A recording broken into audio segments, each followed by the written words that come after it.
Alright, what is up everybody? It's Lids, and we are back for some more Pyre Community RITE NITE, which of course means some good old-fashioned multiplayer Pyre featuring first and foremost members of the RITE Club Discord server. Now, for those of you who are not familiar with this whole multiplayer Pyre stuff, the best place to get involved with all that is by joining said server, which you can do by clicking on, the RITE Club link, which is the first of those two links provided there. The second one is for my own personal Discord server.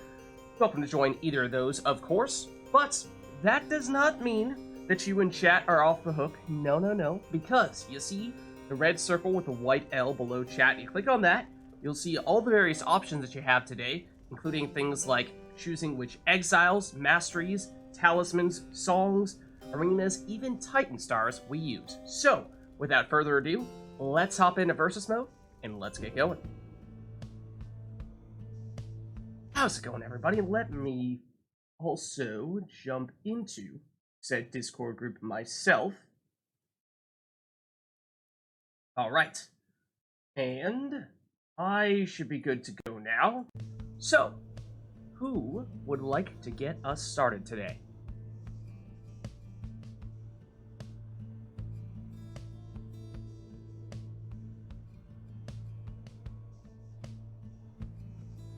And I did see you guys talking about it in chat earlier, the whole, Lids, what about the mods? What about the mods? I know. Unfortunately, I've not yet had the time to integrate those mods, but hope to do so soon. So, very soon. Don't worry. What about the mods? I just talked about the mods! Soon! Don't worry. I know. Riot. It's okay. They'll be here before you know it. Don't worry about it.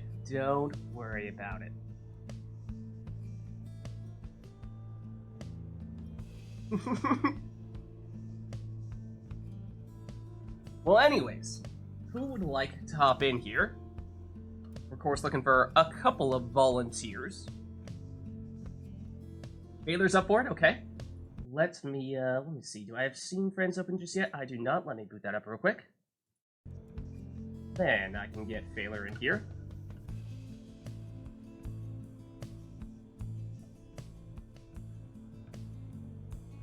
And I'll join. Oh, awesome. That SSC? Yeah. Okay, great. Let's see. Baylor, there you go. Now you're showing up. Okay. Alright, so invite sent to Baylor. Find SSC as well. Okay, invite sent to you too. And let's just take a second to see who ends up as player 1 and player 2 here, and then I'll start typing in your names and what have you.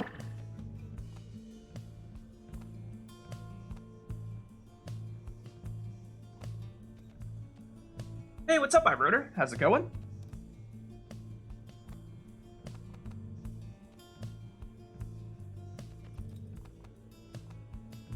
Excuse me, Baylor? No, you will not be going against a CPU Strength 1 opponent. No.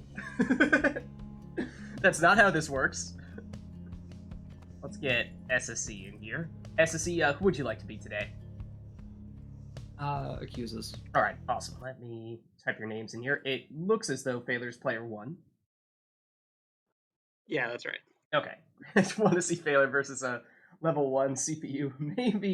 Maybe on a future occasion. Perhaps, but not now. Not today, I'm afraid. Today, we have Baylor against SSC to lead things off. We get their sigils up here as well. There we are. Alright. Be a close one. Maybe. Well, anyways, chat, let us know if there's anything you'd like to see in particular between these two. Otherwise, we'll give them a chance to warm up a little bit here first.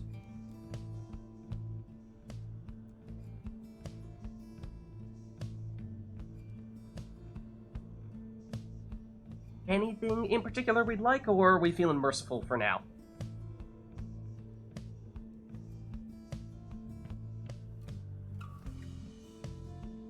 Oh, we had a song request in there. Hold on, let me double check. Will Describes, okay, great. It's a bit of a classic matchup, yeah. Two relatively old, obviously, Failer's the founder, so that's as old school as it gets, but SSC's been around for a while as well. Let's get started.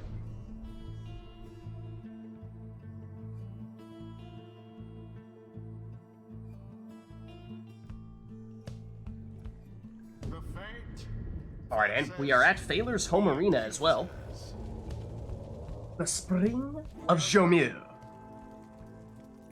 Who shall conduct the rites? So we'll see if that's any more reason for Failer to go with an all-fate setup here. Leads off with Ulmer, so that may be the case.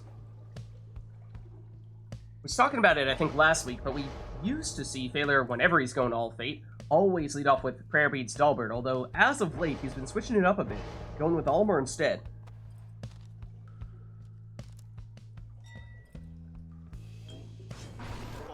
And it's Orlek in the first spot for SSC.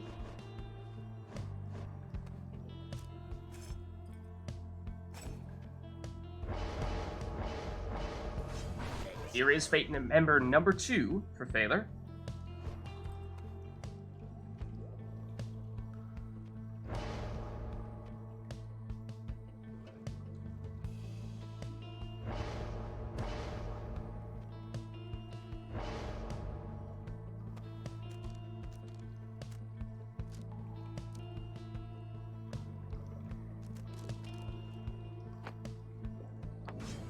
And a Sacred Bond Snadra coming from SSC, giving him a way to more easily get Orlek back from banishment. So Failer mixing things up a little bit here, going with an Exploding Deluge, it seems, which of course is not the third and final member of the Fate.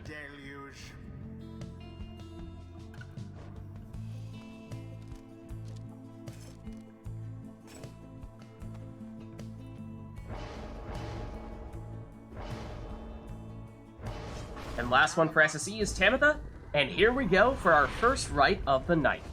Failer versus SSC. Or look at that, there's a teleportation from Ulmer, and the quick throw as well. That gets Failer on the board here for 20 damage. Orlek knocks back Deluge, but Deluge explodes, taking out Orlek. Here's Ulmer once again teleporting to the orb and getting a quick throw off for another 20 damage. Failer Worm. We've seen him, I mean, back in the day, when we used to see the meta of most meta setups, ooh, off target there with the Ulmer throw, but with Orlek, plus an Imp, plus an Exploding Worm, I mean, Failer was certainly well-practiced with that team. So it's not to say that Failer has not done this before, it's just this is not necessarily the exact composition we tended to see him use. Though I think last week we saw him do it at least once or twice. Tamitha for SSE. She's blocked. Now banished. More banishments here. Raji gets rid of it. Blocks Orlek. Banishes Orlek. Oh, you can see Failer was doing this loot there. Was trying to teleport with Ulmer to the orb, but accidentally did so with Deluge instead. Here is Deluge, though. His throw is short. So here's SSC. Looking to bring back Snadra, perhaps. But he's blocked. Does bring her back, but that does give Failer enough time to get another 20 damage throw off here with Ulmer.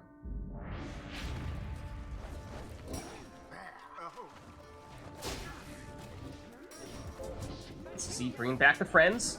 But once again, it's Ulmer.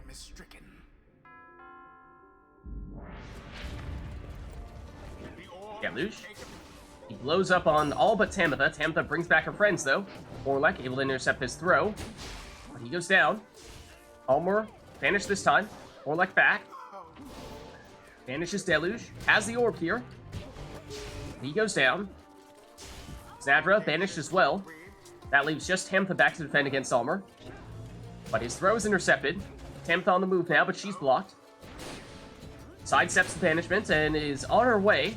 Out of stamina here, though. Oh, almost gets it back in time to avoid Raji. Snadra versus Ulmer. And they take each other out. That leaves SSC defenseless for the moment, but Tamitha will come back soon. Here she is. That throw's unblockable, but it is short. Deluge trying again. He explodes, but his throw is off target here as well. Tamitha has returned. She's blocked. Sidesteps Raji, but does still go down. Orlek brings back Tamitha and has the orb here. Knocks back the defenders, and that's the score SSE is looking for. But I do believe he took the quick throwing talisman with Orlek, yes, rather than prayer beads, which means he's out for this series. So that means SSE down one character, and here's a quick throw from Phaler, slightly less than full damage, though it may not matter much here, because one score is still likely to do the trick for Phaler, regardless of how he does that score. Here's Orlek. So SSE is not done yet. But once again, Orlek is not set up for plunging, he's set up for throwing, so that means SSE is down one character here, and Phaler looking to seize on that opportunity, and does so. Good game. Good game. GG. Conducted with aplomb. Thus end this night's proceedings. Awesome. Alright, well let's head on back. And chat, let us know if there's anything you'd like to see for the next one. Preset theme. Okay, we don't see that one too often. And then Phaler does admit it was specifically meant to be a counter pick. Okay, let's see. Reset it is. It's specifically because Orlek banishing throws counters the imp self-destruct, because the imp will do that only if he doesn't have the orb, but if he catches it and banishes by catching it, he will have had the orb and therefore not blow up. But Vengeful Vow doesn't have conditions on it, so I needed that. There you have it. The inside baseball. The behind-the-scenes look. Yeah, those worms are fast. Always a factor.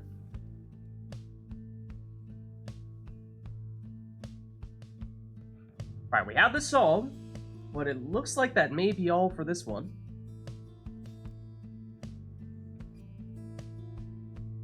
Survive a Vengeful Vow with a well-timed jump as well.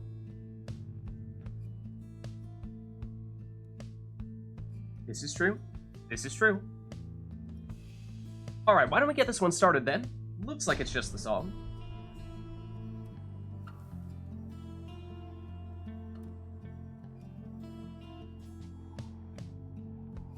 The fate shall take on the accusers.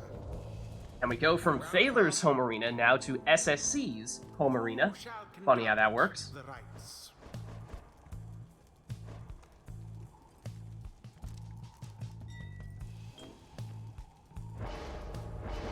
We saw both players use a quick throwing talisman last time, though no one was using it with a crone. That's what Phaler opts to do here.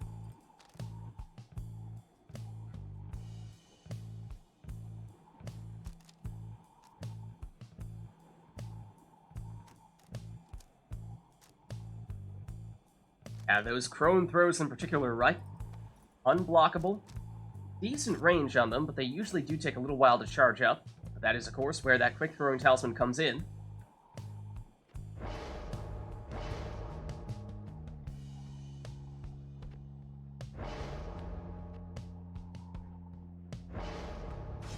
They are also pretty speedy. SSE opts to go speedier still.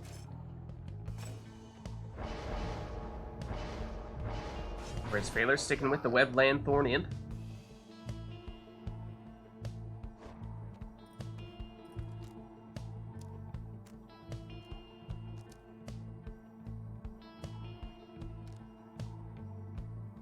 Can start charging throws while sprinting, and especially since you have all that momentum with the crones, even once you stop sprinting, you're still going to slide forward a bit, and that can help you get within throwing range.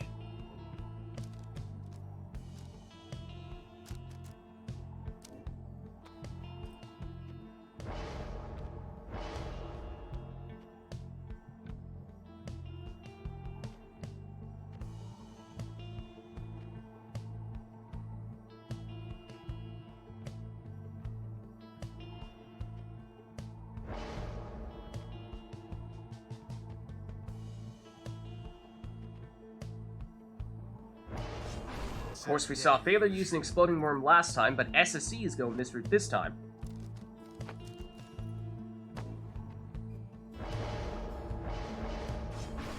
And Baylor going with the classic withdrawn setup here. One Crone, double Imp. Second one there having Titan Tooth. That will stun anyone that Imp flies into. So a strong defensive setup, particularly for Baylor. Will be relying fairly heavily on that Crone to provide most, if not all, of his offense. Whereas SSE providing the defense here with full Fred, including Numbing Gust, so if everyone gets banished on his side, Baylor will not be able to sprint, jump, throw, or use any of their special abilities. Here's Baylor with one of those Crone throws, and it lands here for 25. It is true. I do refer to it oftentimes as their classic setup, because it feels like it's the one that we always think of when we think of the withdrawn, but at the same time, oftentimes, you're right, it's not really the one that you see when you first encounter them, is it? Yet, nonetheless, the one that we remember them by. Well, here he is, Gertrude, doing what we were saying we expected her to do, that is, being the primary scorer for Baylor. This time it's for 30, but it was with a plunge, and she does not have prayer beads, so she's out for this series, so that means Baylor might be a little bit stretched here, needs to find a way to score with those imps, and that Titan Tooth could be a way to help make it happen, stunning anyone that he flies into. That will disable SSE for a minute here, although with that character also banished, gave SSE some time to recover.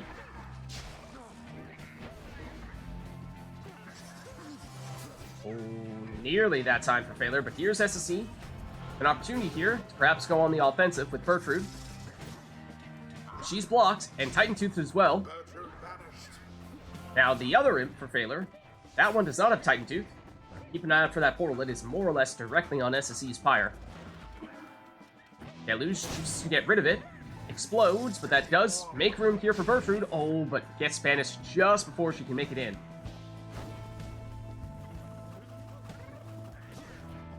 Messenger Imp is banished, but does stun SSE with that Titan Tooth. We get the throw off here is Baylor, but he is banished before he can do so. Now Gertrude once again for SSE. Trying to find an opening. Doesn't have quite enough time or range to get that throw off. The Messenger Imp is the Titan Tooth Imp, although look at that. Well defended there by SSE. Deluge.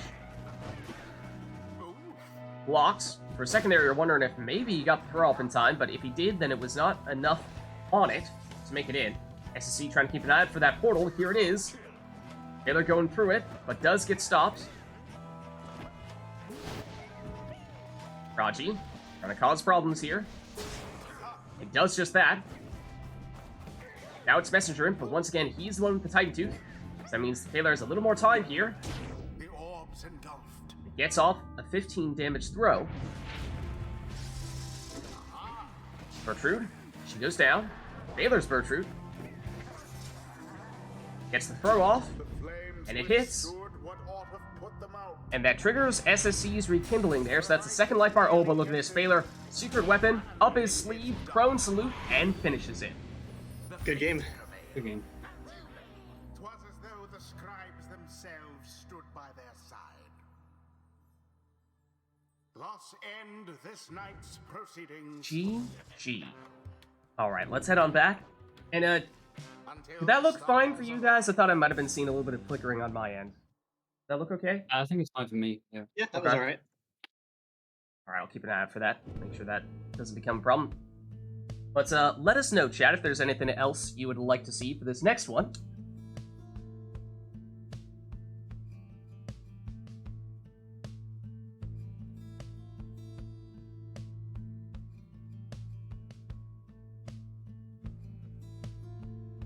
Last time we had, what, a song request, but otherwise we had these two take whatever teams they wanted to take.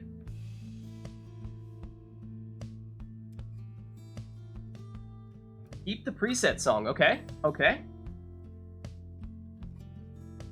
Talismans that affect your damage, okay. Interesting. Should be the other one now. Which one was it for that one? Was it, Failures? I think it was Failures, right? The theme. So it should be SSEs now.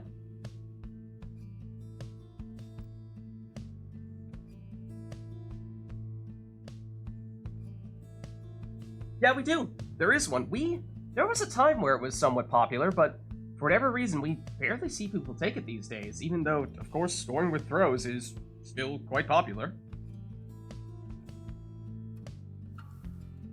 Yeah, so Honor, I assume that one counts as well then? You can still take the one that gives you additional throwing damage?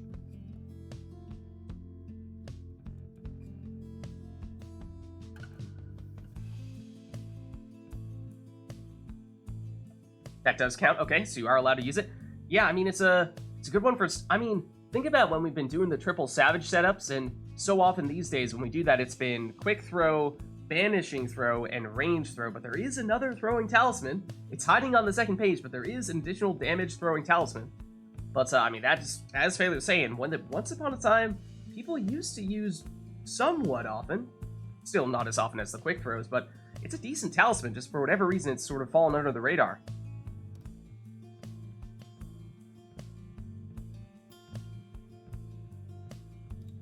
Yeah, you know, it may still be not quite as good as the additional throwing range or the banishing throws, but, you know, I'd argue it's close enough that it's up to a matter of personal preference, or, you know, if you have a little more practice with one than the other, then that could be reason to go with that.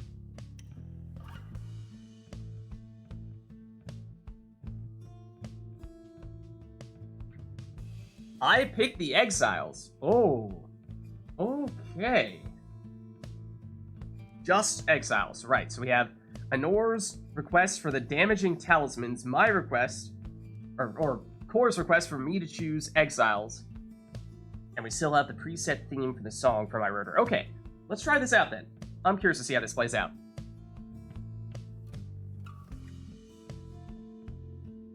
That's true. If we're talking pure savages, then it's 20 damage per score.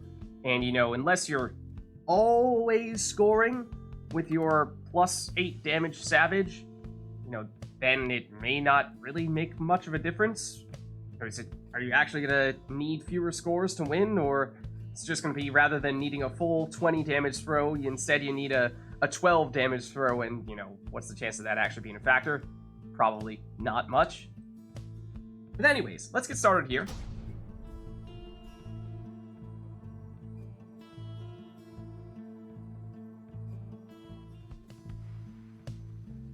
The fate shall now face the accusers. Welcome. Alright, so I'm picking the Exile, but then they pick which damage talisman they want. Interesting. Very interesting. Well, I'd say, how about this? Let's go with the Savage in the first spot. We were talking about it. How, you know, perhaps it is not a bad idea. There is the throwing damage talisman Phaler's opting to take here. Let's see people put it to use. Let's have SSE use a Savage in the first spot as well in that case. Of course, SSE could opt to go with more of a plunging or generic type of damage, but could also opt to go with the route that Phaler went, with the damage on the throws. I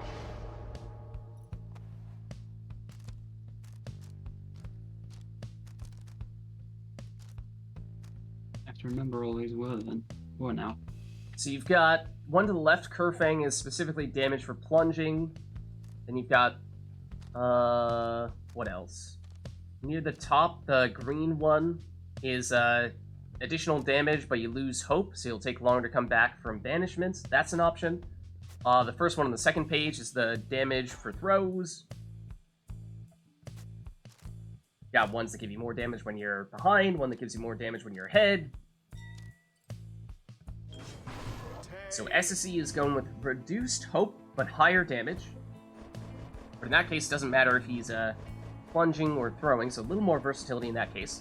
Alright, for Phaler on the second one, let's have you take, how about, I'm thinking a Cur.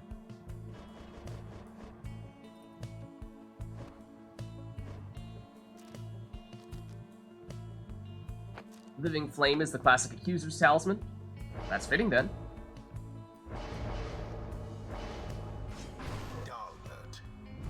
And Dying Flame is the classic Fate Talisman. Yeah, you're right. Okay, the then... Accusers have their second two Nomads having the Living Flame, and then Lendl has the Ashen Coal, so they actually start with it active. but the Fate have no synergy for theirs. They just get the Dying Flame. Let's have SSC on this one go with, how about, I'm thinking a Harp.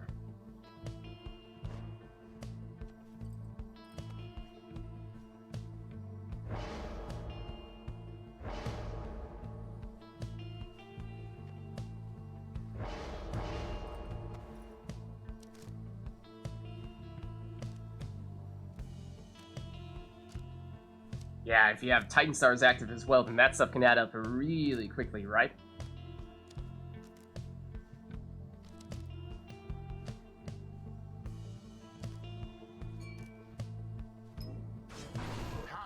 Alright, there's the other conditional damage talisman. Then the last one here for Thaler. I'm thinking, why don't you take a Crone?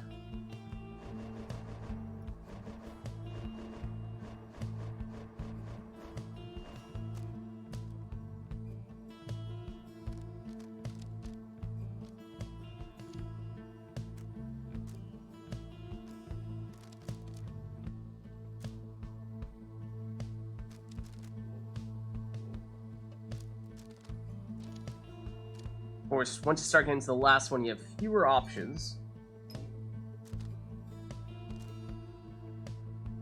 There's thinking about the extra damage, but reduced hope, but that is the issue with this being a Crone.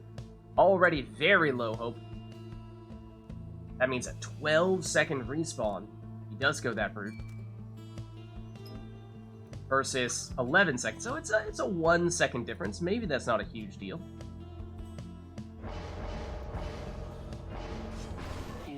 Alright, then the last one for SSC. Let's go with a Cur for you here. That means that these two will have the same setups, except SSC is going with a Harp, whereas Phaler has a Crone. At least from an Exile standpoint, classes standpoint.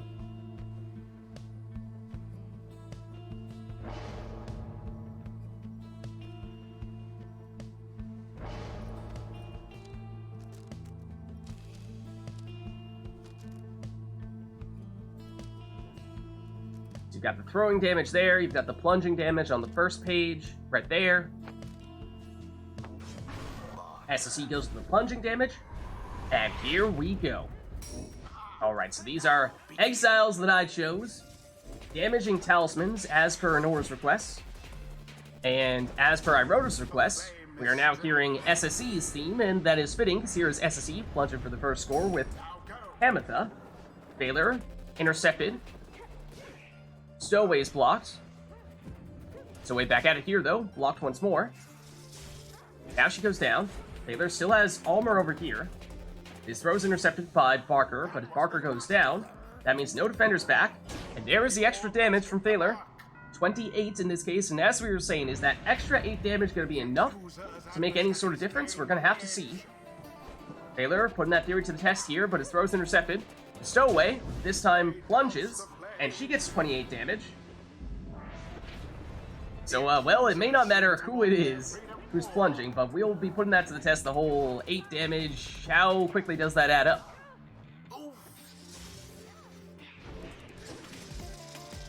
Milda, ooh, she starts to rush in, but she goes down. Then that's Almer teleporting to the orb and vanishing in the process. That sets up another 28 damage throw.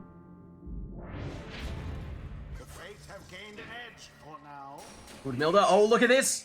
The Crone salute once again. 38 damage on that throw. But it's not quite enough. So yes, had the extra 8 damage in all those cases, but it just didn't quite add up for Phaler in that case. Here's SSC. Can't cancel out of that jump, so he's stuck. Hamatha gets rid of the attacker. Now it's Barker. He has the additional damage when he plunges, so he wants to make it all the way in. Retreats, gets the stamina back, then turns right around. Oh, and nearly finds his way in, but does get banished. Almer. Oh, hops around Pamitha. The throw, though, is intercepted. Back to Pamitha here. She-Heart pushes her way in, but just 20 damage in this case. So there's the difference between getting all those 8 damage procs and, at least in one case, not getting those procs. Stowaway here for SSE. by herself at the moment, and Pamela is out for this entire series because she did not have prayer beads, of course. That means SSE at a disadvantage in that case. Barker, or rather Dalbert, looks around Barker into the Pyre, and for the win. Good game. Good game. GG. Fire burns, whilst that of their adversaries is but ash. Well The played, you two. rite is complete. All right, let's head on back. And are you guys really not seeing this flickering? It's like, No, not it's really. very significant for me. I don't know how you're not seeing this. Might It's be a like- display issue. Yeah. Yeah, I was gonna say probably might be your monitor rather than. What if I... Hold on a second. Let me just... I'm gonna restart Pyre here real quick, because I'm surprised this is not showing up. And I feel like, if it isn't already, then it's probably going to at some point. So, like, just give me a second here real quick. Give me a second here real quick, and I'll get you guys back in just a minute here. But I feel like something strange has happened, and just to be sure it doesn't mess stuff up, let's restart Pyre just to be safe, you know? You know? Just to be safe. Let's see. Go, boot you back up. Finally put the screen back on.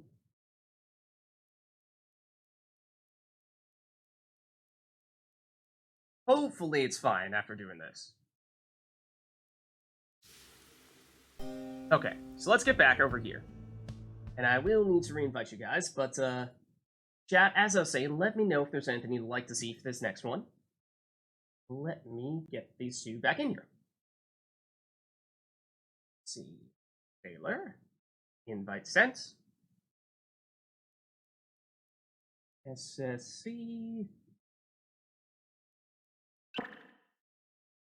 There you are. Invite sent. Okay, now, presumably, Taylor will still be player 1 here, and SSC will be player 2, but, you know, we'll... Taylor, this is you moving around? Yeah, that's me. Okay, great. Great. Yep. Okay, awesome. So yeah, chat, let us know if there's anything you'd like to see for this next one.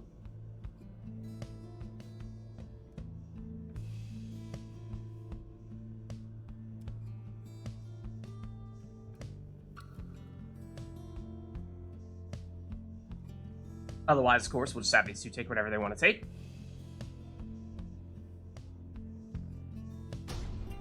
Alright, and I suppose we'll do just that.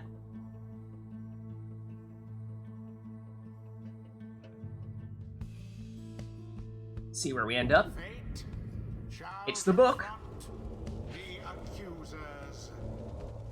Alright, Well, Taylor, feel free to take whoever you'd like to take here. who shall conduct the rites?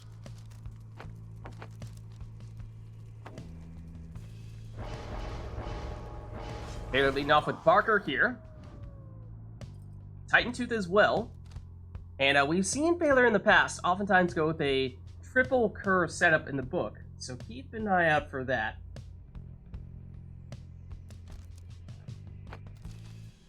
Which Titan is the Titan Tooth from? Now, that's a very good question. Not sure if we have an answer for that, do we? I could Well, it's check gotta be the- one of the ones with teeth. So That helps us Maybe, illuminate things a little bit. it doesn't say in the flavor text. I have no idea.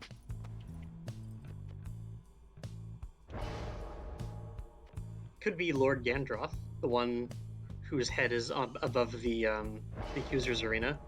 He looks Yeah. like he would have fangs. That seems Looks reasonable. Very predatory. And SSE going with Headwind with the Hope Egg.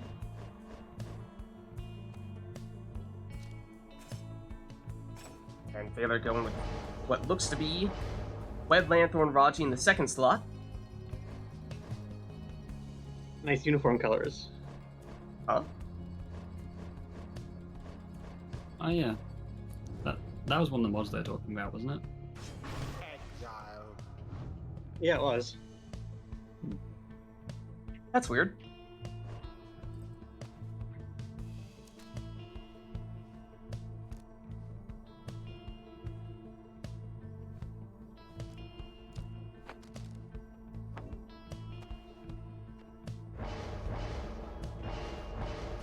Hey, I don't think I've ever seen Panther wear yellow like that before either.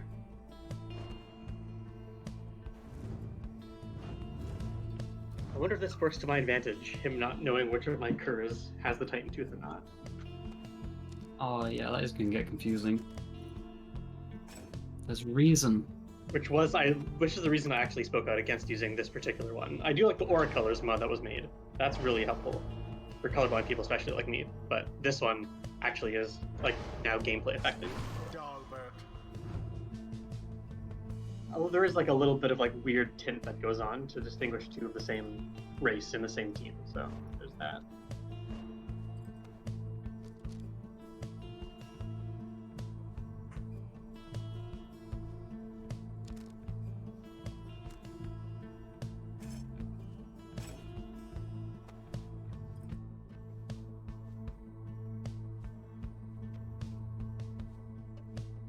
Yeah, so there are adjustments made when you have characters of the same class on the same team. But, here we go! In our first RITE ever of what? Yes, indeed! The new mods. That was Barker first. This one's Dalbert here for Thaler. And this is going to be a new challenge for me, trying to distinguish between the different characters that are the same class but only have that slightly different coloration. That's Dalbert there, punching for another 20, and he, I believe, has the prayer beads, so he's the one that Thaler would prefer to be scoring with like that. This is Hedwyn, even though he looks like Lendl in this case. Shoulder smashes the would-be defender, vanishes the other defender. That's Barker, he has the Titan Tooth. That gives him time to hop in here, though he will not be coming back because, well, he has that Titan Tooth, not prayer beads.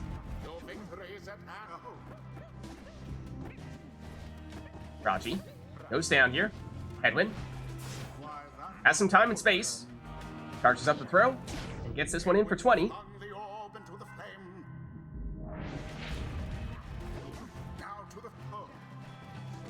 Now to the O. There's the rekindling triggering here.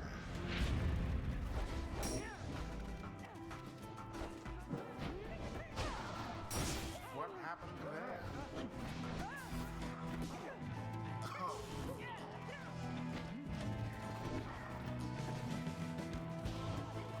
Barker. He's blocked, but that's the Titan Tooth triggering here, giving him some time. But he'd like to throw it in, not jump in if he can. Hedwyn shoulder smashes one defender, runs into the other, and once again has to see the time here to charge up the throw with Hedwyn for 20 damage. Thrust into the fire. Good. Titan Tooth triggering there. That stuns SSE, and that is the winning plunge. Good game. Good game. GG. The scribes themselves surely have taken note. I had to deal with Titan Tooth. I'm sure I knew at one point what you were meant to do about that. Well, let's head on back. Look at this bizarre colors He is. wearing from Dalbert there.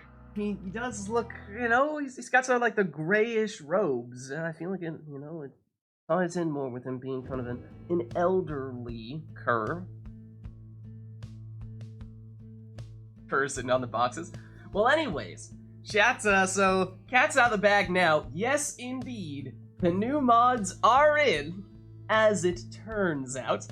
Thanks, of course, to iRotor for helping make those mods, and, well, if you have any questions about them, I think iRotor's already started to answer some of those questions in there, but as you've seen, the big changes are the colors to the triumvirate, so that your characters are the same color as your triumvirate, does make it a little bit harder to distinguish between characters that are the same class, but as iRotor was saying, there's change to the, the saturation, and another color-related term, I forget which one you did, but that make it so that you can tell a little bit between them, as we were just talking about with Dalbert. His robes are a little bit grayer in that case than Barker's were.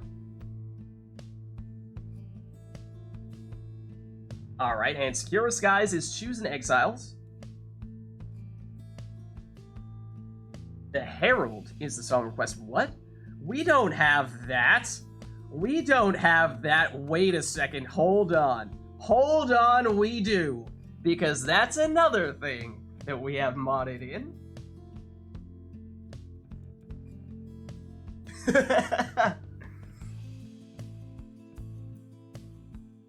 Alright, and or that one we'll have to wait until after we're done with this, but remind me, once we get started with the next one, we'll make it happen.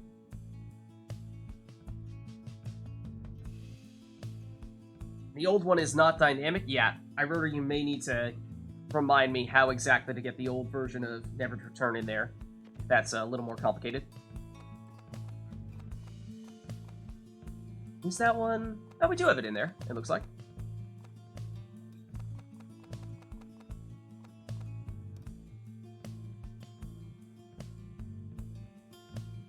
That one is dynamic? Okay.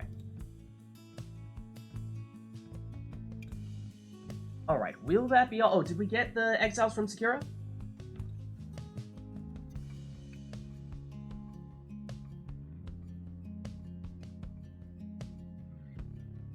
Let me double check. I think I got distracted by the song requests. What was it? Our players can only use exiles from the Nightwings. I assume Orlek counts, but that's up to you. Okay. Only Nightwings. Does that include Gareth from the True Nightwings? Does he count? Gareth is the True Nightwing Savage. Yeah, that's my question. So I would think that if we're counting Orlek, then I would think Gareth would count as well. I guess so. Okay. So yeah, in that case, let's get started here. All Nightwings or True Nightwings, so that means Orlek and Gareth are also allowed. That means you can theoretically go double demon, although of course Orlek is a little bit different than the other demons. You could definitely go double savage. Other than that, it's going to have to be one of a kind. Who shall conduct the rites? That's true, you could make that case. Orlek was at least at one point a normal Nightwing, whereas Gareth was not. Alright, Gareth going with Bertrude first. Stream's getting very laggy for me all of a sudden. Are you getting that too, Phaler? What's that, sorry? Is the stream getting really laggy for you? A little more than before, but not by a huge amount. Right, it's getting... Oh wait, no, now I'm seeing a little. Yeah, I was getting the turn. I'm just hoping it will dry up by the time we finish with this. Okay. For both of you, we're starting to get it there. I mean, I'm happy to uninvite and reinvite one of you to see if that helps.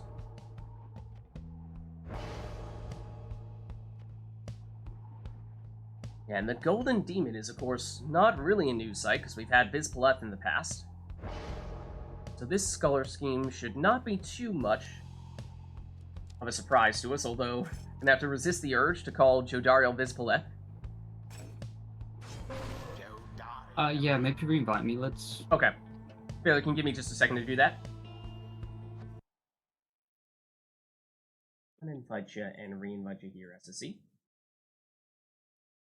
For what it's worth, I saw in the remote play, where it has little bars to show how much connection you have, it gave you the yellow, only partial connection-y stuff. It was flashing between yellow and red really rapidly. Okay, yeah, I only glanced at it, so maybe it was worse than that at times. Alright, should be reset now.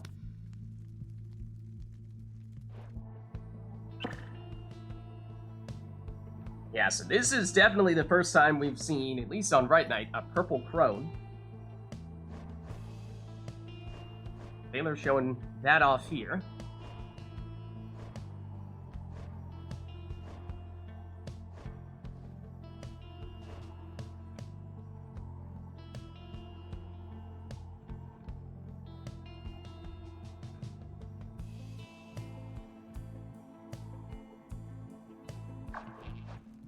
Oh, was that SSE disconnecting there? Or was that failing? Yeah. Try re-inviting me. Okay. Just a second here.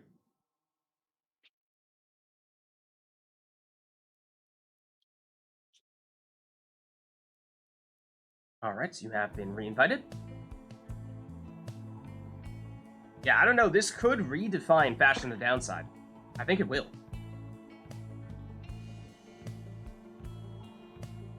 Okay, seems a lot better now. Awesome. Awesome.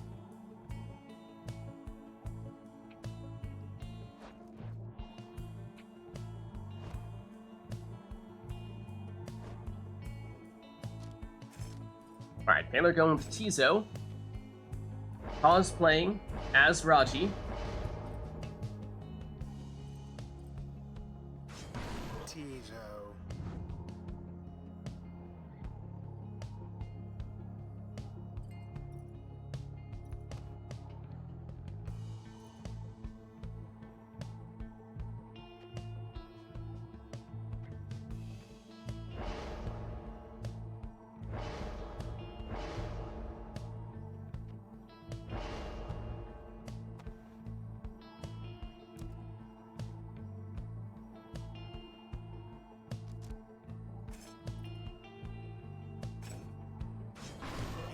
Then it's Headwind for SSC.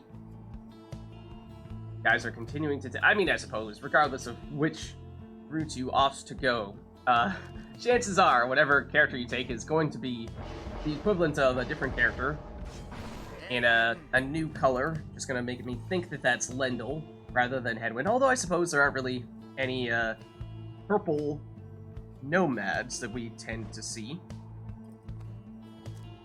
The Fate do have a Nomad on their team, actually. They don't use him or her very often. But, And we obviously haven't used them in our modded versions in the past.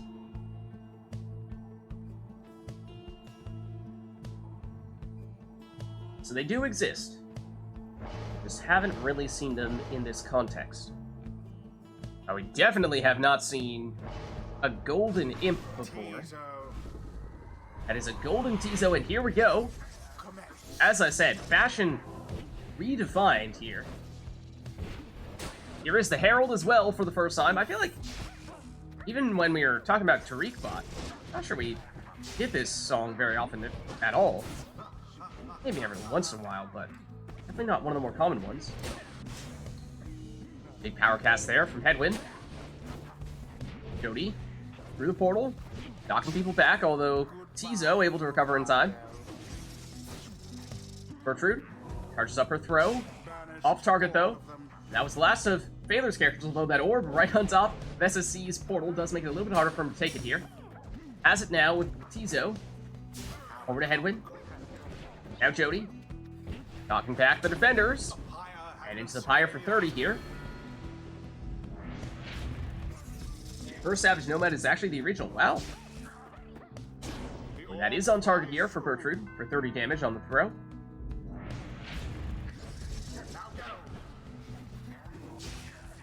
Gertrude's throw this time, though, is a little bit short.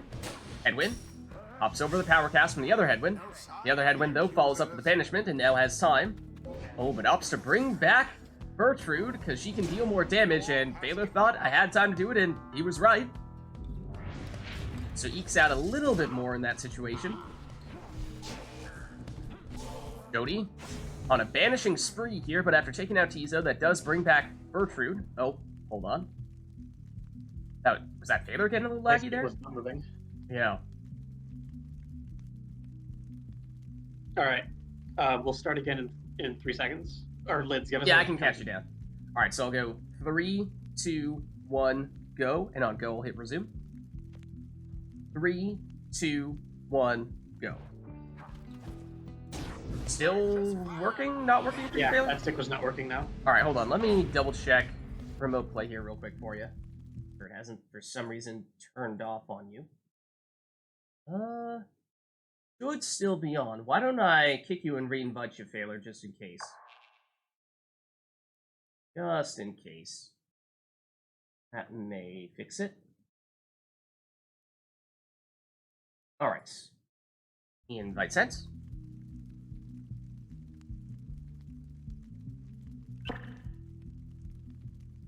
Yeah, that may be so that you don't see that you can play as imps before you run into Tizo. That's true. That's true.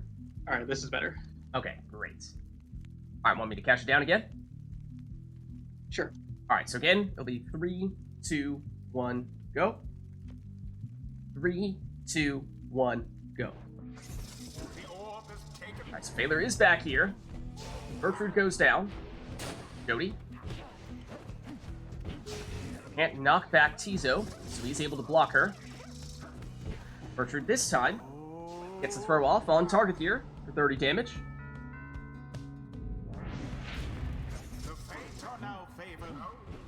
Gertrude and Jody dueling out in the middle. Jody has it here. And makes it in for a 30 damage plunge, and that means one more of those. And SSE could take it here. Together with Gertrude. Looking for the right spot to throw it from, but she goes down. Izo gets it over to Hedwyn. He gets banished. Comes back quickly. Comes back quickly again. And is here to the rescue for SSE, though accidentally goes through that portal. SSE does collect the orb, though. Has it with Tizo. Tizo is blocked. Remember, SSE plunged with Jody, and she did not have prayer beads, so she's out for the entirety of this series. But here's Hedwyn by himself. Opportunity for SSE, and he takes it. Okay. GG.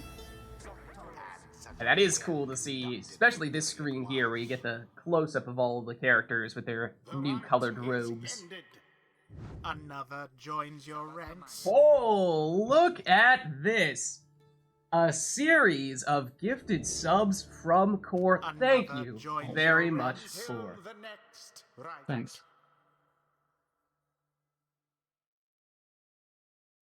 Another joins your ranks. Look at that. You'll love to see it. Everyone gets Snadras. You get a Snadra. You get a Snadra. You all get a Snadra. Spam the Snadras. Except if you spam them too much, Nightbot's gonna get mad at you. Another joins your ranks.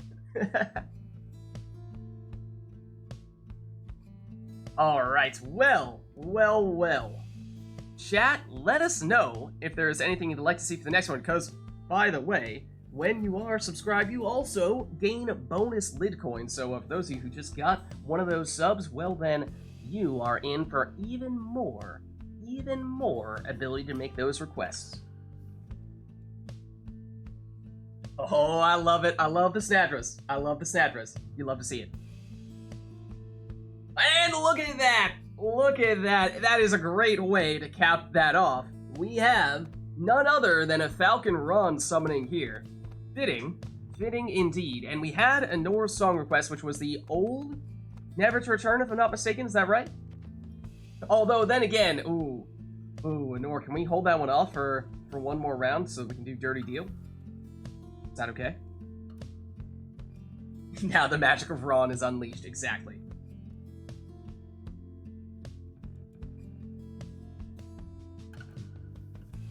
Ron is here, it's gotta be Dirty Deal? Okay, fair enough. That makes sense. Okay, well. Who was it SC who did it? Yeah, it was me. It was SC who did it. I also just successfully unplugged my my headphones. Well done, Vids. There we are.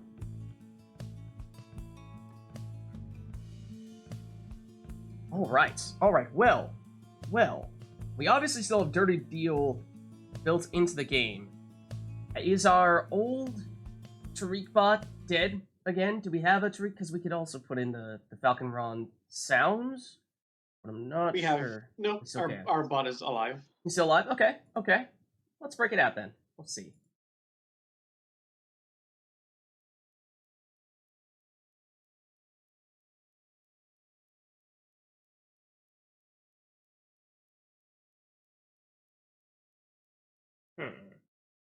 Will he recognize Falcon Ron sounds?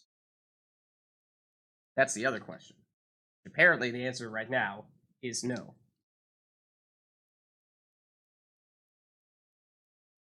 No. Well, Falcon Ron may be a little too much for NutriBot to handle, I'm afraid. There we go.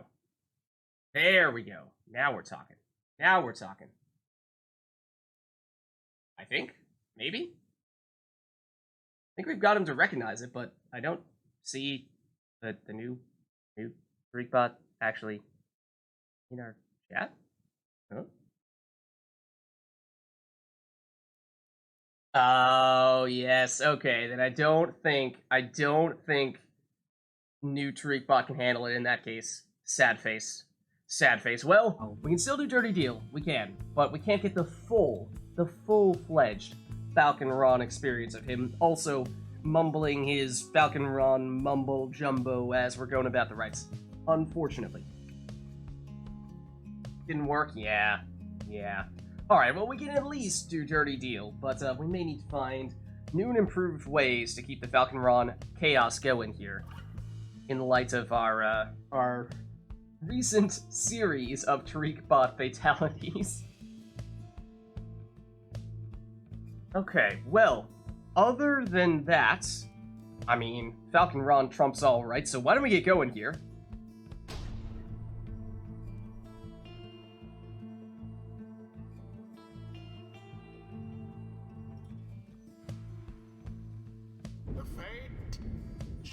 Oh, Yeeslocks. Oh, hold on. I almost missed it.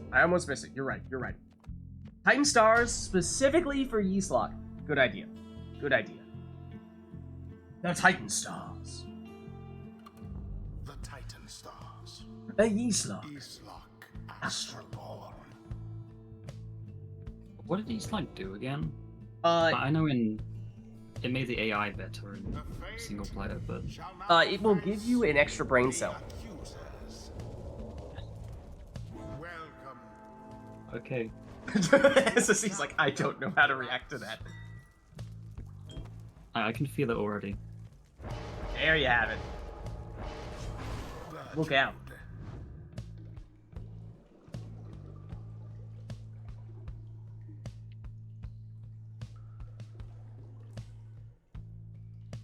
There were no exile requests, were there? Nope, no exiles requests, just Falcon Ron here. And that Titan Star.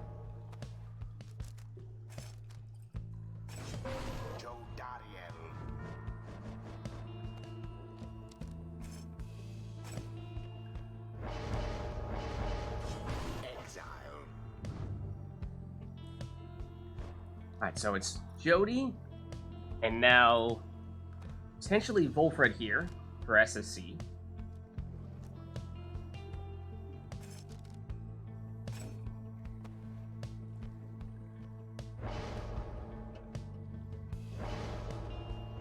Could check this. Well, if we do Tailwind Crest, do we only see with the Titan Stars after effects? Is that the only way we can find out?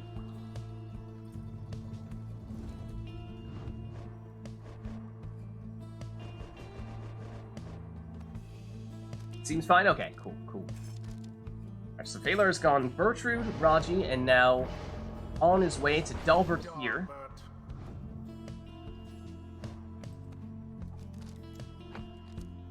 Volfred, Jody.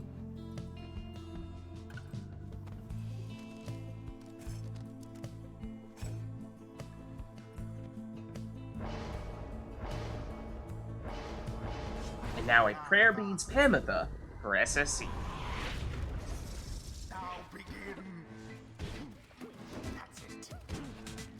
Here comes Jody. She makes it in for a 30 damage plunge here.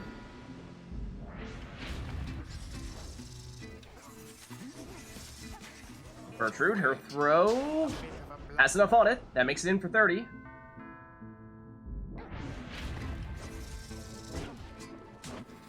Bertrude stopped. Jody back at it, but she goes down. Dalbert. Back to Raji, but they both go down here. Opportunity now for Pamitha. She plunges here for 20. Bertrude against Jody. Jody wins out here and makes it in for 30.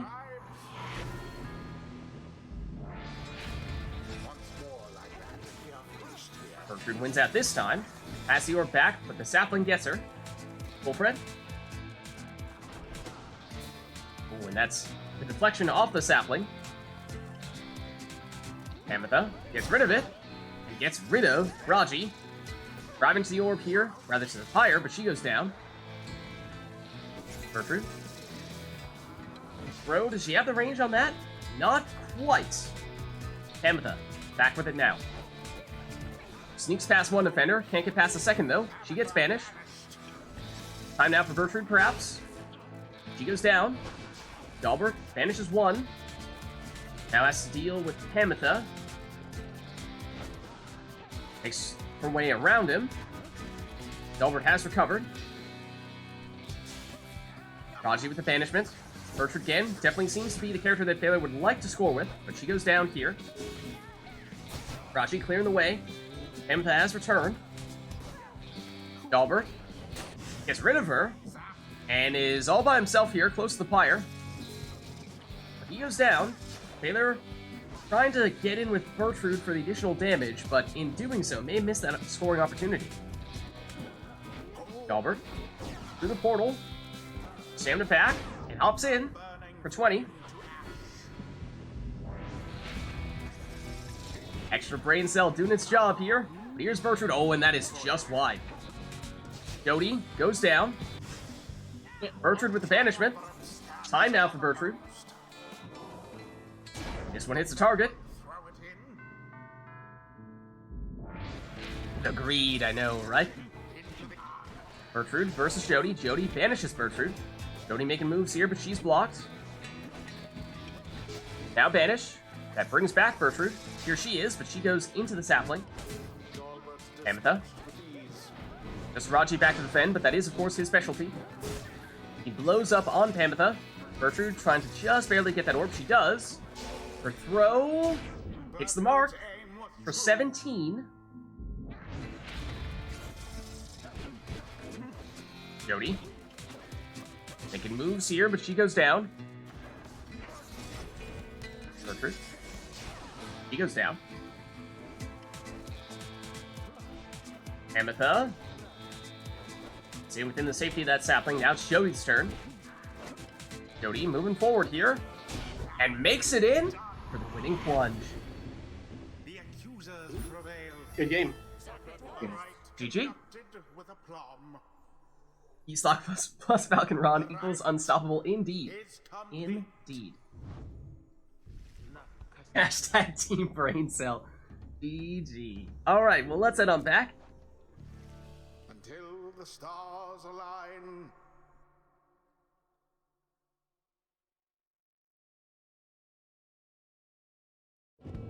And chat, let us know if there's anything you'd like to see for the next one. I think now is time, and we can get a Nora's song request in here. Let's see. So, Nora, yours was Old Never to Return, right?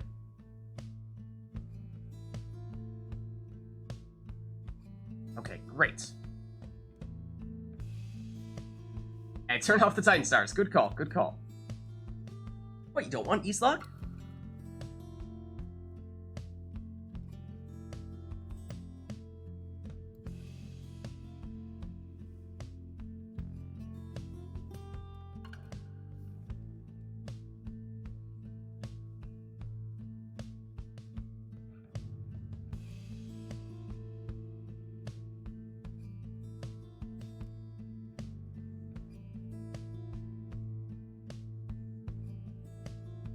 Oh, interesting. Okay. Question we often asked ourselves. What is the Essence theme versus Pamitha's theme? And I wrote her in this mod has made it such that Talon Sheath is specifically Pamitha's theme, whereas Skydance is, of course, the Essence theme. They follow Solium. Does this change the effects on Never to Return? Are we gonna get a special trigger here? It's from the White Loot. It is official. All right. Yeah, straight from the source.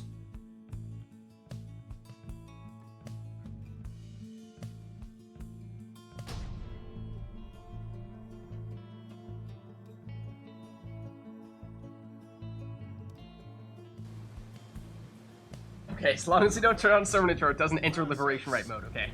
Good to know, good to know. Welcome.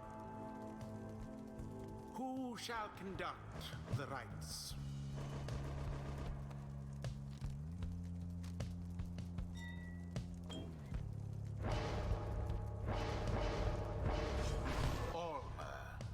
Alright, it's Almer first for Baylor.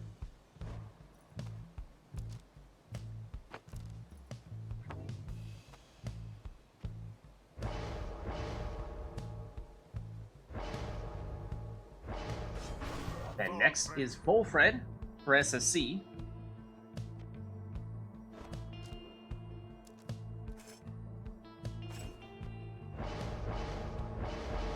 Taylor going with Web Lanthorn Raji.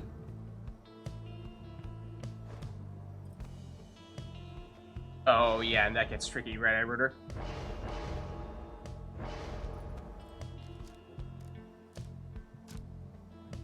It is a way to automatically set up our Liberation Rite formats to keep the explanation short, and maybe if you stick around for our Liberation Rite, we can see it in action later today.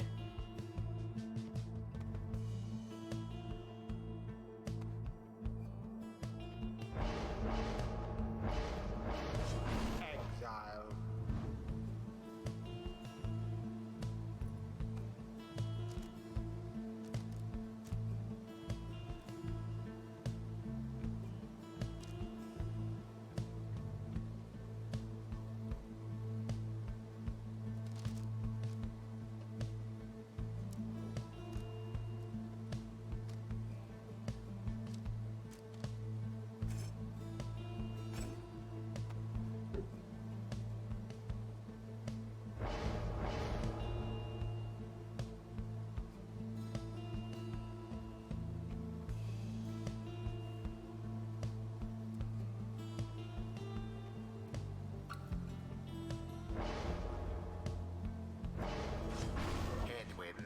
Alright, it's Headwind last for SSC, and here we go.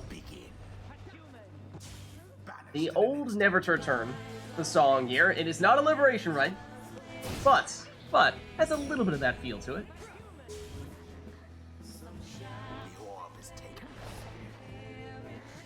Taylor, jumping in here. That was Gareth, who, well, does look a little bit different than Almer in this case. Gareth has much more of the white color scheme, has a little bit of purple there, but that should make it fairly easy to distinguish between the two of them. Here is Gareth. And he jumps in here for 20. Almer teleporting to the orb. And he's down. Edwin for SSE. Over to Barker. Barker retreats, gets a stamina back, now makes his move, but he goes down. Almer throws it, goes Ninja Savage style. His throw makes it in here for 20 damage. Almer to the orb once again. Ninja Savage strats working for Phalar here, this time just 16 damage though. That is key, because that means that even if Phalar gets full damage on his next score from one of those savages, that will not quite be enough for him. Barker. He goes down. Almer's throw this time intercepted, although Almer follows up with a banishment. There is a 20 damage throw, but as I was saying, that means that Phalar still needs 4 more damage here. And of course, we do have SSE using a sap here, so we may see some rekindling. Barker gets rid of it. Looking to banish Almer, although that's dangerous, because of course Almer can teleport to the orb, and he does so there.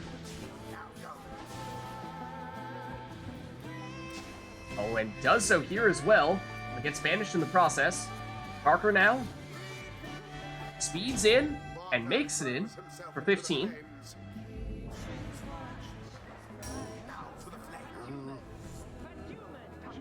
Thrower intercepted. Edwin suddenly by himself here. Jumps over one defender, but does go down.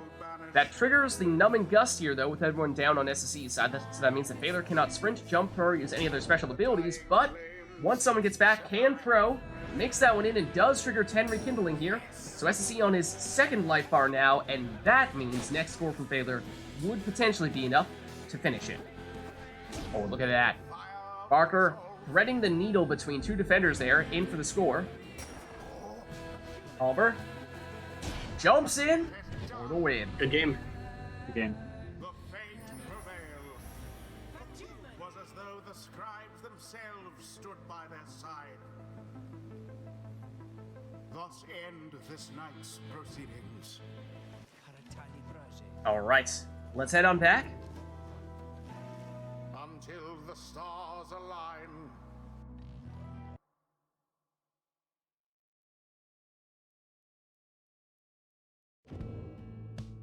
And just to check in with you two, Phaler and SSE, how are you doing? You guys want to stick around? Are you looking to swap out soon? What do you think? I can stay in. Okay. SSE's We'll good to stick go around? 2 more. About 2 more for Phaler? Okay. So chat, let that be known. We're looking to have someone else swap in about 2 rights or so. So if you're looking to get it in soon, then, well, prepare yourself accordingly. We can get you in just a bit. But in the meantime, of course, let us know if there's anything you'd like to see between these two here. Why don't I reset us to our defaults for now?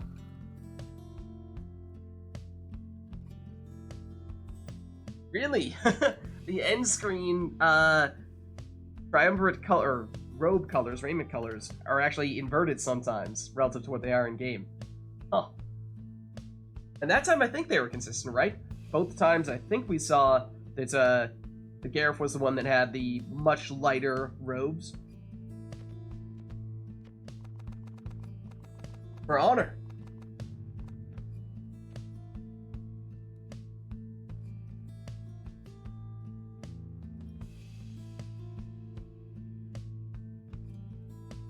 Look at the Fate harps, iRotor says, in particular. It's very noticeable. We'll have to see. Of course, Phaler could opt to do that here. At the moment, all we have is the song request, though, so let us know if there's anything else you'd like to see. Otherwise, we'll just go in with that and have these two take whichever teams they'd like to take. Not as obvious with the accusers, because their primary and secondary color is more similar. Okay.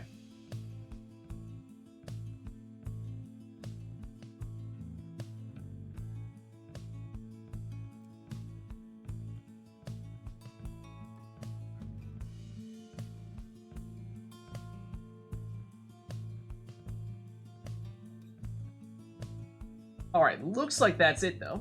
So let's get started, then.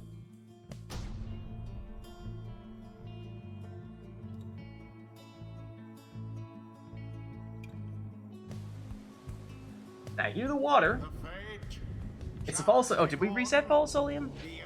I might have forgotten to do that. Welcome.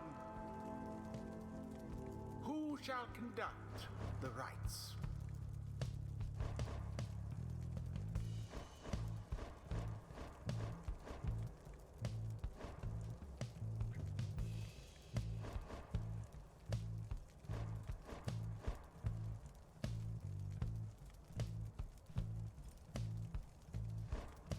Phaler.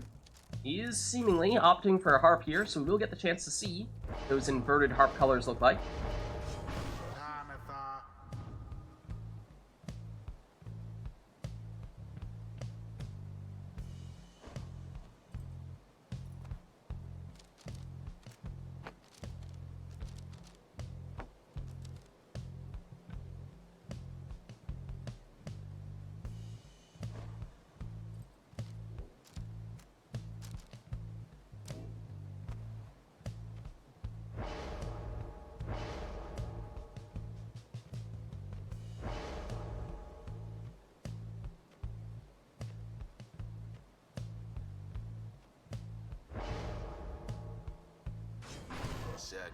Then for SSC, it's Gilman.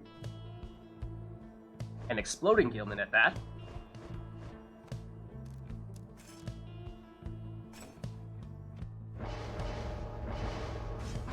Exile.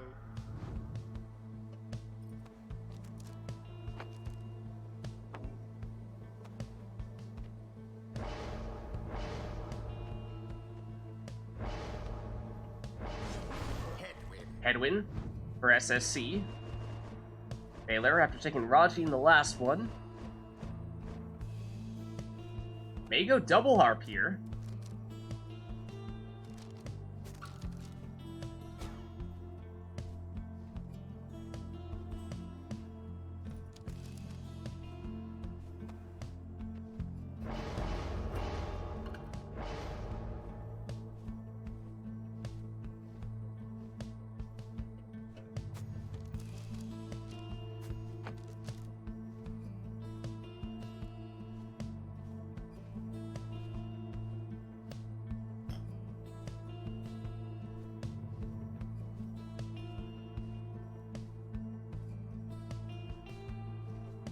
I think my controller's dead again. Oh, Oh wait, no, there. got it? Okay. Spader does go double harp. And at least initially, the coloration between Pamitha and Tamitha looks quite similar, so we'll see if we can tell those two apart.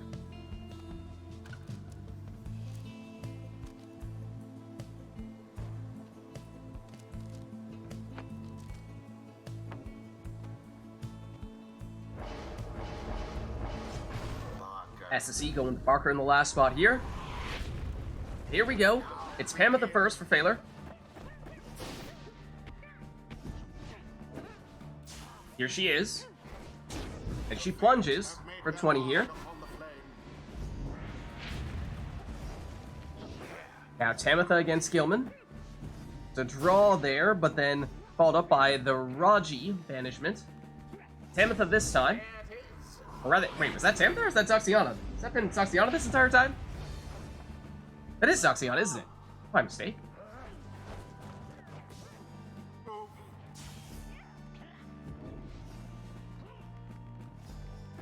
Parker retreats but gets banished.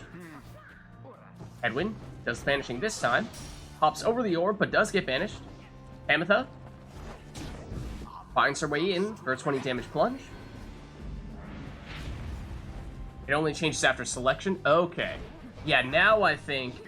Who is this? Zoxiana looks a little bit lighter than Pamitha does. I think Pamitha is more purplish. Here is Pamitha. Now over to Raji. Back to Pamitha. She goes down, though. Barker versus Zoxiana. Zoxiana wins out there. And finds her way all the way into the Pyre here for a 20 damage plunge. That means one more of those may be all that Phaler needs here. Gilman, he explodes. Tamitha, biding her time. R pushes her way in for the winning plunge. The fate prevailed. And what a crushing victory it was. The ceremony. Yeah, there you can see Zoxiana with the clearly lighter colored robes than Pamitha had. Alright, let's head on back. Until the next rite.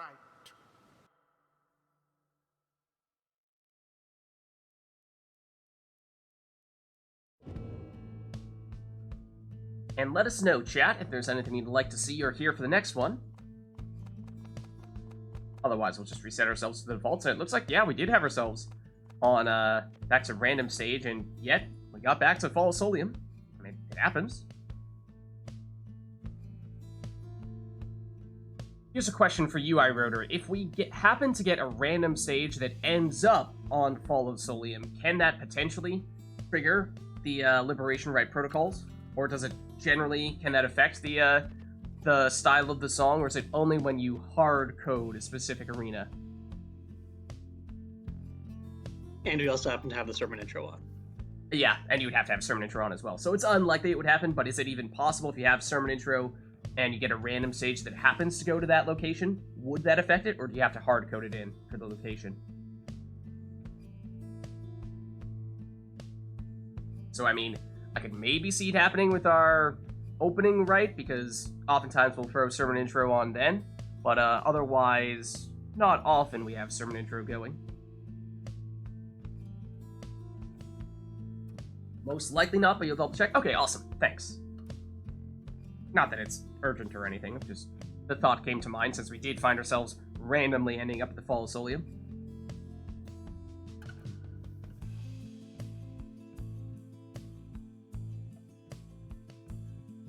Yeah, do you need to hard code never to return it? So there, if that is so, then there would be a bunch of things we'd have to do for it to accidentally end up giving us a Liberation Rite protocol, but that is at least good to know if that's possible.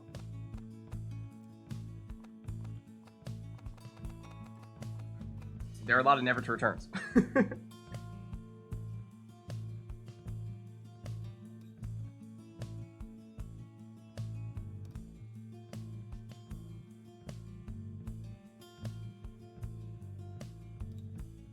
And we're trying to sneak in that sermon intro, but no!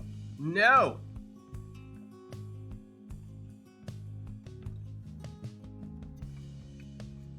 Okay, so we'll not trigger it. Awesome. I think that's probably for the best. That's great. That way we won't randomly find ourselves suddenly in Liberation Rite Protocol. We're only getting it when we want to have it. That's great. Awesome. Well, anything else, chat, for this next one, or are we thinking just have these two take whatever they want to take? Whoever's up next, get ready to swap on, because this will be my last one for now. Oh, okay. Yeah, heads up, chat. Whoever is looking to swap in for Phaler, he's looking to head out after this one. So prepare yourself accordingly. And I hear the water again, but this time I think it's the boat. The accusers. Welcome. Also means don't change the music settings in Liberation Rites, just in case. So for the Liberation Rites, can it be any version of Never to Return, or do you just do the base default Never to Return and they'll take care of everything else from there?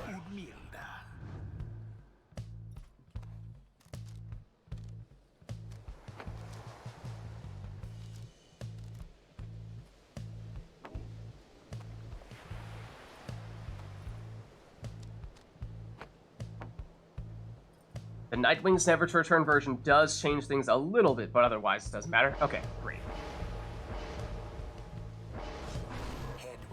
Alright, so it's with Milda and Hedwyn.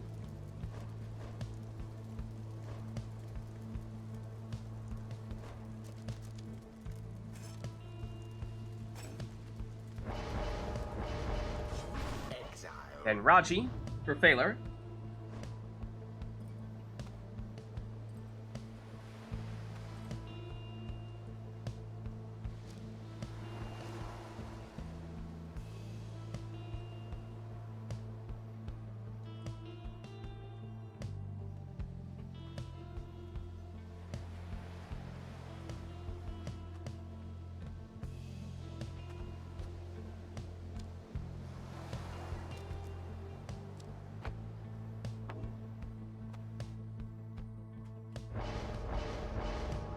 Alright, now SSE is the one looking to confuse us, going with double nomads here.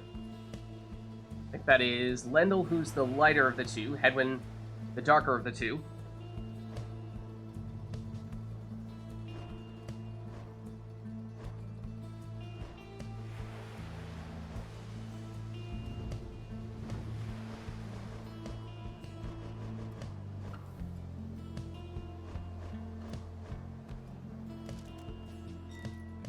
The Mooncrest changes with the... what?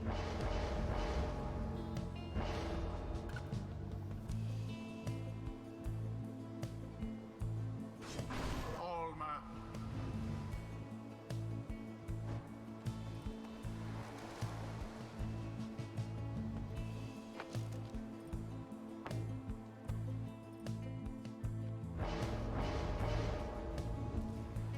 Changes with player 1's Triumvirate? Oh, look at this, SSC. Seemingly setting up a triple Nomad setup here. First triple setup I think we've seen since implementing these mods here.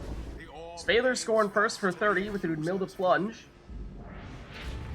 And then that means we have Hedwyn, I believe, with the usual default colors, Lendl with the lighter colors, and Snadra with the dark colors.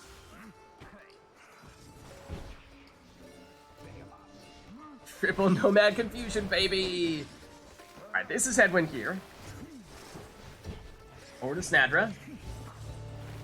Gonna have to strategically select your exiles in the correct order if you are going with triple, so that you're getting the characters you want to have, the lighter color scheme or the darker color scheme all matched up. Like, a darker colored Snadra when she's usually the Beyonders. Beyonders have light colored raiments. I don't know. It just feels wrong.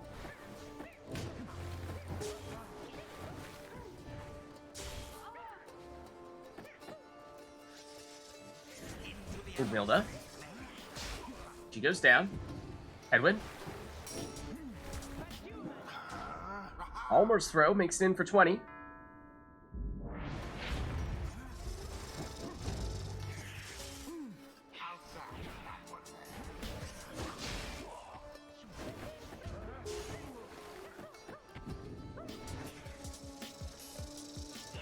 Milda this time leapfrogs her way in for a 30 damage plunge.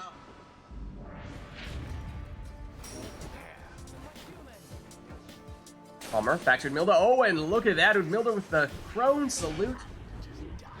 Follows up for the winning score. Good game. Yeah.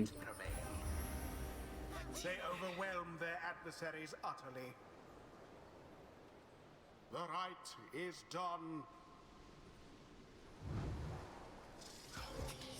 Alright, well, let's head on back then.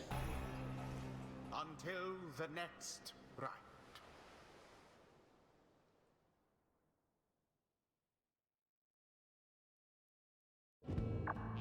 And I think Phaler was saying he's looking to swap out here. So is there anyone in chat who would like to jump in to replace Phaler?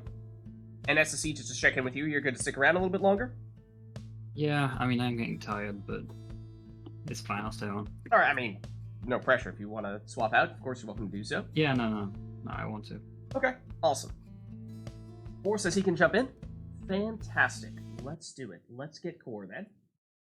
Just a second, Core. I will send an invite your way. Okay. Invite sent. Presumably, the game will then put Core on player 1.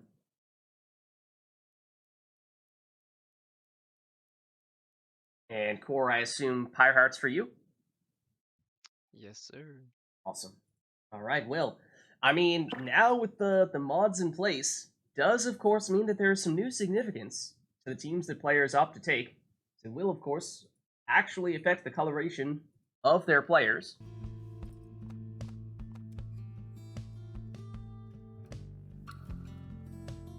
Someone does need to show off the Beyonders. That is true. That is definitely true. At some point. Alright, well, chat, let us know if there's anything you'd like to see between these two. Of course, this will be Core's first match of the night, so give him a chance to warm up. Or you could be merciless and throw a bunch of crazy requests at him right off the bat. Knights of the Sea from Anor. Okay, well, that's fitting. That's fitting. There we go. Anything else?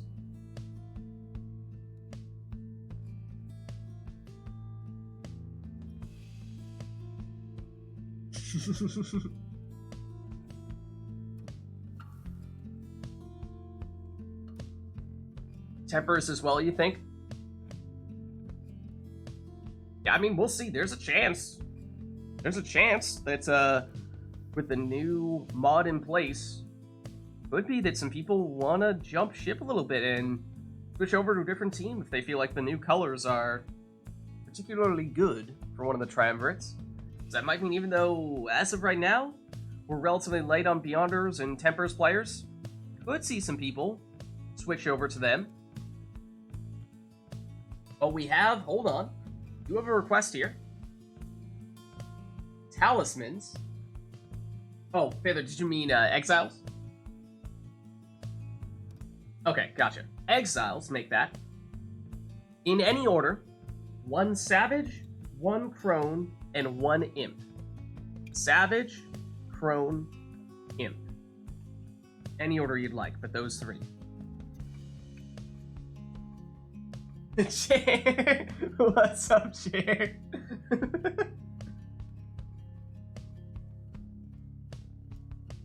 It's also a withdrawn setup. Alright, let's get this one started then. The 3rd or 4th.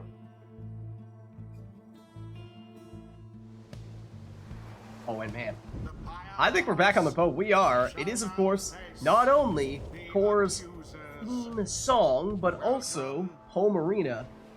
And here we see, for the first time, the Pyre Hearts raiments here. Getting that nice teal look to them. Core starting out with Messenger Imp.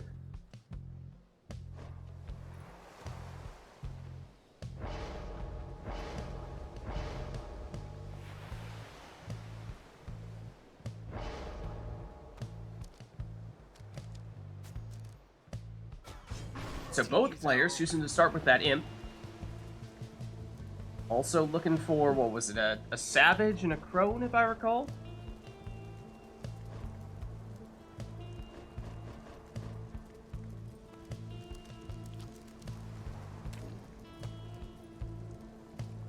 Yeah, Savage and a Crone, and so Core thinking about going with the Crone here.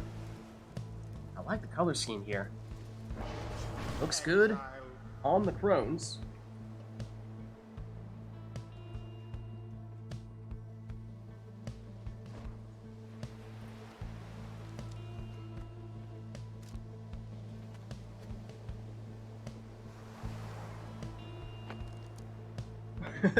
And Honora is tempted to switch over, but Honora is definitely our most faithful Nightwings player at the moment. Then again, of course, the Nightwings triumvirate colors are ones that are most familiar to just about all of us. So I don't know, if ever there were a time to switch, perhaps this could be it.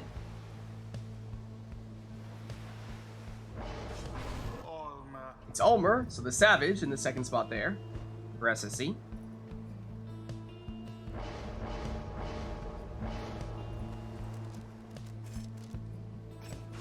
True, but blue just feels right. I mean, that's fair. I think it's just a matter of, you know, whatever your favorite color is, there's even more reason to go all in on your favorite color.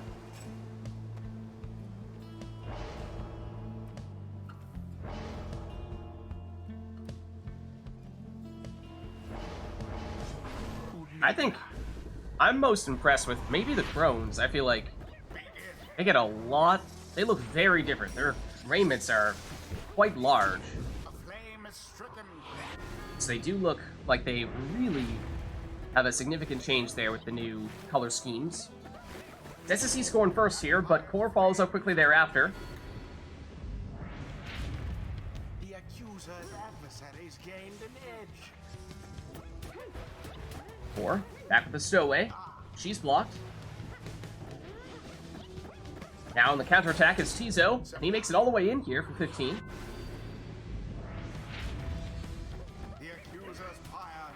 Messenger Imp. Core also makes it in. Seeing a lot of scores here with our Imps, surprisingly. Usually more of the defensive players, but not this time around. Stowaway, this time she's blocked. This time she makes it in for a 20 damage plunge.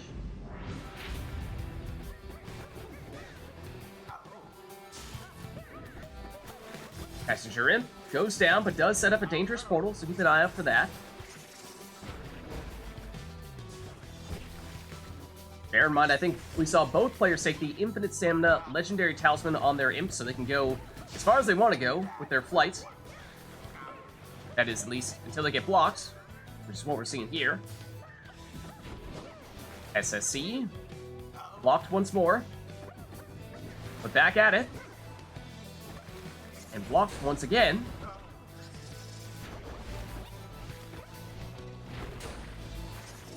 Now Core takes the orb here. The Bullfrit goes down.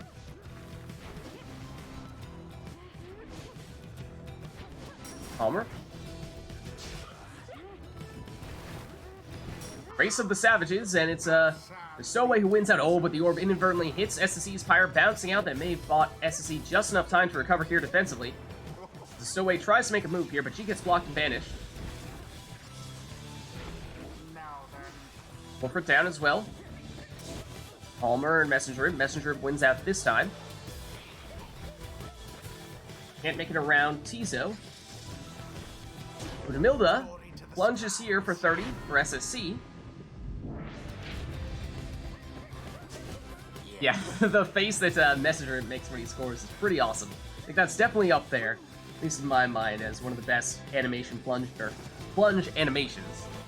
Hard to top finger guns, though, of course. Speaking of imp plunges, there's Tizo, scoring for 15. I think that Imps might be both teams' leading scorers. If not, then they're very close to it. Oh, and look at that!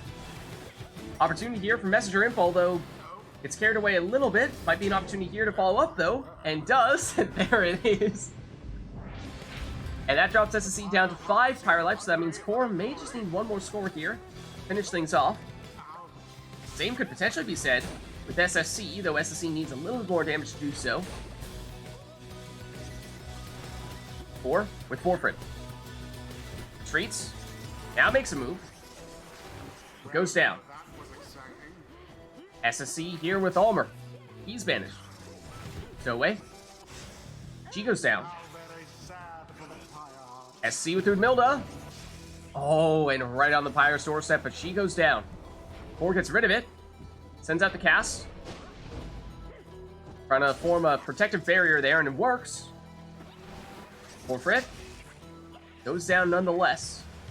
Oh, look at that portal play there by SSC. Nearly rides its momentum into the Pyre. Oh, look at this. No defenders back for Core. Opportunity for SSC. Ups for the throw. And there it is. Completely forgot I have Feral Curse. I thought I saw at the very end, but instead you were triggered it. But at that point, you'd already gotten the throw off. But yeah, good game. GG, the Feral Curse flex. Alright, let's head on back. Until the stars align.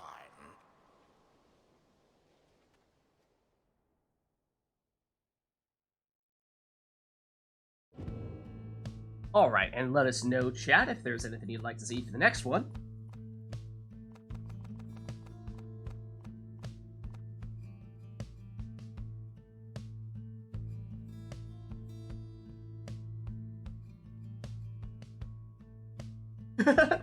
The sign of a new meta? Perhaps.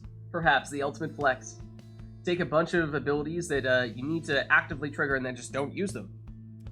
Like, yeah, I just voluntarily threw away some of my masteries. What about it? Alright, now we got some Thrash Pack going. Good to see that even with the new songs, we don't forget the classics, the staples.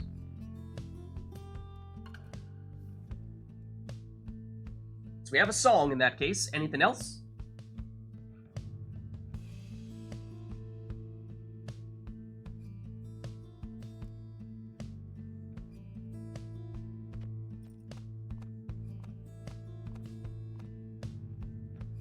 Oh, look at this. We were talking about how we wanted to have someone try out the Beyonders at some point. Or would you like me to switch you your sigil as well? How do I do that? I don't know. I'll be switching probably every game, so you don't really have Okay, to. I mean, it's fairly quick. No worries.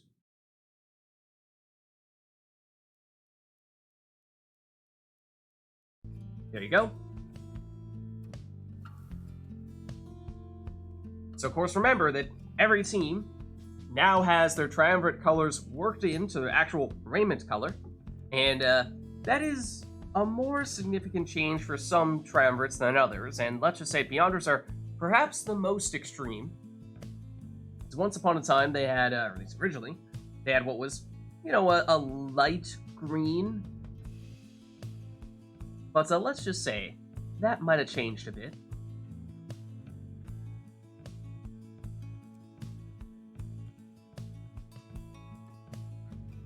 Anything else, or will this be all?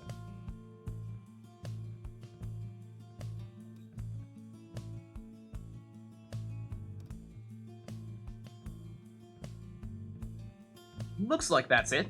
So let's get started here. That means that our players will take whatever they want to take. Oh, hold on, though. Last minute request here. For Exiles, just in time. Coming from an ore. We'll see what it is. The Beyonders shall take on. So before you take anything here, Core, let's see what an ore's request is. And as you can see, as it turns out, Conduct the rites. the colors for the Beyonders is now a more translucent white-like color, making everyone look like, well, they're from the Beyonders. Okay, Nor says, please proceed for the next one. Gotcha. Just remind me for that next one, Nor. Sir Gilman. Alright, it's Gilman first for Core. Yeah, they're all ghosts. I mean, it's fitting. Ghost worm.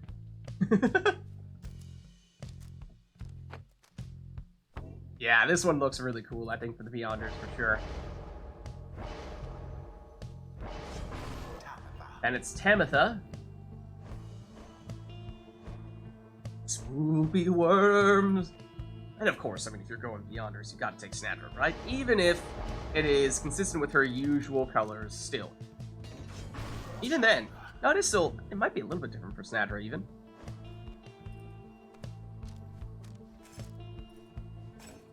I think they're a bit more white, or at least the aura colors. Yeah, it looks a little more white. And I wrote her saying if you double down on a class, then you get some interesting colors as well there, Core, so might be worth trying it out if you're up for it.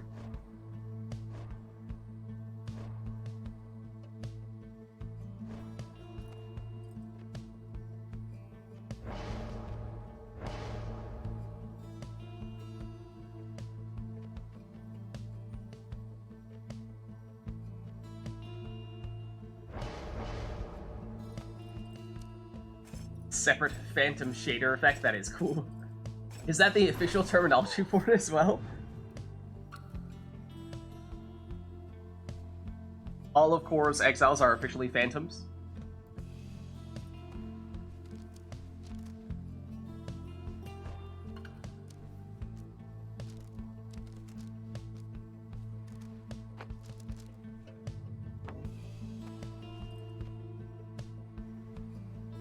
That is how it's called in the code. That's cool. That is cool.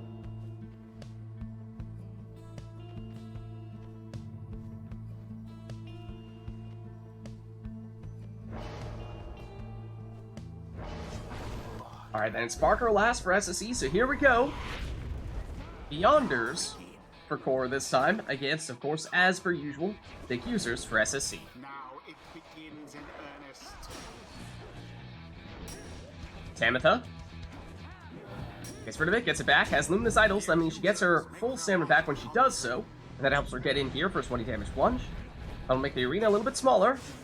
Jody goes down, oh, as does Barker, meaning an opportunity here for the core. Charges up the throw here with Fulfred, though it's intercepted. But Fulfred quickly banishes the would-be defender, but gets banished on the Pyre. Jody knocks back one defender. Needs to make it in here, and does.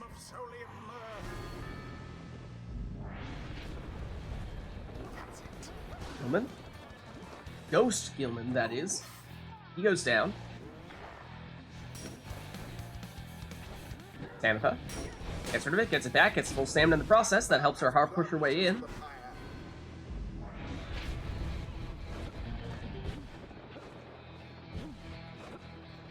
Jody trying to knock Gilman back. Gets the orb in the process, but she gets shoulder smashed. Snadra. She goes down. Ghost Fulfred successfully defends along with the sapling.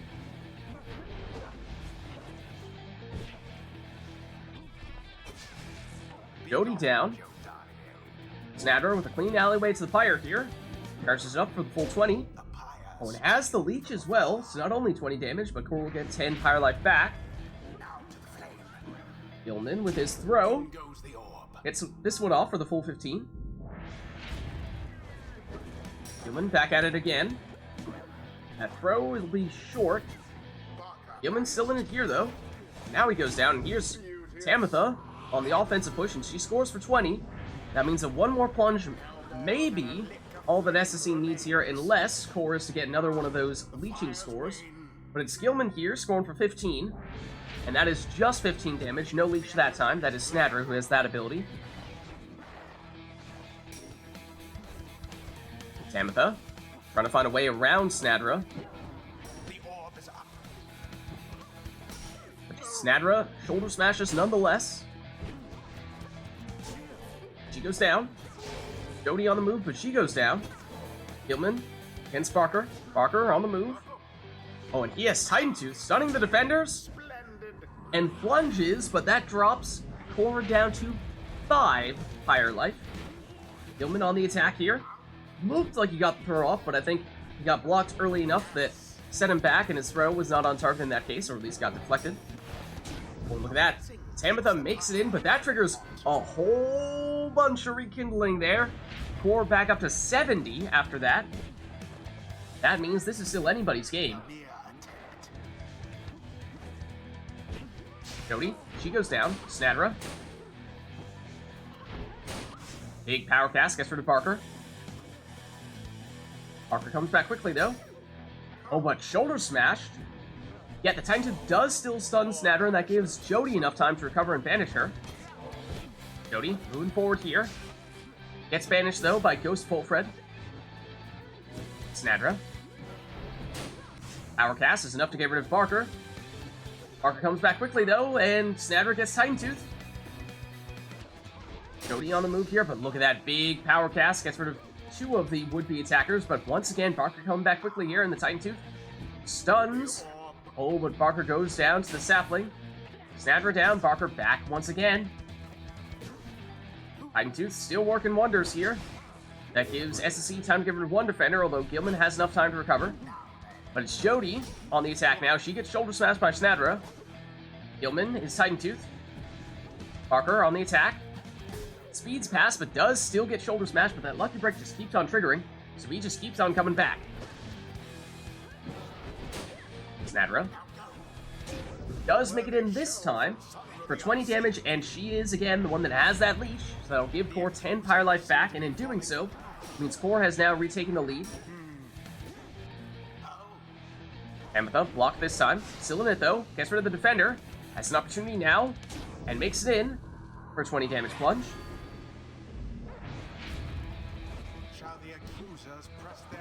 Gilman blocks, knocks back. Now Jody on the attack. Knocks back both defenders. Makes it in here for a 30 damage plunge. And momentum shifting back towards SSC. One Jody score would be enough, but of course she's out for this series, and now it's Core striking back with 15 from Gilman.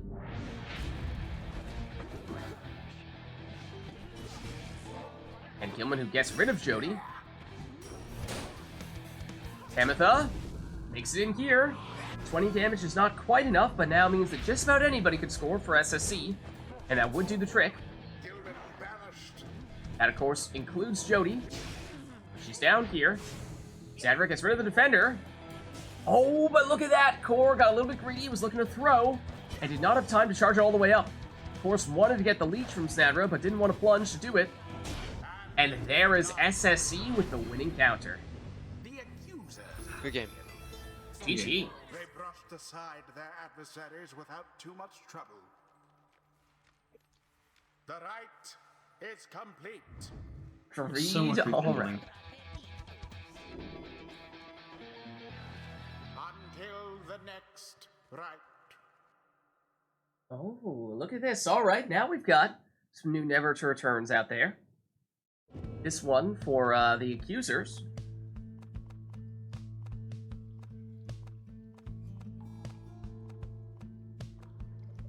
And, Anor, you had an Exiles request you wanted, right?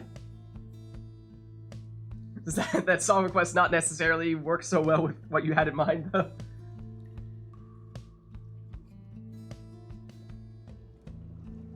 Really? There's a line for liberating Snadra.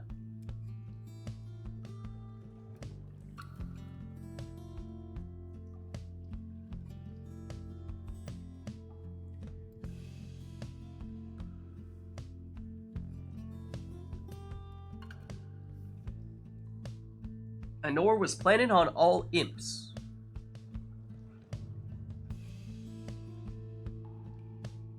But may go for something else to be more consistent with the song request. Or we could do imps first, yeah, and then do iRotor's song request after that.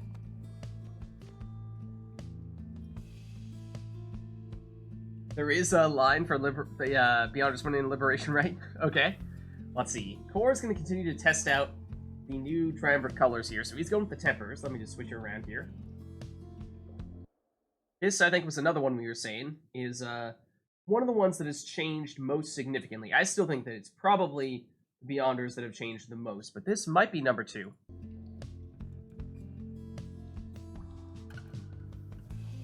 Okay, Nora says Lendl and 2 demons. That is, absolutely, of course, one of the Accuser setups. And then Nora also goes to the Talisman here.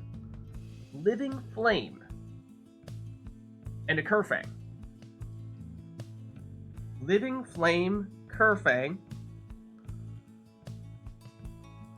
Lendl and 2 demons. It's a very Accusers-y theme.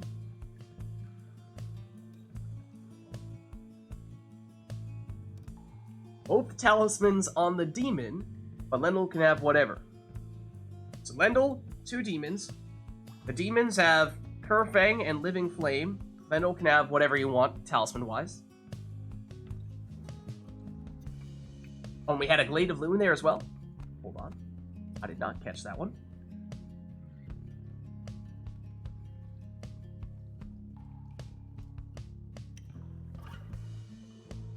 Oh, we did. I've already snuck it in. Okay.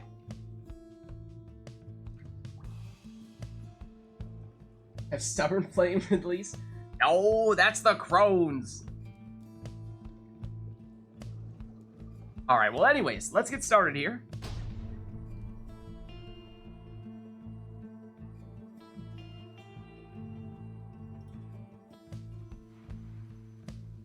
The Tempers shall confront the accusers. Welcome. Alright, so Lendl and 2 demons. Who shall conduct the rites? Lendl can have whatever talisman you want, but those 2 demons must have Curfang and must have Living Flame. And take a look at these colors we are seeing with the tempers. Much darker, much deeper.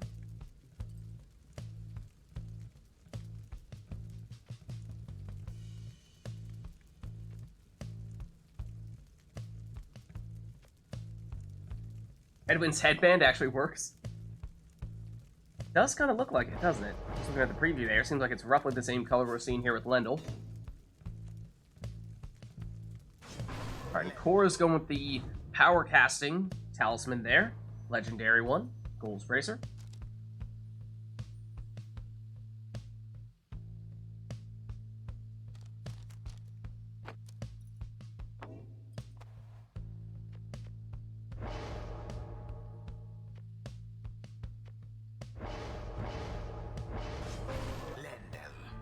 And Lendl, of course, on the other side for SSC, so this time going for the additional starting Pyre life, rather than the power casting. 2 demons, of course, one of those accuser demons is Vids, so we'll see if either player opts to use her.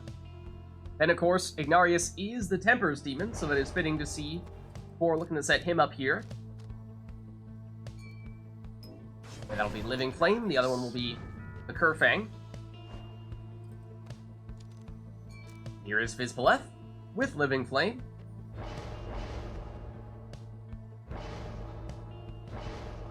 Demon.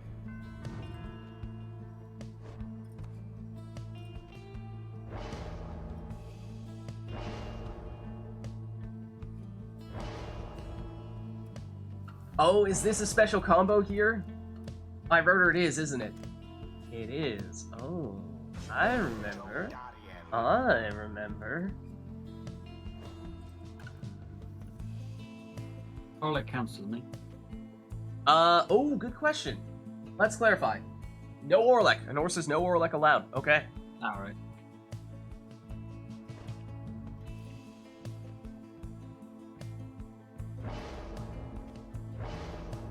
It's just me, or does Iggy just look wrong in that color scheme? It's like, he's meant to wear green. Just doesn't look right. It looks very out of place.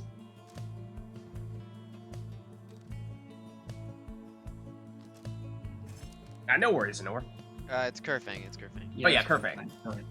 That guy up there. There you go. Ignarius. Alright, and here we go. Oh, this is interesting. Of course, seeing the double demons mean we will also get the different colors for the 2 different demons. And listen closely to the song. It'll be a little bit different than what you might be used to.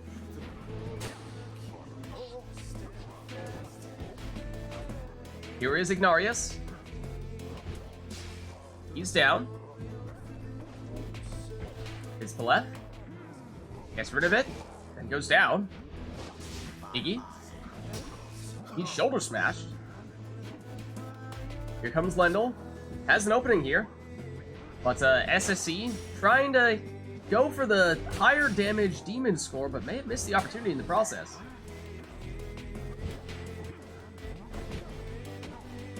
It's Paleth. Hopping around Tokyo City like a big playground, but she goes down. Iggy might work in the distance colors? Yeah, that could be, but I mean, like, here's Ignarius here. There's something wrong about him being in colors that are that light. I feel like he's meant to be wearing darker colored raiments. The But there is our first dowsing. That was Lendl. So he's out for this series, but look at that huge power cast there from Lendl, and that sets up now a potential big score here with the Curve Fang as well, so make that 38 from Jody.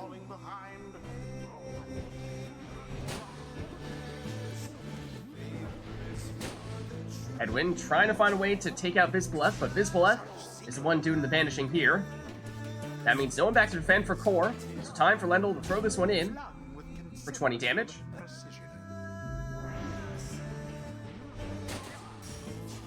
Big power cast there from Lendl nearly banishes the entire team, but falls just short.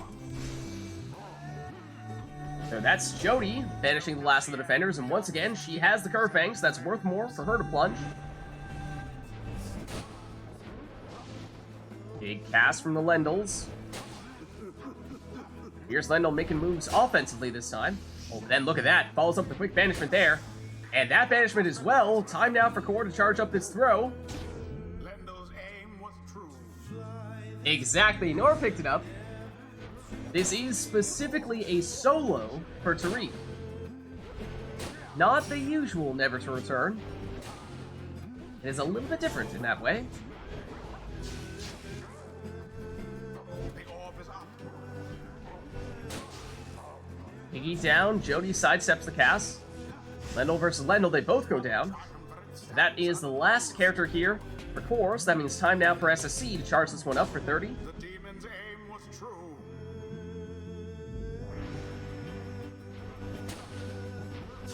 But Lendls just gave each other a hug there.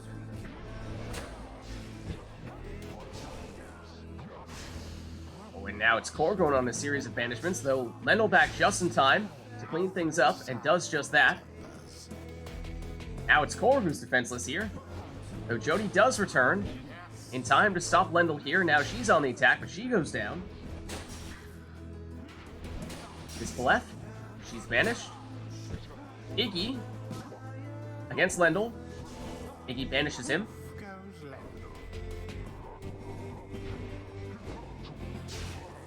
Iggy banishes the other Iggy.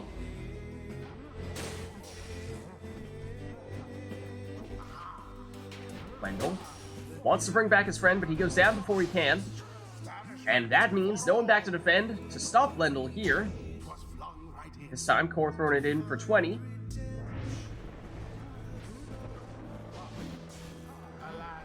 And Arena gets smaller, making things a little more crammed, and especially with what would normally be considered pretty defensive teams here with some large demon auras and the big power casts from our Nomads. It's going to be certainly increasingly difficult for these players to score.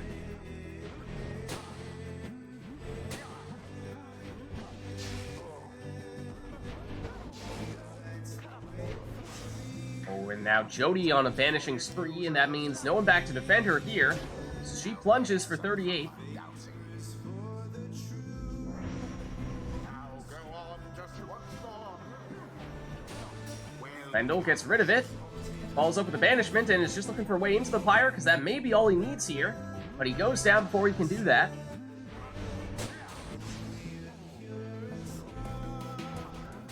Lendl, he goes down to, well, the other Lendl. Once again gets rid of the orb for the quick follow-up on the banishments with the cast. But he goes down here. SSC returning the favor this time.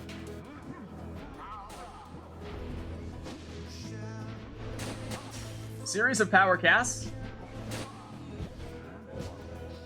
But it's Core who's on the move here. With Iggy. Oh, and he was so close, but he goes down here. Lendl is still in that dangerous area, though. Yet SSC has an opportunity to counter here, and does. There's no one back to defend.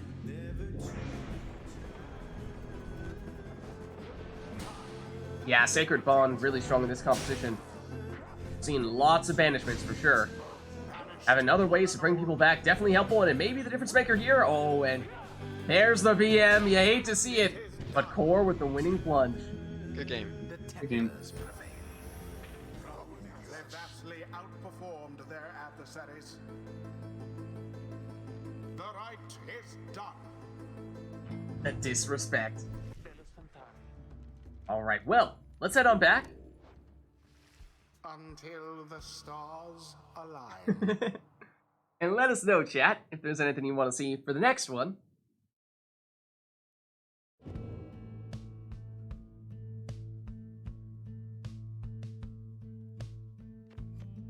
Yeah, in the meantime, why don't we reset ourselves and we'll see if Core... Oh, this time trying out the Dissidents, okay. Back turn. If someone does exiles, at least give me a harp, because I want to show the harp. Okay, Core says he wants to try out the Distant Harps. If anyone is going for a harp request, or an exiles request specifically. And or I think it's been trying to get a very specific request out here. I'll just do 2 dissidents. Okay, no worries, no worries. Let me switch you over here as well then. So no more tempers. But yes, dissidents. There you go. So this would normally be one of the compositions or one of the matchups that would be difficult to differentiate between the dissidents and the accusers because initially they had very similar triumvirate colors. But I think that was one of the goals of using this mod was to make it so that even these matchups that previously were going to be very hard to distinguish between the two teams should be easier now.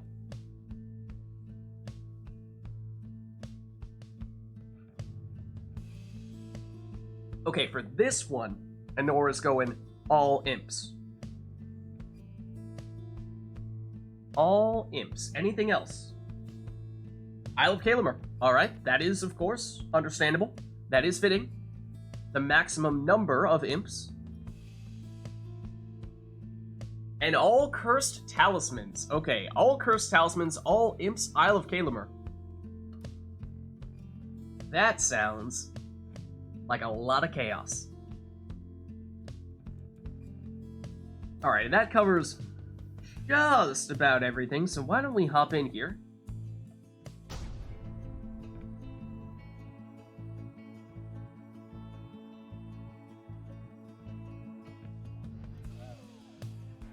The dissidents shall now face the accusers. Alright, so all imps on this one, all cursed talismans on this one, and now we get to see the color scheme of the dissidents.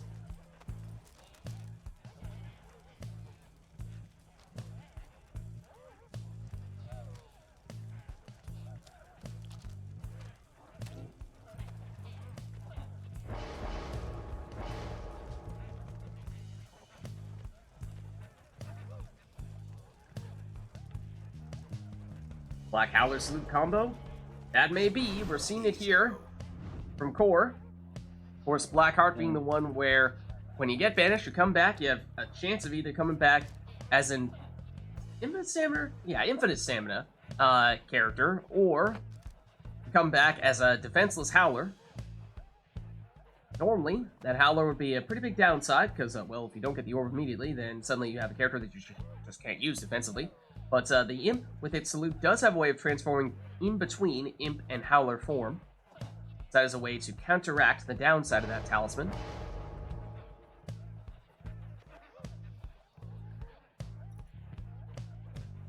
Then you have the Black Claw, which does that count for last laugh as well? I have no idea. I think you can still do Last Laugh. Does anyone remember with the Claw? So you can't cast. But since Last Laugh would usually explode when you don't have the orb, can you still do that?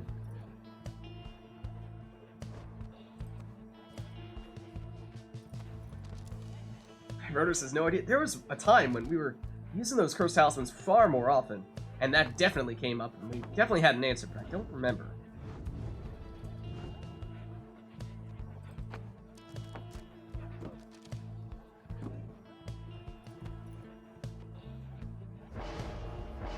Then the Hoof gives them more stamina but can't pick up the orb. Of course, for those of you who aren't familiar with the Cursed Talismans, they all have strong upsides but very strong downsides as well. So it's a double-edged sword. That is why they are cursed.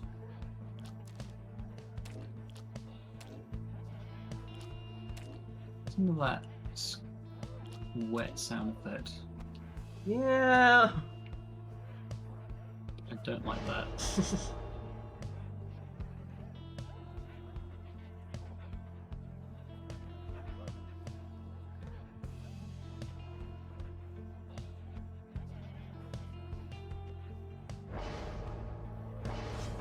Messenger imp.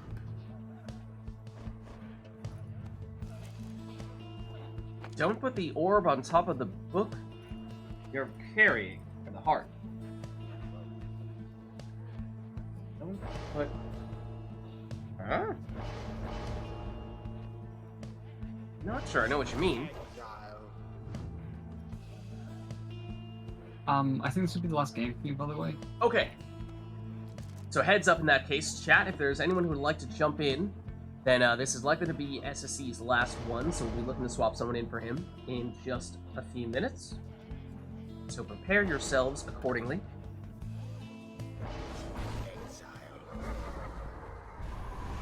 And here we go.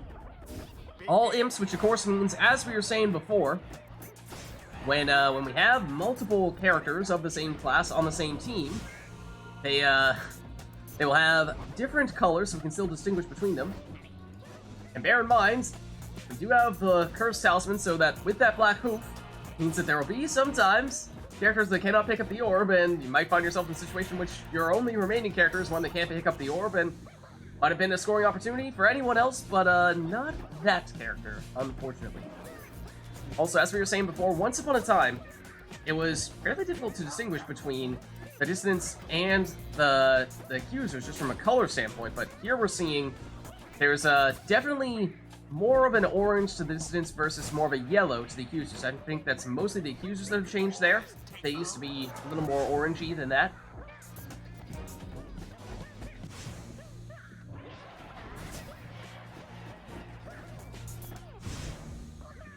And of course, expect many, many implosions here. It's Core. Makes it in for 15 damage. That was Tizo, but he's out for this series now. That's all Core's exiles, but there you have it. That's a good example of SSE taking one of those imps through the portal, but it was the one with the black hoop, so it couldn't pick up the orb, so even though there was someone back to stop him, he couldn't do anything about it. This time he can go on the attack, though. Whereas Core cannot. Core's Raji goes down there. SSE, once again, though, finds himself with one imp remaining, but it's an imp that can't pick up the orb.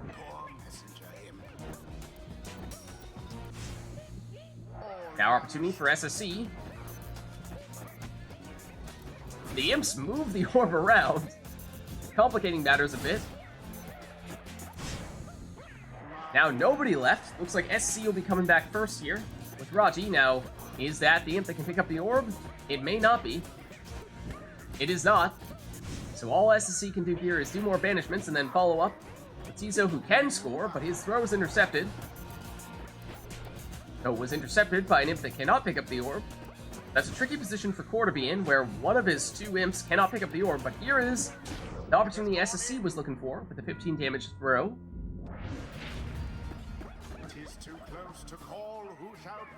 Okay, so actually both of them are a little more yellow than they were previously, but just the accusers are far more yellow, whereas the dissidents are just a little more yellow. That way they are a little bit easier to distinguish between the true Nightwings, who are also reddish orange.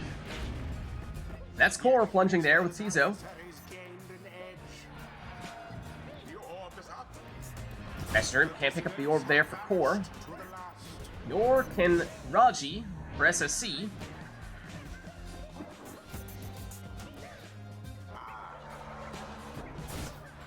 Double banishment there.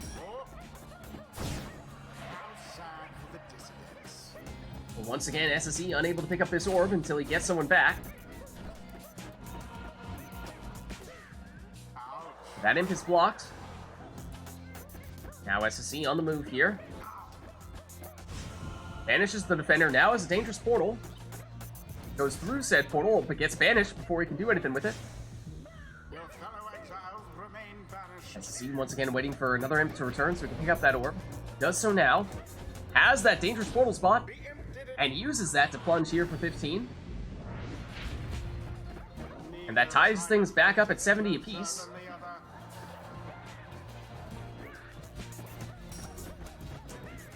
SSC goes down here. Once again, had an imp that couldn't pick up the orb.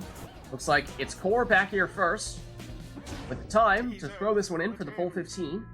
So it's Core retaking the lead. How very fortunate for the dissidents. Banishment there, setting up a dangerous portal for SSC. One that SSC would like to keep here. It gets moved back to midfield. Or big banishment there. Getting rid of the last of SSC's defenders. But not quite quick enough to make it into the Pyre before those defenders started coming back. The orb is taken.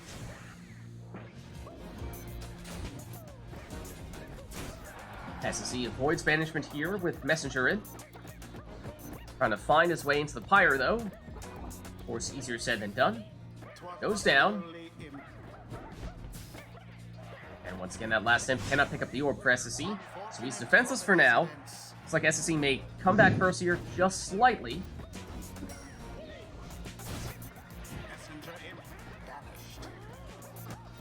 SSC goes down. Now Core, he goes down. They both go down.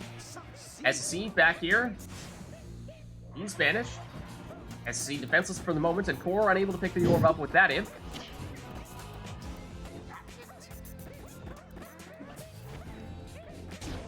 And look at that. That was a black poof imp that just scored, mind you. Yes, it is possible, in case anyone was wondering. The character needs to be standing on top of the Pyre, and you need to pass them the orb, as Core just did.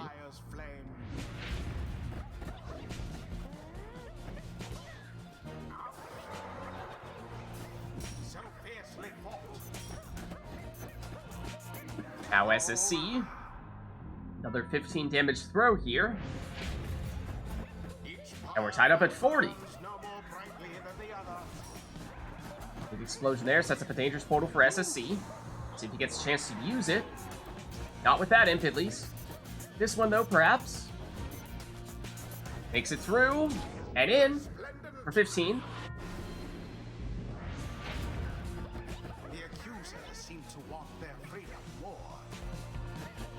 Oh, and Core with just enough to make it in for a 15 damage plunge there. And that means now we are tied at 25. So this one remains close. 2-score game for either player.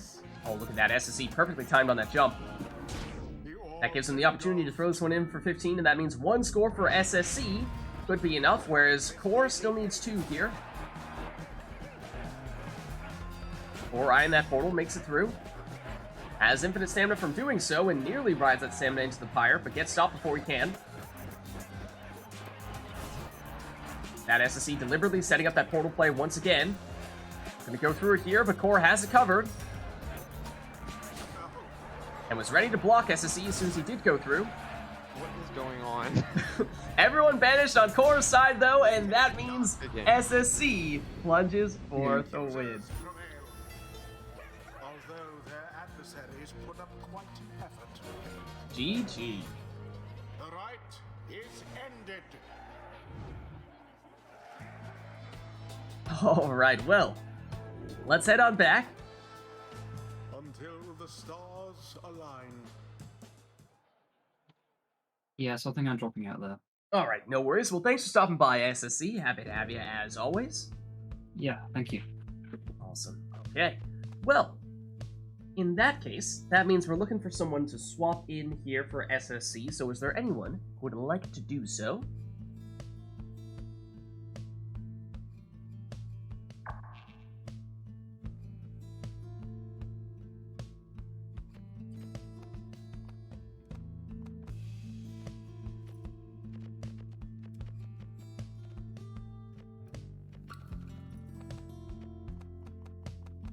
Core? What are you doing? But yeah, is there anyone who'd like to jump in here to go against Core?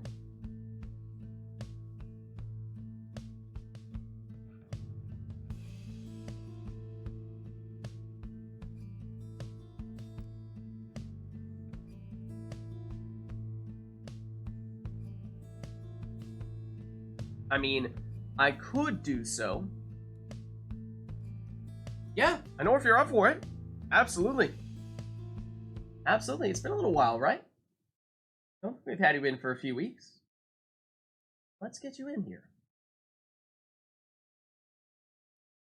Let's get you in here. Okay. Invite sense. Let's not have an ore as a CPU.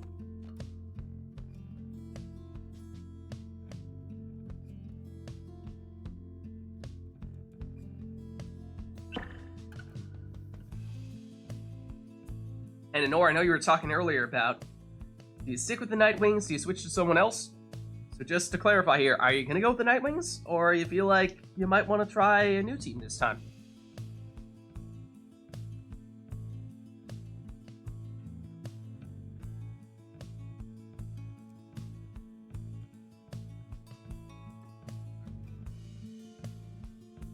Have your hopes up for this one? Okay. Fingers crossed.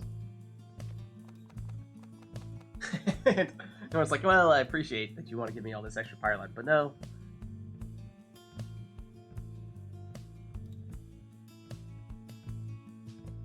Want to try Tempers for one, right? Okay. Sure. Let's do it. Let's do it.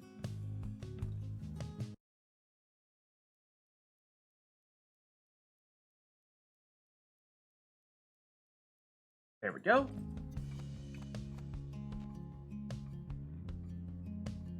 Okay. Anything else we'd like to see here? Why don't we just double check controls here for Nora real quick, just to make sure. This, oh, that's not controls. Does this look right? Otherwise, chat, let us know if there's anything you'd like to see for this next one. Seem denied the controls? Okay. In the meantime, let me make sure Steam is not denying you controls. Should be good now. What's up, Arumi? How's it going?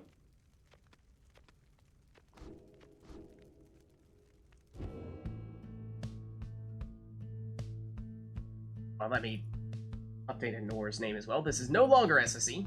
Just swapped out. Let me get Anor in her name as well. I almost forgot.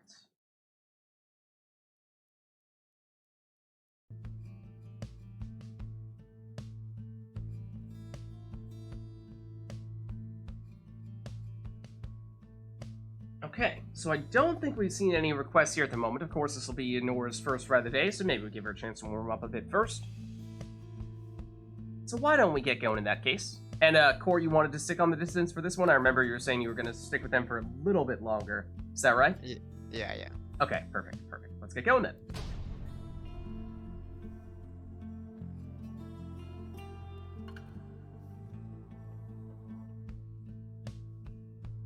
The dissidents. Okay, we're at the book. Versus the Tempers. Welcome. And let us see. Who shall conduct? With no requests here, you are free to take whatever setup you'd like. And yeah, was it harp specifically we were saying that we wanted to see at the distance? That did look pretty cool.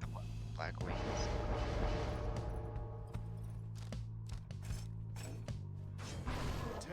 And I do like the deep green tempers as well.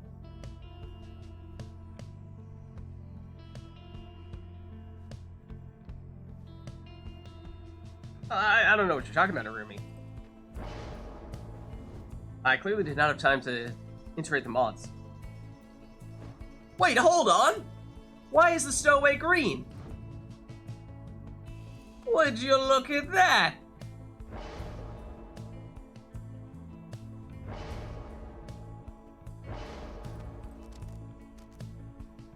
Okay, now this feels like a crime. Snadra in anything other than the Beyonders colors just feels wrong, especially because the little flames around her head are still that green color. Sandra.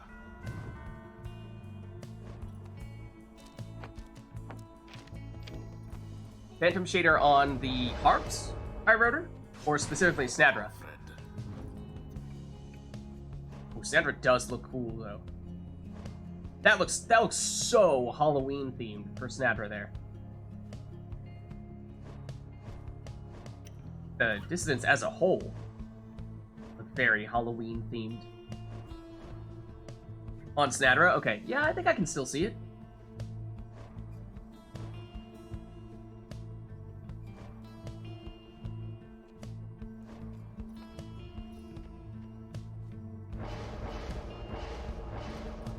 I mean, there's all these combinations that we can experiment with here. Izo does also look like a Halloween bat.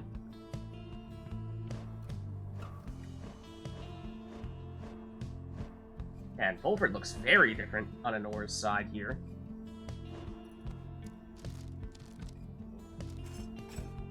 Yeah, I think the green saps look good. I think you're right. Alright, here we go.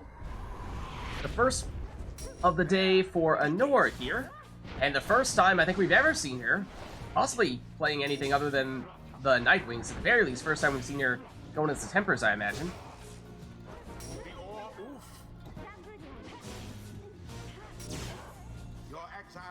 That's everyone down here on Kor's side. Opportunity for Anor. Oh, except misses on the banishment there. And so now Kor countering with Snadra, and she backflips into the Pyre. Maybe on stream again? Really? Huh. Maybe once then. Volfred shields off and passes off. Has time to throw it here and does get that one in for 23, so cut slightly short. Stowaway teleporting to the orb, but she goes. Oh no, she does not go down. Now she goes. Ametha banished here. Stowaway banished as well. That is all of Anora's exiles, which meant that at least for a moment there, we saw that numbing gust triggering, stopping Kor from jumping, sprinting, throwing, or using any of their special abilities. Volfred inching forward. You know he has that nutrition stick. So Nora's just doing the calculus, figuring out when and where he can make it into the Pyre from. But not this time. This time it's Pamitha, and she plunges for 20.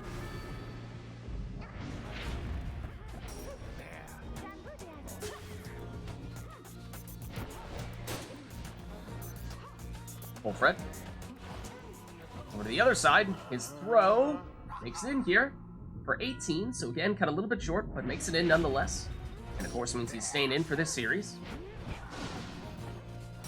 Ametha dives in for 20.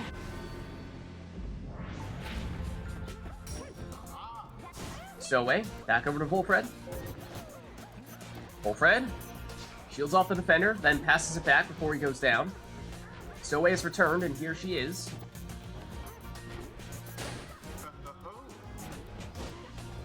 And she hops in. 20 here. And she had prayer beats, so she's back. Ametha, send up the cast, and plunge.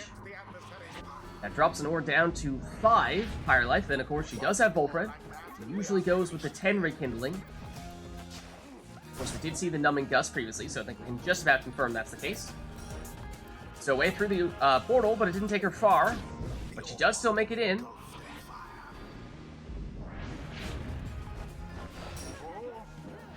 Pamitha against Volfred. Pamitha wins out. Pamitha blocked this time, though. Now banished. That brings back Volfred and the Stowaway. Stowaway this time. She goes down, though. Oh, big explosion there from Tizo. Gets rid of all the defenders, setting up the Stowaway score here. She plunges for 20, and like we were saying, she's the one with prayer beads, so she'll be coming back. Volfred straight in to get the orb. And nearly with the plunge as well, but he goes down. Stowaway teleports and banishes. Teleports again and banishes. But then goes down. Pamitha, bring back some friends. Over to Tizo, back to Pamitha.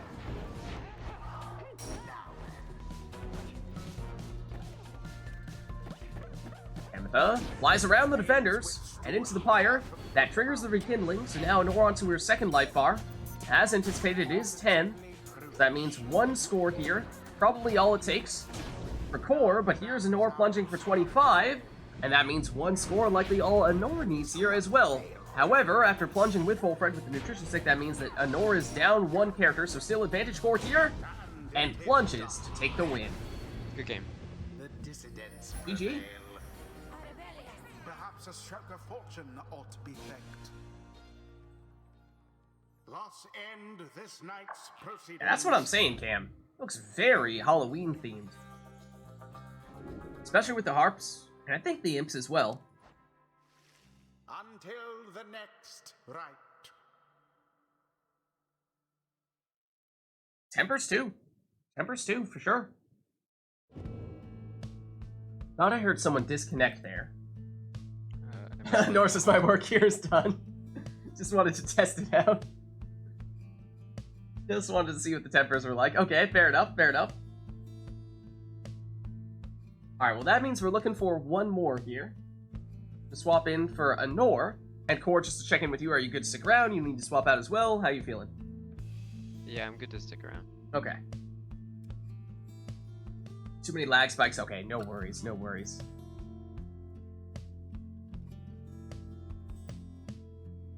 So we have the sermon intro on.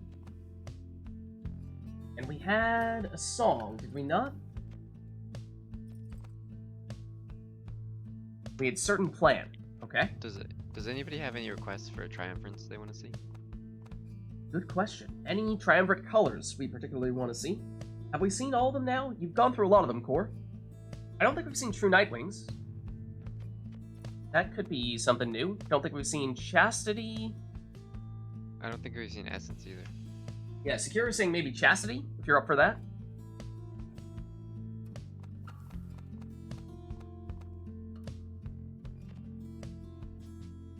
Norris, as long as I get the chance to show the saps on the tempers, and that's fine.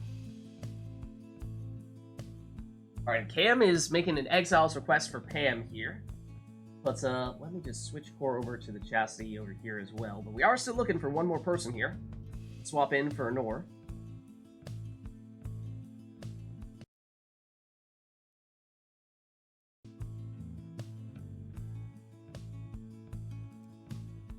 Is there anyone who would like to do the honors? I mean, Cam. You want to do a Pam, right? You could hop in and do it yourself.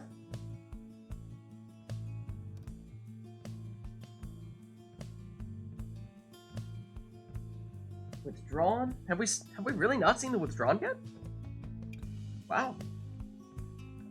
Essence, Destiny, True Nightwings. Ah, sure, why not? Okay, let's get Cam in here then. Let's get Cam.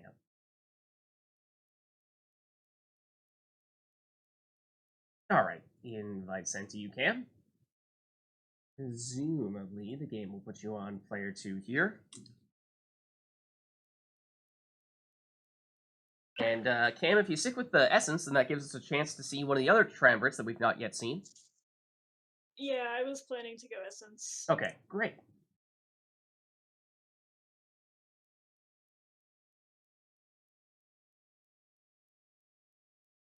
There we go.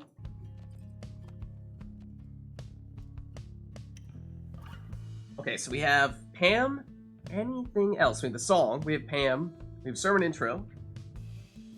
I suppose that's a fair bit. Maybe we give Cam a chance to warm up a bit here before we do anything else too crazy. Don't exactly think that having a Pamatha request is going to be too much of a hindrance for her. I think I'll be alright. I think you'll be able to pull through. It's gonna be tough, Yeah, but I think you'll find a can way. do it. True soldier. Alright, let's get started. She says as she scans over the list and finds the top 20 teams all have Pamatha. A lot of them do have Pam.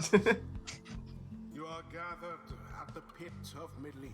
Oh, hold on. We do have another Exiles request, perhaps. You may walk the path to glory. Only the righteous I mean, we could still get that one in, emerge Arumi. victorious. The Chastity, stand ready. Oh, Arumi, though, that does conflict with Cam's request, because Cam did say Pam specifically.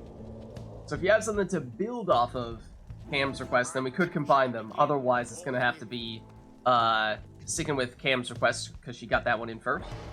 I feel like I'm being targeted here. Did you see Arumi's request? Yeah. Alright, well, either way, I think that leaves us with... Hamatha indeed, for both of you.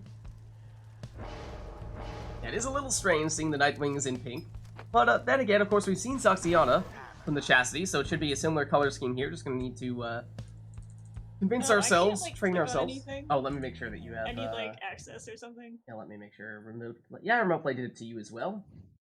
There you go. Oh, do you use the same exact control setup as Nor does, Cam? I need to double check that. You may not. Just verify. Yeah, okay. Fixed that. Yeah, and this is our first time seeing the Essence as well, and this looks more different. Hold on. Pam on the Essence. Now, there's an interesting thing. From a yeah. lore standpoint. What could have been...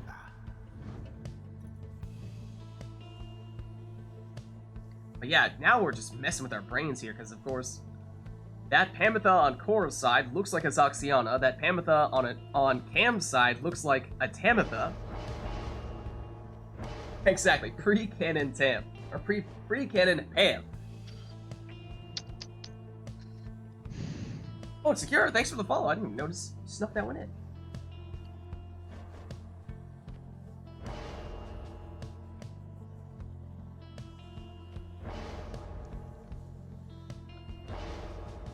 This is definitely the first pink worm we've seen. It's an exploding Lady River.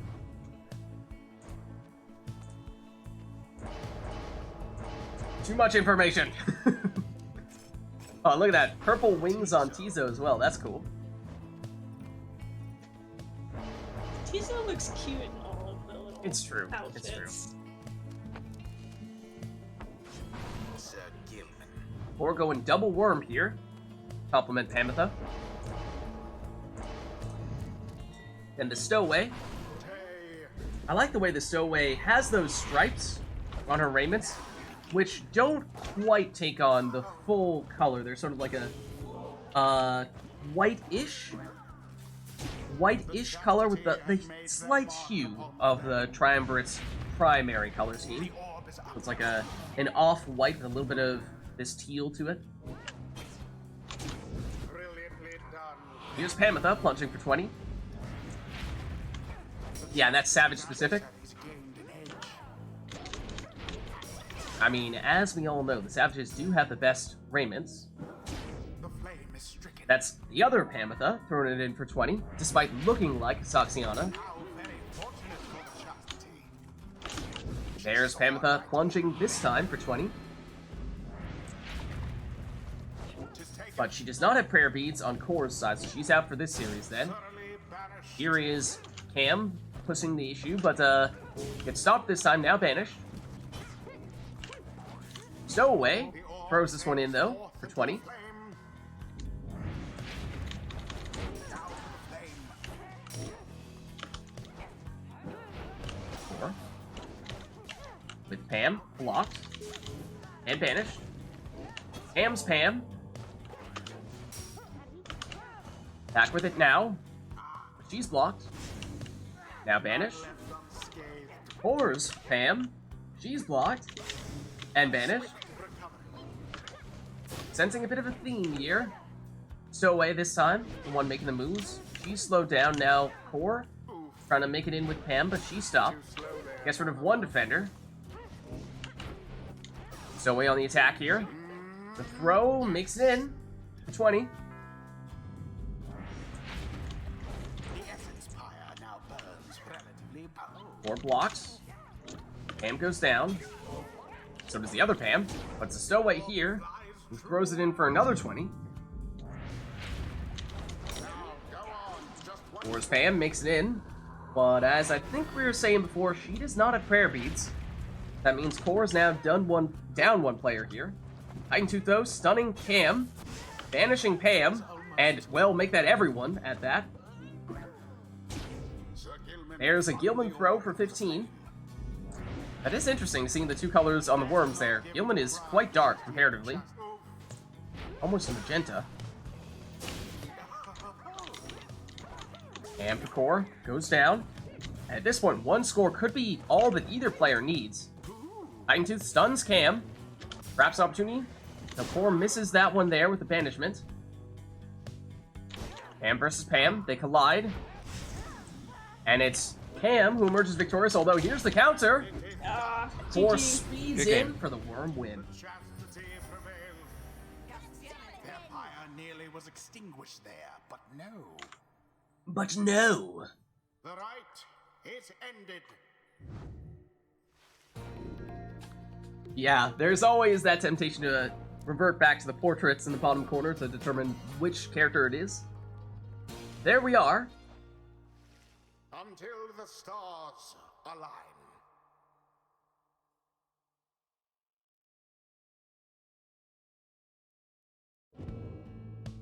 All right, well, chat, let us know if there's anything else you'd like to see. Otherwise, let's reset our songs and what have you.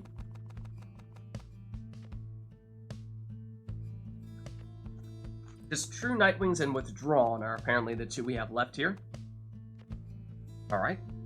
Core will now show us the Withdrawn.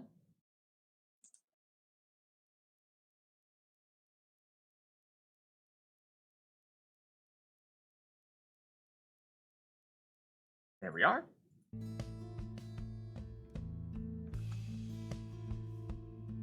Okay, Rotor's choosing Exiles here. Oh, and we had Arumi tried to do an Exiles request, and then we said no can do because it conflicted with Cam's. So, technically speaking, that does mean Arumi is next in line here. Arumi, if you'd like to do anything. I mean, and then I wrote her, if your request is compatible with Arumi's, then we can combine them. But it was just that specifically, we could not combine Arumi's and Cam's last time because they were directly in conflict with one another. Just skip yours, Arumi? You sure?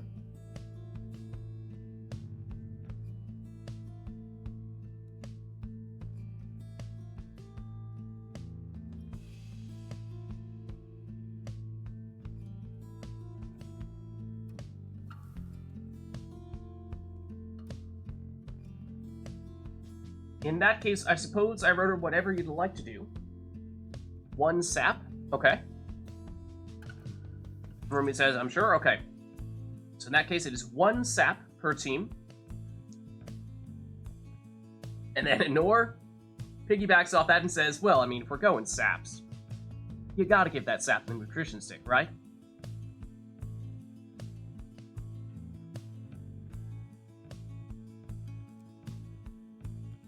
Okay, will that be all? Or do we have anything else in mind? Song will be Talon. Okay, let's see. Let's find it. Talon Sheath. A stick! A nutrition stick.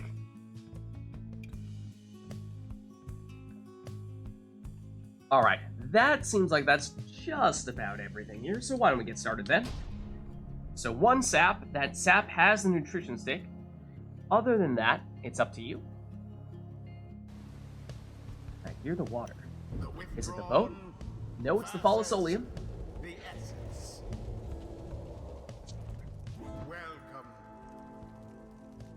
Who shall conduct the rites? Okay, and so this is our first look at the Withdrawn. And we're seeing that secondary color, which is that lighter green. That's definitely new. Or at least, feels much more different. Relative to the other green triumvirates that we've seen in the past. Perhaps the most distinguishing feature.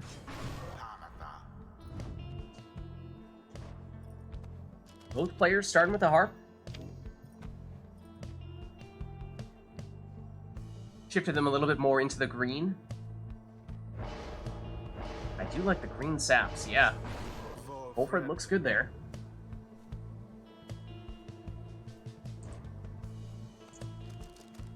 And Wolfred, I mean, he still has some green going on here, even for the essence.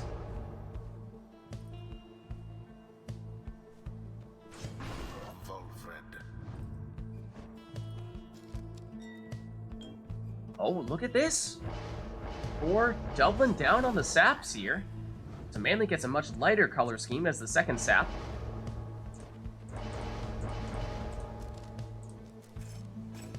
Nor sticking with Tizo.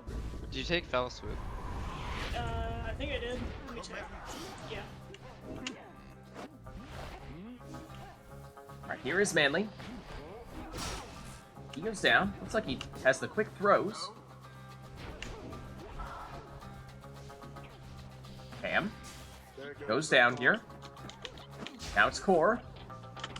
Wolfred is, or rather, Manly is banished. Pamitha can't quite speed out of the way of that fell swoop. So the other Pamitha, she's down.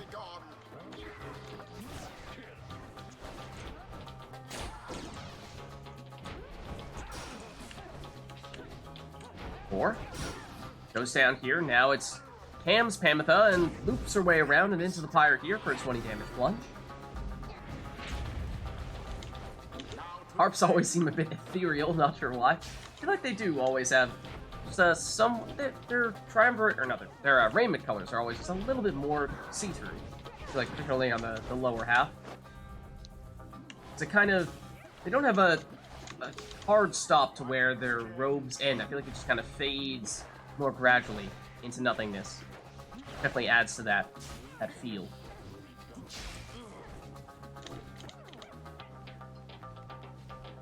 It does make them look more ghost-like, for sure.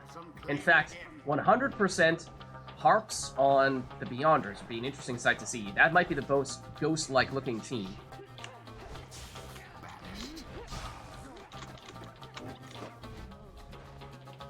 Manly. Inching closer, but he goes down.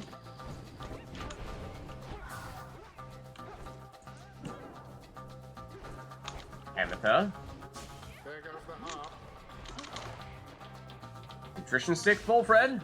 He stopped. Oh, it's actually Saxiana who, Core took.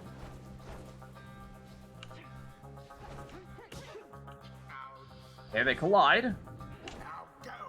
But it's Pam who makes it in here for 20.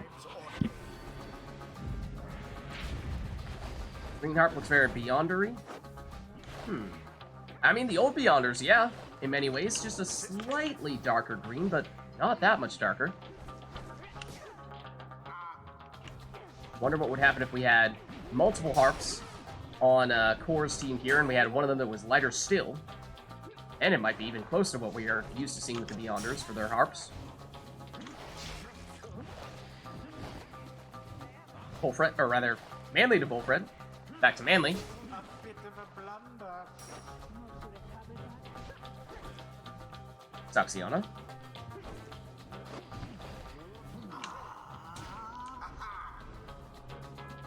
Bro makes it in here for slightly more than maximum at 24, or slightly less, I should say, at 24 damage. Bullfred goes down. The other Bullfred on the move now, using that extra nutritionistic mobility. He's banished nonetheless, and that was the last of Cam's exiles, though Pamitha has returned now. With a quick throw, she does her own back to block it.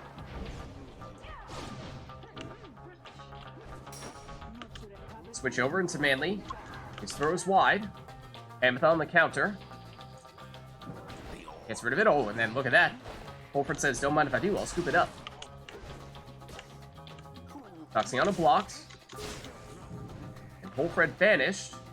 That means at the moment, at least, Core defenseless, though Manly has returned.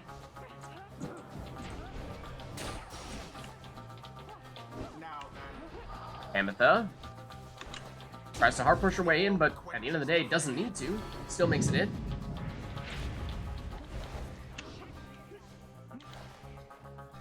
Does the salute line change if they have the salute? What do you mean? Oh, look at that. The throw unblockable from that range for the full 25. I don't think there'd be any reason why this salute would change with the mods, right? Don't know if that's what you're referring to. Amitha nearly makes it in there, but she's blocked. Saxiana now switches over.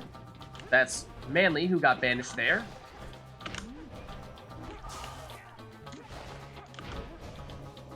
Oh, hold on. I'm getting some Yeah. real bad lag. Yeah, I got it. Oh, okay. As well. Take a second. Right, they say the name of their triumvirates when they salute, but that shouldn't change with the mods, right? Don't know why it would.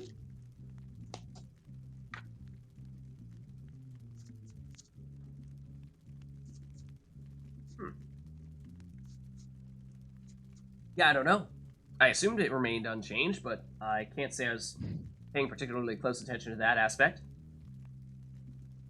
Not from the mods, huh? Okay, well, from Core and Cam's perspective, things looking any better lag-wise now? Yeah, seems- Yeah, that's pretty good. Okay, why don't I give you guys a countdown, then I'll go 3, 2, 1, go. Okay.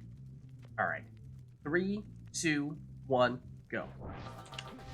We are. The orb is taken. That's Core on the attack here. His throw's intercepted.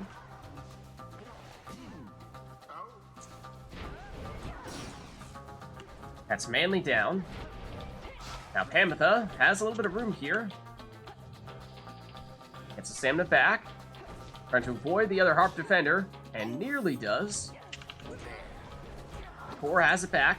Switches back over to Manly, but his throw once again is stopped. Pamitha blocked. Saxiana avoids banishment, switches over. Wolfred, he goes down.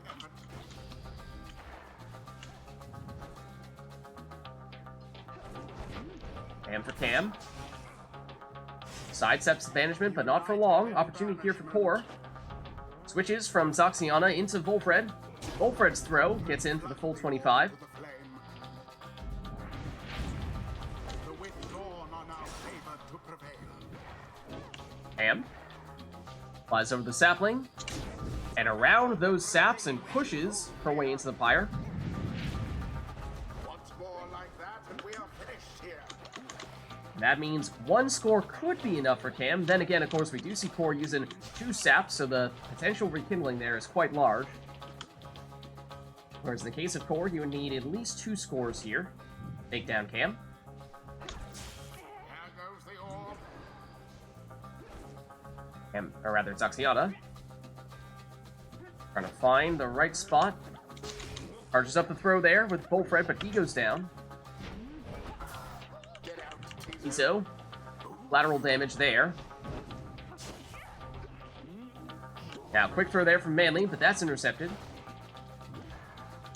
Wolfred pressing forward here for Cam. Tries to go for the plunge, but he gets taken out there. Manly shields off, then passes to a friend.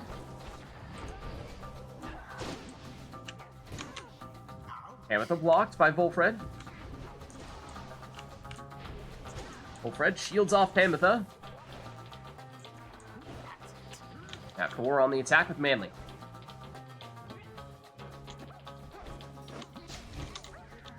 He's down now. Cam.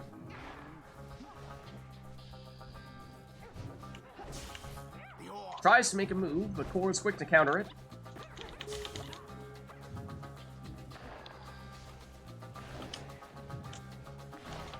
Iso. Back to Pam. Pam trying to avoid Manly here. Manly not giving up though. Now it's Saxiana. Oh, and look at that. There's the heart push into the Pyre, but there is that rekindling we were talking about, and well, it's 100. Manly with the throw is intercepted.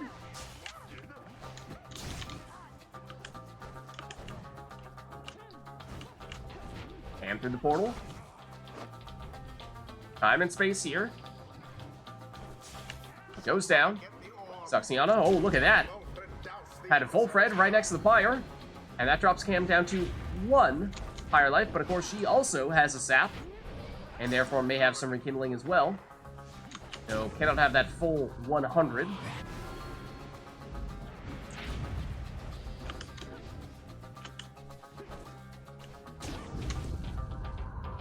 There is the rekindling though, it's 50, which is as much as Cam could have with 1 sap.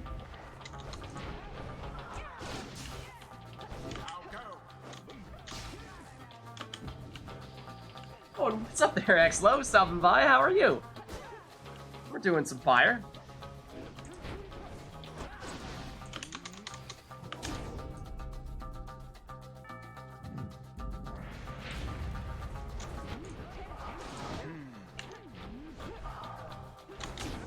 And Pam makes it in with Pam for 20 here.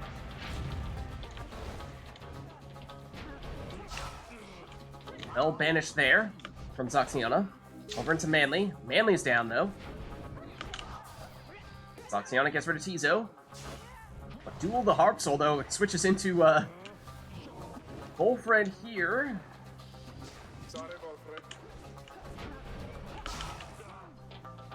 Bam. Against Zoxiana. Over to Tizo. He's down, though. Powerless or not. Zoxiana. For a second there, didn't have any defenders to stop her, but Pam has now Wolfred back to defend. Waits to get Pam at the back, though. That is definitely her preferred attacker. Has that portal. Goes through it. But Core saw it coming. Was ready to banish as soon as she did.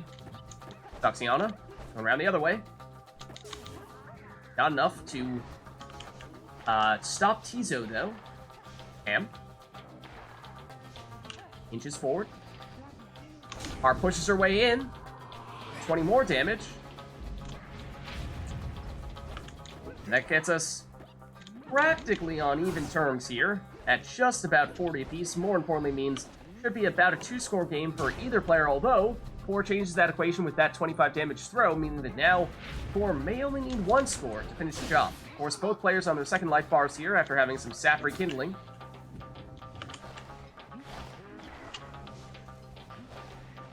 Not understanding this game. If you are familiar with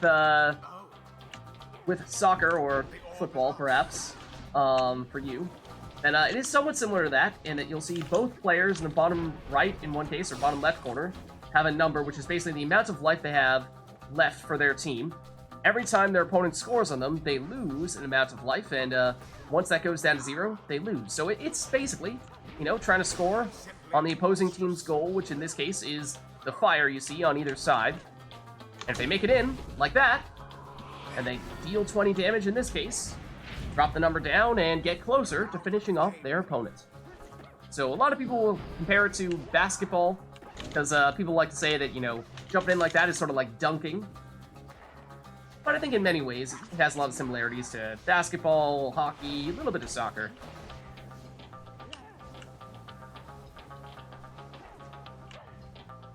It's a ball game with HP at the end of the day, basically. Exactly. Orb is taken.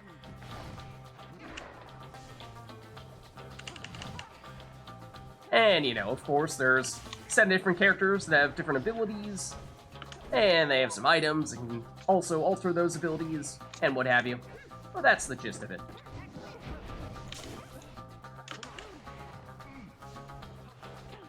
Ametha. Oh, look at that, she has an opening! Game. And makes it in for the winning score. The essence prevailed. A narrow victory, GG. yet nonetheless commendable. Thus end this night's proceedings. Well played. Alright, and chat, of course, let us know if there's anything you'd like to see for this next one. I hope everybody loved quarterback Manly. It was a quarterback Manly, it's true. It's true. I'm very not used to saps. I haven't used them in months. Oh, and thank you, Chair. Thank you. That was the bot, right? Sometimes saps can be strangely evasive. Yeah. Especially with that nutrition stick, you know? And the and the shield. Yeah. I think all I did was relearn that I don't like them. Well, you know, that's important too, I suppose. Yeah, thanks, Chair. Alright, anything else we would like for the next one? I think the only triumvirate we've not yet seen, colors-wise, is the True Nightwings. I could be the True Nightwings. You're up for it. Okay. Core, what do you think? You want to stick with the Withdrawn? You want to switch back to your usual Pyre Hearts? What do you think? I'll just be Pyre Hearts. Okay, let me switch you guys around over here in that case, real quick. And I can maybe have a few more if it's Okay, okay, Get in. gotcha. Let's see. 4 is no longer Withdrawn. Instead, you are back to your Pyre Hearts there. And Cam is no longer the Essence. She is instead keyboard tapping. What? Who said that? Who said that? It's just, it's a part of the experience, getting serenaded by my keyboard.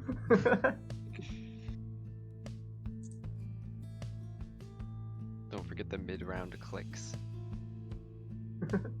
Mouse clicks. Of course. Wouldn't be the same without him. I think it's probably all a mental game, you know? That's how you won that tournament. Oh, exactly, yeah. Alright, is there anything at all we want for this one, or do we just say, eh, don't have anything in mind, so we'll just have these two take whatever they want to take?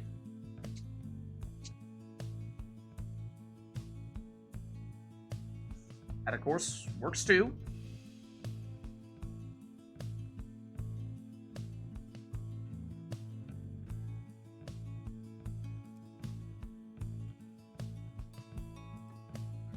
And seeing no such requests, why don't we do that? Oh, hold on, just as I say that. Choose the team that look the best to you. Oh, okay. Okay. Very good request there. So, Exlo, we just implemented a mod that makes it so that their team colors will customize based on the team that they choose here. Previously, they were all preset.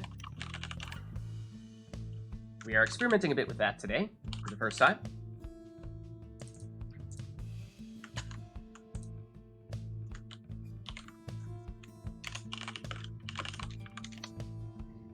Then again, of course, we have, or at least currently, is on his usual team, so, and part of the reason why he uses the Pyre may be because he likes the Pyre color.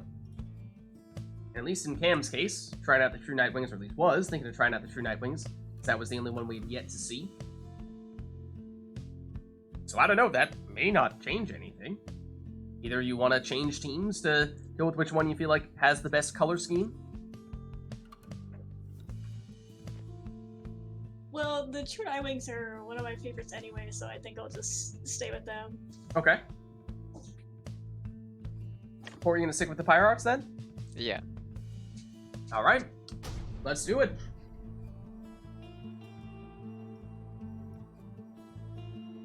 For those of you in chat, though, who've been eyeing the different colors, let us know which triumvirate you think has the best color scheme. This might be the first time we're at the Pit of Melissa today.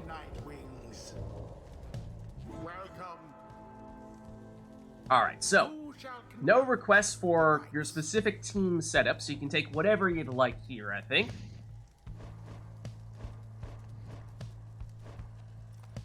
We haven't seen too much of the Pyre Hearts yet. Of course, Gilman looks relatively similar, but Snadra does not. Choose based on fashion, iRotor says. Who is the most fashionable in these colors? That is the real question. That is the real question. Oh, well, you gotta choose Gareth, obviously. Well, I mean, that's the thing. I don't know, I'm a little conflicted, to be honest with you. Because, I mean, one of the reasons why Gareth was so stylish was because he had those colors. But he's going to have different colors this time. So is he going to be as stylish as he always is? Or is this going to totally redefine the whole downside fashion scene? Because it could. It could. I mean, I'd like to believe Gareth still has the style, but I'm worried for him. I'm worried for him, to be honest.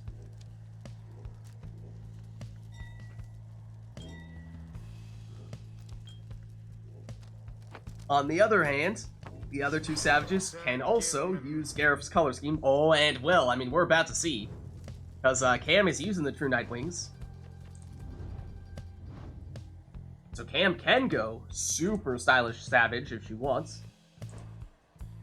Of course, Gareth will look unchanged. So have the aura colors changed at all for the True Nightwings, iRotor?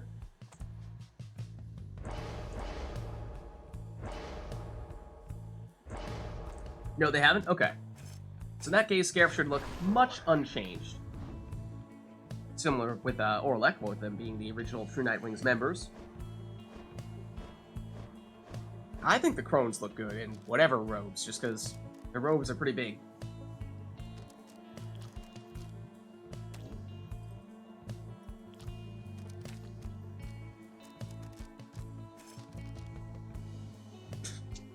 Cam, you should get a typewriter. You can just hear the dings halfway through.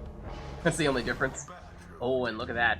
So, Core snuck in the Crone Salute, which means he'll be able to, at one point during this match, turn all of Cam's characters into defenseless Howlers, giving him what is more or less a free score. That was Tizo. Good defensive player there for Cam.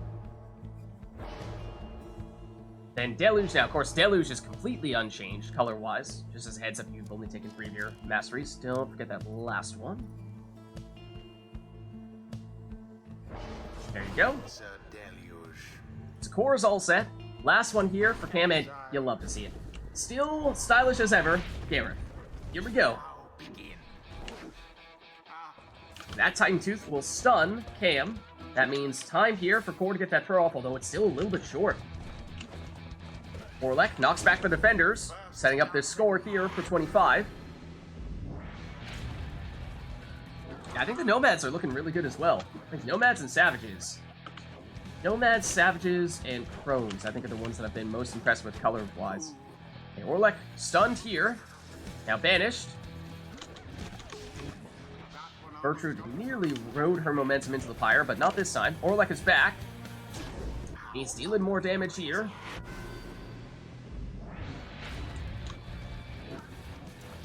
Gilman? Or rather, yes, that was Gilman. Gilman and Deluge are going to look very similar here. But Gareth is blocked. That's Deluge. He explodes. Getting rid of Gareth. Orlek knocks back Gertrude. And makes it in for another 25. That is a fast, stinky trash man indeed. But he's down here. And it's Gareth's turn, although his throw's intercepted. And now he's down. Orlek has returned. Here he is now. Again, knocking back those defenders, and again, making it in. Winning plunge. Good game. I figured I would do a true Nightwing theme team, because why not, you know? Yeah, that makes sense. Orlek, Tizo, Gareth, all the true Nightwings. Tizo looks good in the true Nightwing's outfit. Tizo's been looking good in many of them, I feel. He does, yeah. I really liked him in the Essence uniform, or whatever you call them, robes, I guess. It's Raymond's. Raymond's right. So I've played the WoW. No worries.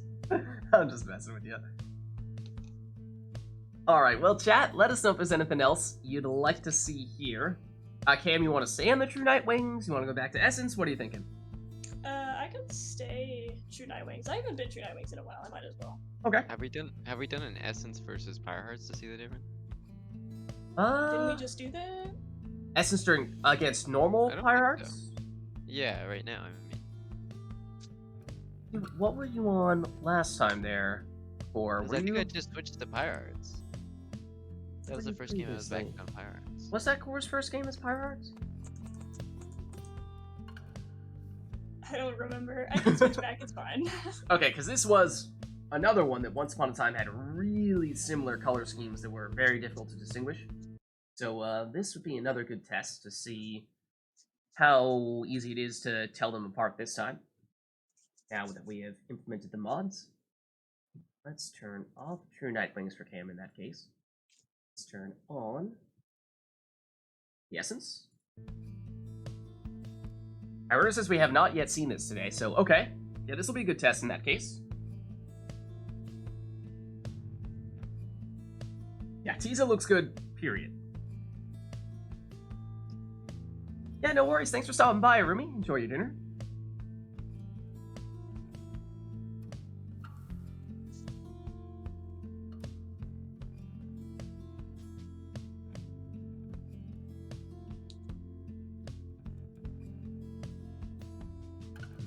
Alright, looks like we won't have any requests here, though. So why don't we jump in and just have you two take whatever you want to take.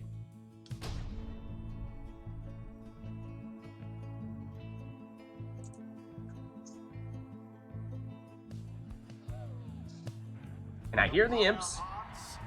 So it's definitely the Isle of Kalimer. The Essence. Welcome. Who shall conduct the rites?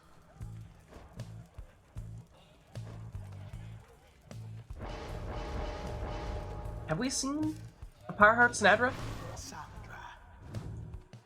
I'm not sure if we have. I did kind of like that. And I was saying before, I wasn't the biggest fan of Snadra in other colors because it felt like the green flames behind her head just didn't quite go with other colors, although, I don't know. Maybe it's that the Pyre Heart's color is close enough?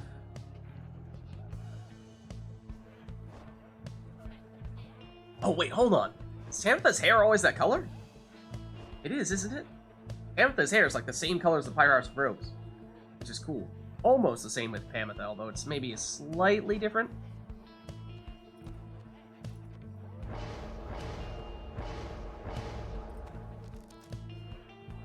Yeah, I can't change the color of the flames, unfortunately. No worries. It's Vids in the second spot there for core.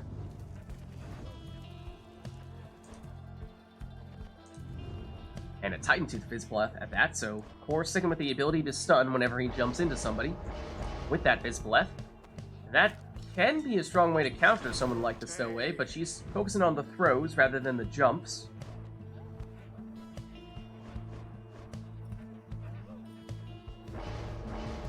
Then core going with Zoxiana. Luminous Idol, so whenever he picks up the orb, he will get his stamina refilled. And Tizo, as we were saying before, I just love those purple wings, look good. Though unfortunately, when we actually, it's one thing in his preview where he has the purple wings, but when we see him actually in game, they are they're the teal color. It's the other way around. Snadra going down here, and there's a wall of imps in the middle. Zoxiana gets rid of the defenders here. Has time to throw this one in for the full 20 damage. Is it a fade up? It is a fade setup, isn't it? Snadra. That is for Cam. One Cur, one Savage, one Imp. Here's the Stowaway, throwing this one in for 20. Those Imps causing chaos as ever. Snadra shoulder smashing, but then gets banished. Stowaway intercepted.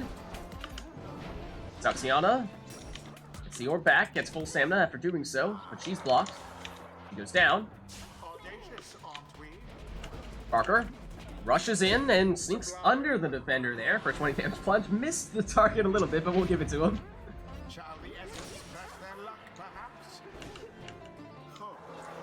Zoxiana versus Parker. Zoxiana has it now. Look at that. Speeds on in. And yeah, what do we think, chat? In terms of the aura colors between the Essence and the Pyre Hearts?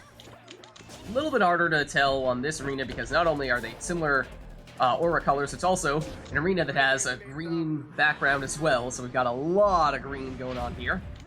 There's Parker next, and he has Parabene, so he's coming back. Zoxiana throws it in for 14, so a quick one there, not quite full damage.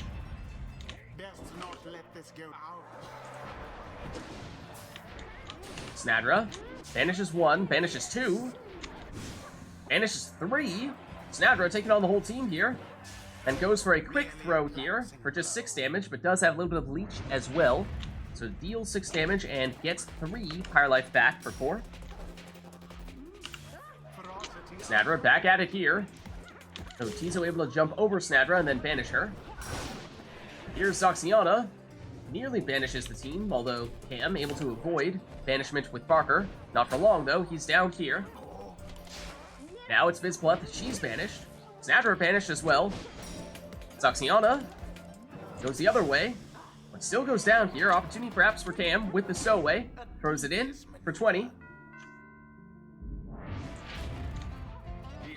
The shadows change things more than the background color.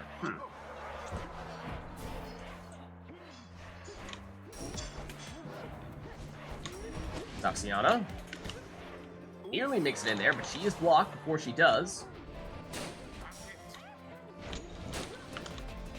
Parker has got the speed. Oh, but not quite enough that time. Snadra goes down. Zoxiana back with it now. Trying to banish. Gets rid of one. And that's all she needs to get rid of here, because she can still make it in for 20. Wall of imps slowing down Core and giving Cam an opportunity, although not quite enough for Parker to get in. Over to Sandra. Sandra gets rid of it. Gets rid of the stowaway. Has it back now. And, oh, nearly hopscotches her way in. Parker speeds into Vids. Vids able to cover defensively. Making moves forward here, but unable to knock back the defenders, so she goes down. Parker gets shoulder smashed by Snadra. But Snadra down. Perhaps opportunity here for Cam, although Vids comes back just in time for Core. And blocks Parker and has Titan Tooth, stunning Cam. Giving Core a little bit of time here to get out from next to his Pyre. Sidesteps the cast with Vids, although cannot do so the second time round. Cam with the stowaway. Throw is intercepted by Snadra. Snadra gets rid of it, gives it back to the stowaway, who says, "Don't mind if I do, I'll throw it in." That means just one more score, maybe all that Cam needs here. Although, look at this. Core banishing the entire team and plunges for the win. Good game. GG. Certain they would not. The rite is complete. Alright, well played, you two. Let's head on back. Yes, that's what I mean. It's like the flames behind Snadra's head. They're always going to be sort of the colors of the Beyonders, no matter what. Sometimes that contrasts a little bit with the triumvirate colors.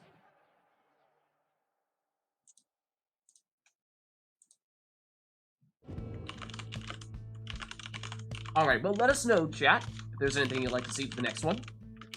And Core, I know you were saying you might be looking to swap out soon. How are you feeling? You want to swap out right now? We have one more in you? I can swap out whenever someone wants to get in. Alright. In that case, chat, let us know if anyone wants to swap in here, in which case, Core is willing to pass the baton. Unless Cam wants me to swap out. I mean, I don't know. I might swap out too, honestly. My hands are getting kind of shaky. Is it all that typing? It's just like, yeah, I've been on the keyboard for too long and I haven't eaten in a while, so it just kind of all builds up. Well, in that case, yeah, if anyone from chat would like to jump in here, you have an open invitation to do so. I would say at this point we're far enough along that if anyone who played earlier today would like to get back in, that's probably fair game. Of course, if we do that, we'd like to just make a point of getting a new matchup here. But if it's been a little while since you were in earlier today, then you're welcome to hop back in here. And of course, if there's someone who's not yet gotten the chance to play today and you'd like to do so, then absolutely welcome to get you in here.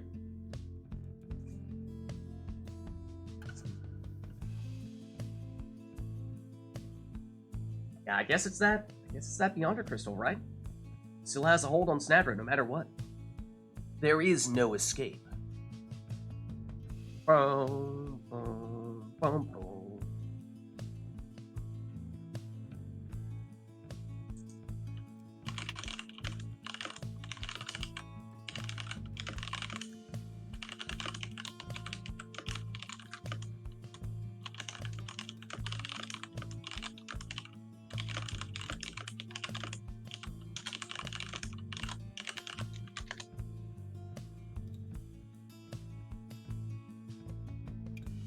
Rotor says he can hop in if someone wants to swap out. I know both Core and Cam were saying they might potentially be looking to swap out here. Yeah, you can swap with me. Alright. Just gonna ult F4. There we go. Okey-doke. Let's get iRotor in here, who is, of course... Good games, Cam. Good game, yes. Well done. Pleasure to have you again, Cam. As always. Yeah, hopefully I'll get to play more often, but I don't know. Maybe. We'll find out. Well, yeah. Always good to have you in. Alright. And now, invite sent to iRotor, who is, of course, the author of today's new mod. and is our resident withdrawn player. And so perhaps that is the reason why we see a request here for Dread Design, that triumvirate theme.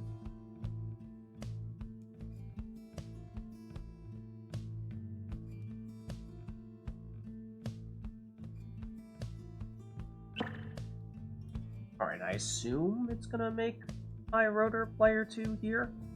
Let's turn it back on controller. Well, Rotor is in. Actually, let me see. Remote play doing weird stuffs. Oh, yep, it's saying no controls for Pyre. Are you going controller today, I assume? Yes. It's weird. Could be. Oh no. Yeah, is it plugged in now? There we go. Okay, now it's showing up. Perfect. Alright. And do you want to go withdrawn today, Rotor, or do you want to test something out with the new sure. colors? Withdrawn? Okay.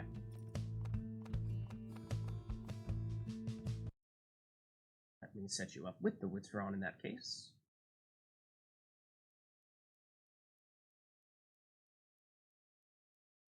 There we go. Okay. Anything else? This will, of course, be Rotor's first ride of the day, and so we could potentially give him a chance to warm up a little bit here. Have the song, at the very least. About the name? Oh, the name as well. The name as well. Last time I checked, Rotor's name is not Cam. You are correct about that.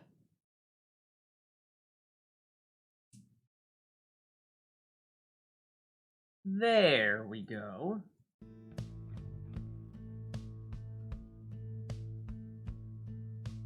But seeing no other requests at the moment, why don't we give the chance for Rotor to warm up a little bit here? Not do anything too crazy just yet.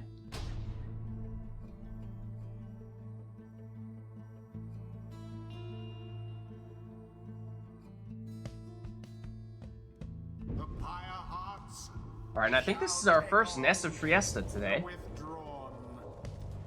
Welcome. So we'll see if that has any effect on the Who shall characters that these two opt to take, because no requests here with your team setup, so you're free to take whatever you'd like.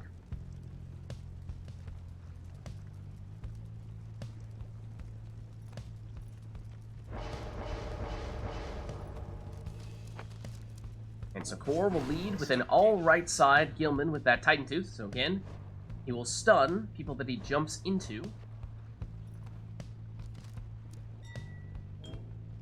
And this is gonna be messing with our heads a bit here. It looks a whole lot like Udmilda, but that's Vorfrit.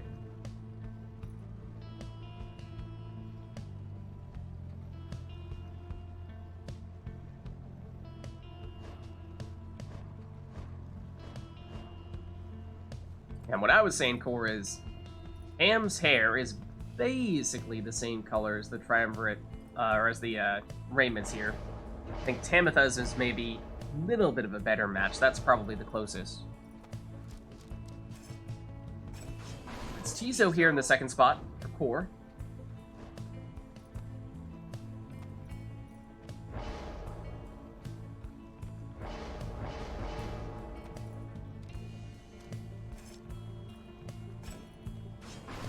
exile? Raji in the second spot there for Rotor.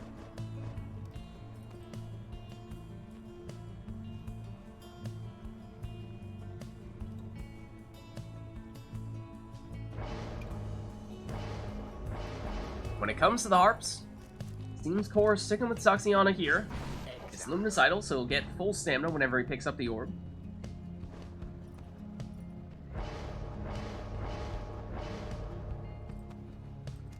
And oh, okay, I see what Rotor's going with here. 1 Crone, 2 Imps. Technically not the first withdrawn setup that you encounter, as we were saying before, but in many ways what we refer to as the classic withdrawn setup nonetheless. So a little bit too much for Vorfrit to handle, apparently. Here is Vorfrit. Back at it here, but she's blocked. And Banish. Saxiana. Goes down here. Vorfrit has returned. Goes to the portal, gets infinite stamina in doing so, and jumps in here for 25 damage plunge. Gilman. Raji. Raji blocked. But then banishes the two defenders. The core is the one standing here with Gilman. He's blocked, but has that Titan Tooth. Oh, well, he went flying off the screen. And that is iRotor's Titan Tooth, this time stunning Core, setting up this score here with Tizo. But he did not have Prayer Beads, he had Titan Tooth, so he's out for this series, that means. That means iRotor down to just 2 characters, although may not need any more than that, because gets the throw off here with Vorpit for 30. Oh, and look at that. iRotor had the ace up his sleeve, that Crone Salute, although Core was ready, had Tizo there to protect. Tizo, the only character right now that Core has that has an aura, and therefore the only character that Core has right now capable of defending. Oh, and Core getting Tizo back in a second. Is it quick enough? It is. And that is, however, Titan Tooth from iRotor stunning Core, preventing him from blocking this throw. But nonetheless, Core able to weather the storm enough so that it was not a guaranteed victory for iRotor at that stage, which is often the case whenever someone does wait to the last minute to use that Crone Salute. Now here's Core turning around and scoring. Portrait. Blocked.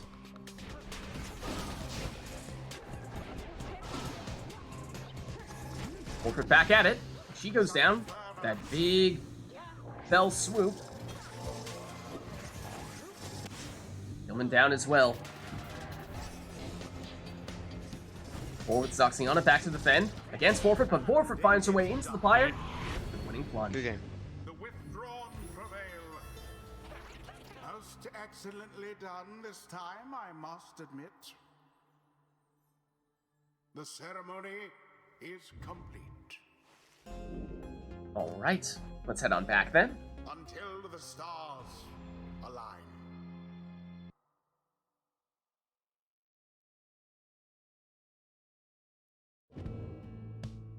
Alright, and chat, let us know if there's anything you'd like to see for the next one, otherwise we'll just reset the song.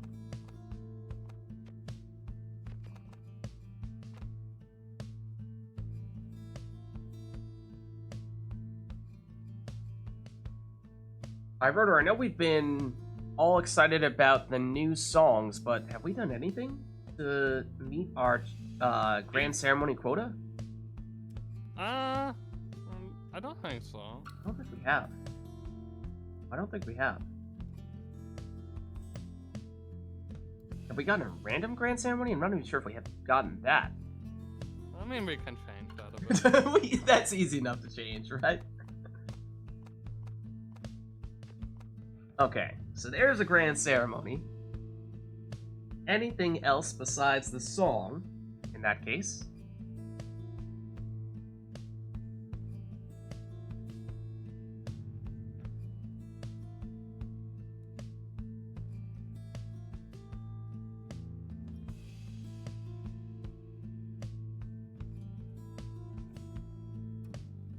Did we get a random one? Anor says we might have. Don't remember. Oh, we've got a Karen. Okay.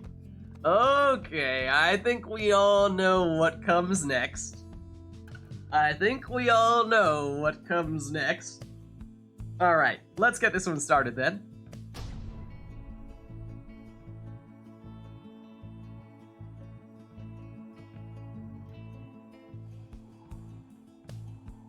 The Pyre hearts shall confront the withdrawn.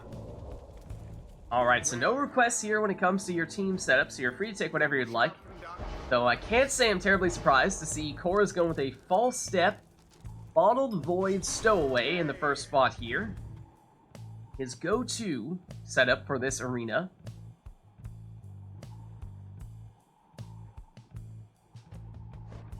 Though I don't know. Cora, have you done this specifically against iRotor? For some reason I feel like you two have not played before when you've been doing this matchup, or this Yeah, setup. I think we have. You have? Okay. iRotor going something similar No, here, I except with an think imp they setup. got a spotted void, I think. Yeah, I think as well. Yeah.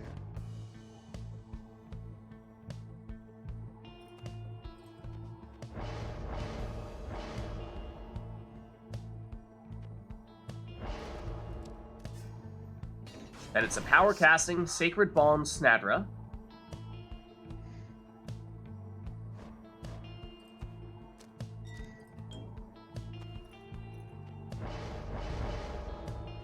And Iroder's go to Meta Vids.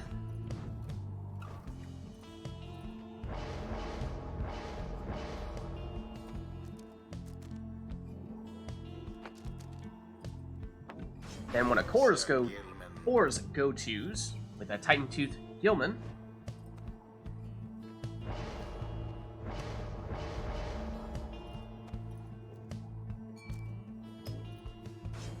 And lastly, a Sacred Bond Lendl to finish things on Iroder's side. And here we go. Brace yourselves for some crazy Bottled Void shenanigans. And we saw the first one right there.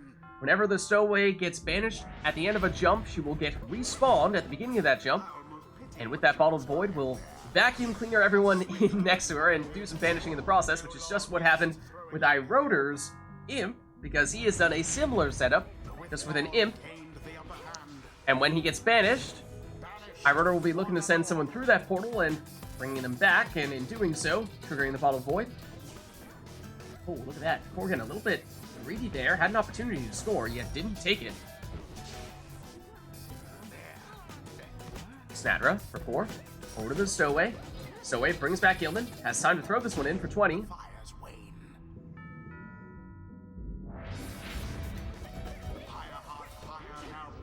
And Iroder going straight in there with the Imp.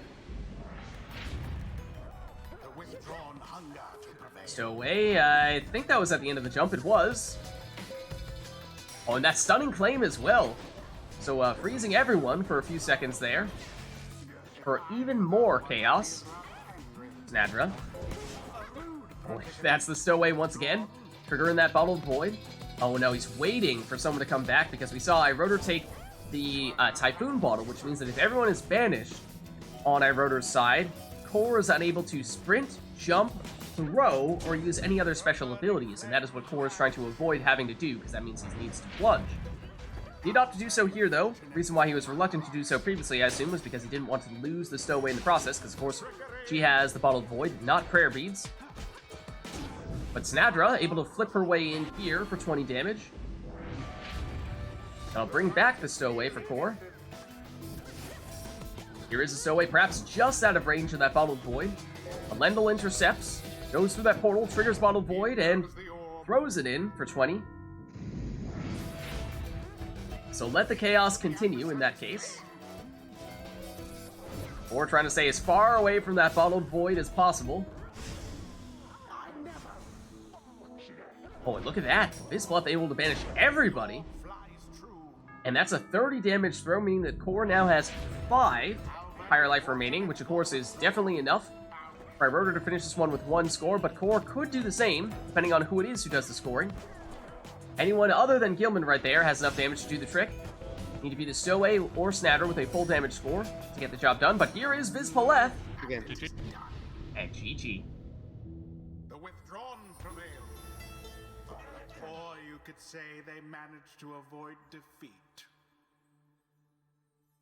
Thus end this night's proceedings. Alright, let's head on back. Well played, you two. Until the next rite. That is weird to hear the Accuser's theme, despite Vids being in the withdrawn colors.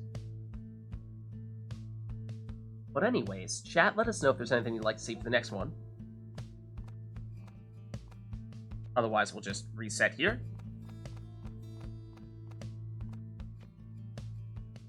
Skydance, okay.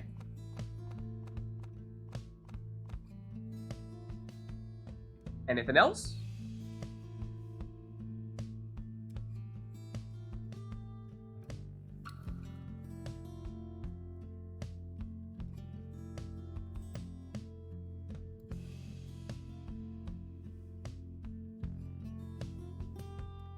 Or will that be all?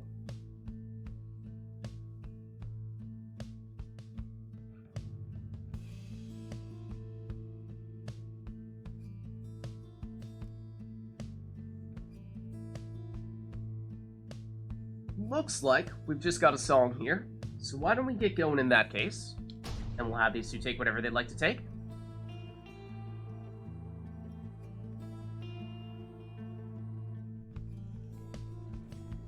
The Pyre hearts shall take This time we're on at the spring. the withdrawn. Welcome. Who shall conduct the rites?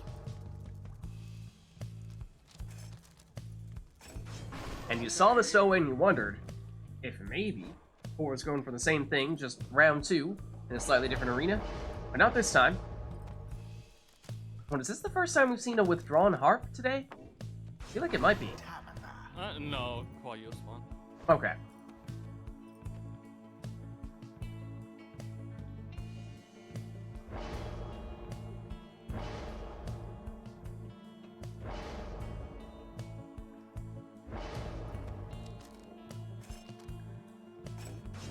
Tizo. Then Web, Lanthorn, Tizo in the second spot there for Core. Oh, look at this. Speaking of withdrawn harps, got a second one here.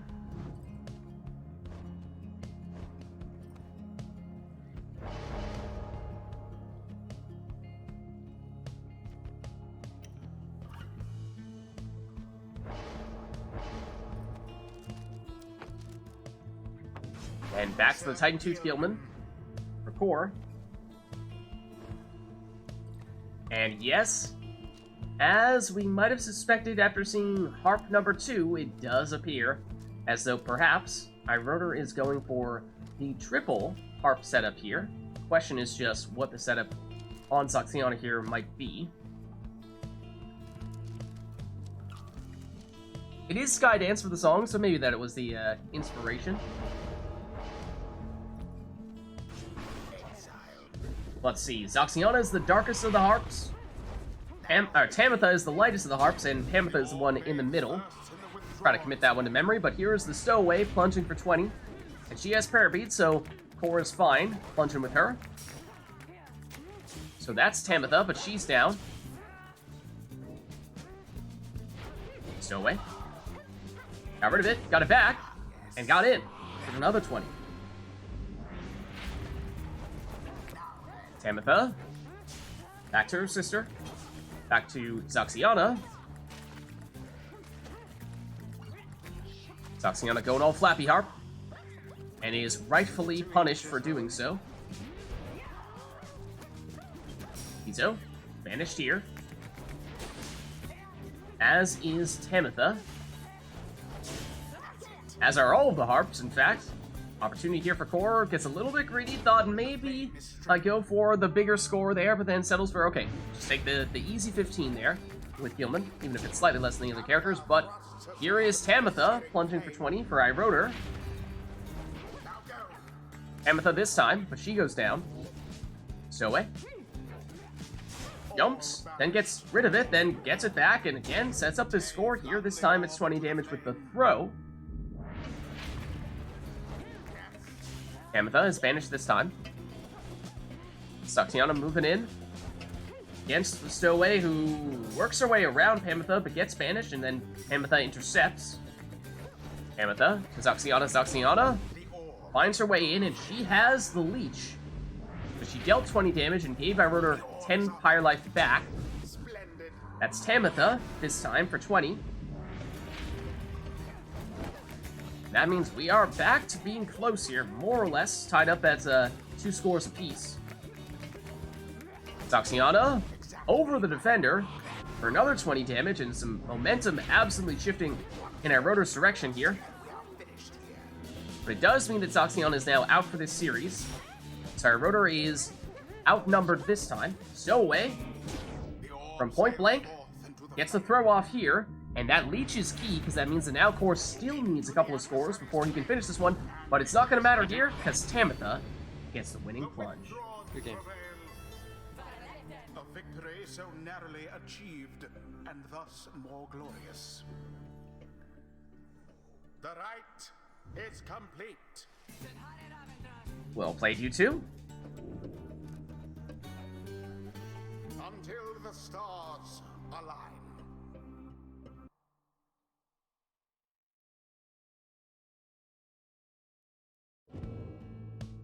Alright.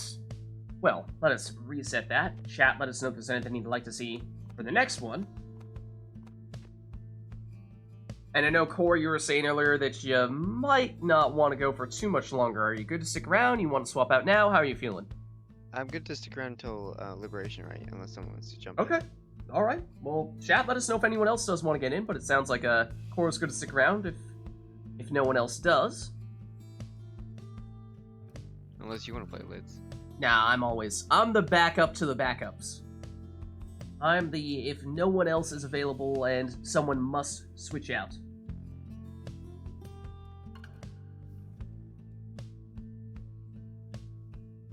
So in that case, let us know, chat, if there's anything you'd like to see between these two. We may still have a few more matches in us for these two to face off against each other.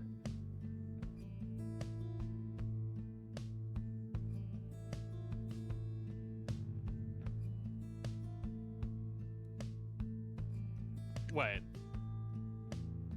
Hmm? Hold up. Wait. Oh. Okay. Going for something particularly special here with the Never to Return Pyre Hearts? Isle of Kalimer, okay. Yep. I think so.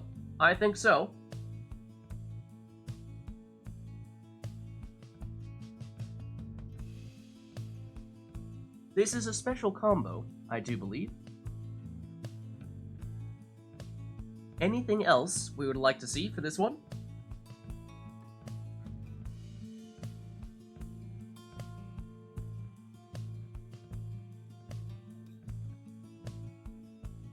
Or will that be all?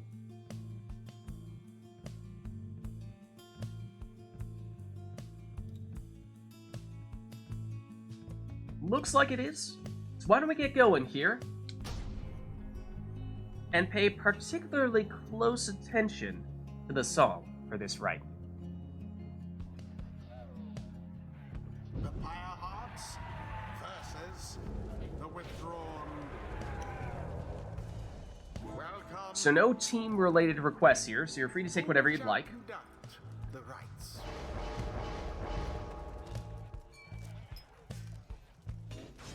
Sandra. So it's a power casting Snadra first for core.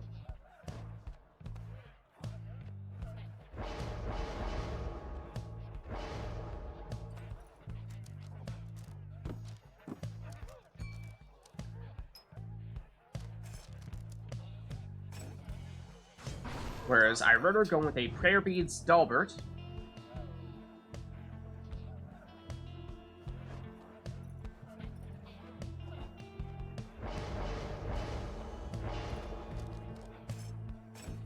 Then Core with a super rekindling Volfred, even rekindling on the Talisman as well. So that's 70 as things currently stand.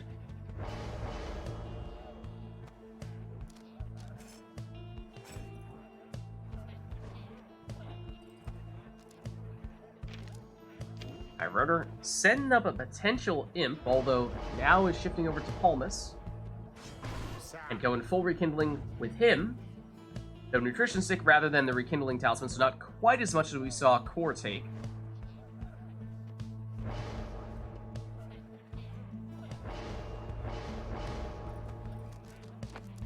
And Core, once again, sticking with the Luminous Idol, Zoxiana. And then here is that Tizo that we saw Iroder set up previously. So here we go.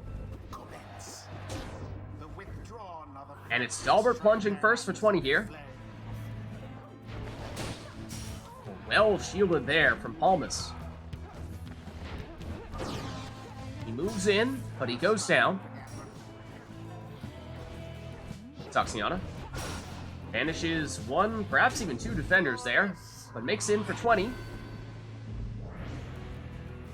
Wall of imps around the orb. Iroder finds a way to it, but gets banished afterward.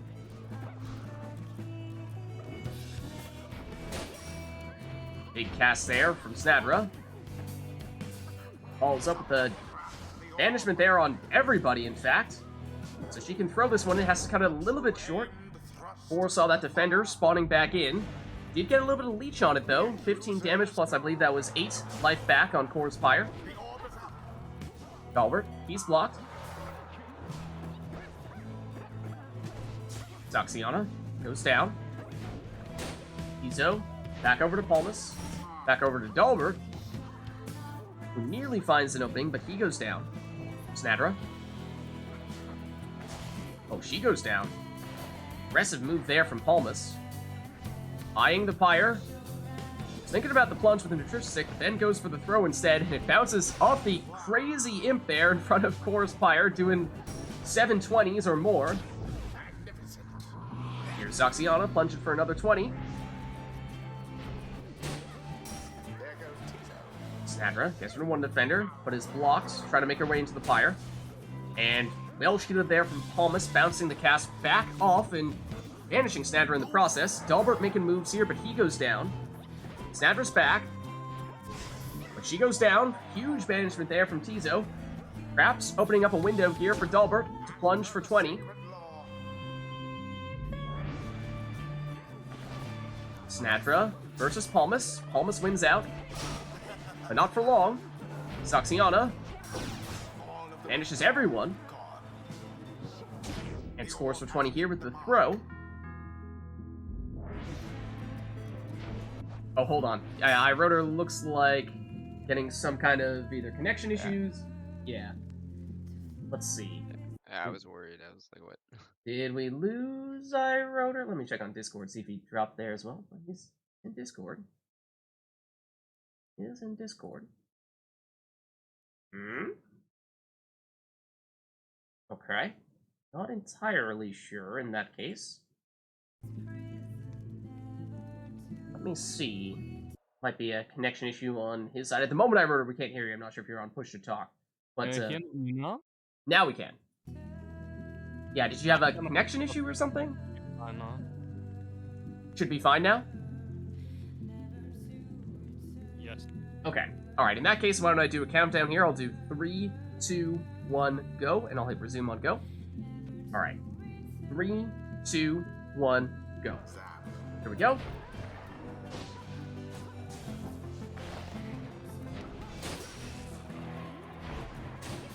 Dalbert, ooh, just barely sidesteps that cast and nearly makes it into the Pyre. Still in it, though. Has the orb back. He's blocked this time as well. Now he's banished. Big power cast of Snadra. Over to Zaxiana. She goes down, as does Tizo, but Tizo comes back. Dalbert makes it in all that chaos for a 20 damage plunge. Snadra's power cast. Thrown back in her face by Palmas's shield. Zaxiana makes it in here for 20 damage, and that is, of course, close to getting rid of iRotor's first life bar, but remember, of course, that both players have a significant rekindling. Snadra gets rid of it. Power cast to get rid of Dalbert as well, and that's no defenders left here. Oh, but look at that. Tizo back just in time to block Snadra. And Snadra proceeds to shoulder smash him, but Dalbert has returned. Power cast from Snadra is enough to stop him, though, and Snadra is on a banishment spree. Core quick enough to seize on that opportunity. Well, not initially. Shoulder smash one defender, but the other one came back in time to stop Snadra. That was Dalbert, but Dalbert can't make it in. Snadra has returned. And Core, bear in mind, is down Zaxiana after plunging without prayer beads. So at best, Core has 2 players for this series. At worst, is defenseless, as he finds himself here. So, iRotor this time, with a 25 damage throw from Palmas. Bounced twice? I did not see that. Snadra down. Palmas. Over to Dalbert. One approaching from one side, the other approaching from the other. But both go down eventually. Snadra trying to escape from Tizo, but cannot do so. Dalbert technically caught that, I suppose. Oh, gets it back. Wait a minute, looked like he was in there.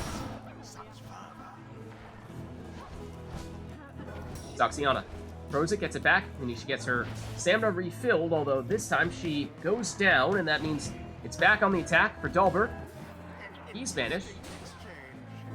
Snadra gets rid of it, goes down. Meanwhile, Dalbert making moves here, but Wolfred is in position to stop them. Wolfred here over to Zoxiana. Dalbert hops over the cast, but is still blocked, now banished. Wolfred retreats, gets rid of it, and Zoxiana is back. So is Dalbert, and so is Snadra. Snadra to Zoxiana, she's down. Dalbert through the portal, and that's a dangerous one, but it's not enough for him to get in. Snadra gets rid of it. Power cast, although Dalbert free to pick it up here and plunges for 20. That means one score for either player, very likely to trigger that rekindling. As we were saying previously, slightly more rekindling in Core's case, but either player has a large amount. Snadra. Big power cast, but doesn't hit the mark this time. She goes down. Kizo to Dalbert. Dalbert speeding in. Oh, but just wide of the mark there. Big banishment, although Zoxiana just wide enough to avoid going down with her friends. She's the only one here for Core. And she goes down, but Snadra has returned, as has Wolfred. Almost moving in. Pyre, well shielded there. And now he goes down. Zoxiana speeds past one defender, but it's out of stamina here, and that means Dalbert can catch up to her. Dalbert, now it's his turn. Waits for the right moment. Out of stamina here, gets just enough to do a triple jump, but that's not enough for him to make it in. Snadra gets rid of it, and gets rid of Dalbert. Snadra once again. She's down. Dalbert, maybe this time. Tries to hop around and does, but misses the Pyre. Zoxiana still in an aggressive position here, but she goes down. Cast from Snadra able to remove one opponent, make it 2. Now it's Palmas versus Snadra. Palmas wins that duel. Back to Dalbert, and he makes it in. That triggers the rekindling, and in Core's case, it was 70. So still a lot left in this right here. Both players. All miss. The throw does make it in there for 6 damage. Snadra. Power cast gets rid of one defender, and she nearly hops around the second. Dalbert going at it again here. This time he's down though. Time perhaps for Core. Charges up a full 20 damage throw, and that is enough to trigger Iroder's rekindling. In this case, it's 50. That means these two are awfully close here. Slight lead to Core. Snadra, she goes down. Dalbert loops around, but he's banished before he can make it into the Pyre. Zoxiana, the only one left here for Core. Iroder steals the orb.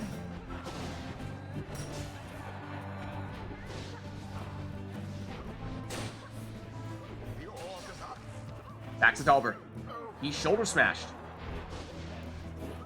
Snadra has a wall of imps to protect her. And that's enough for her to make it in here, not only for 20 damage, but for 10 leech as well. Zoxiana gets rid of it, banishes one defender, gets it back, and Har pushes her way in. And some serious momentum here, shifting in Core's direction.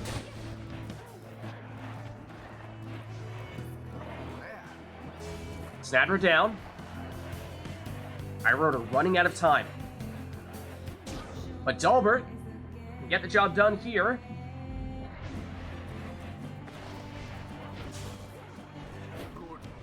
Almas. He's down. Zoxiana has an opening here. Has to settle for a quick 4 damage thrown. Of course, a plunge would have done the trick.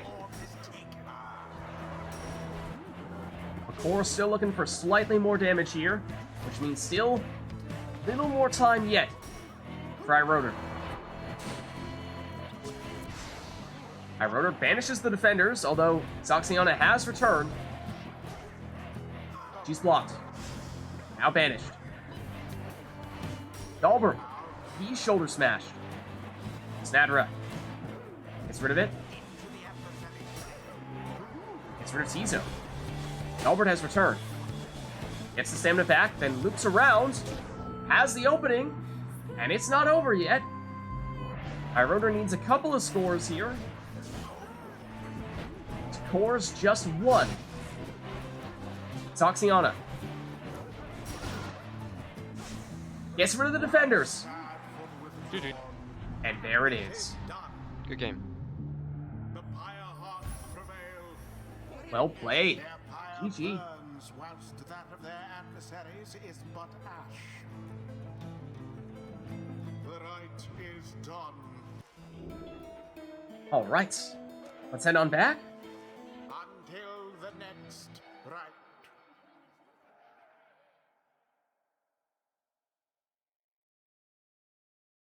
The shield mastery is what did it? Okay.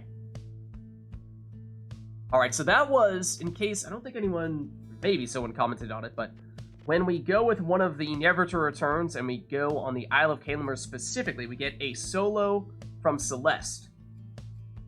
It was no Tariq in that one.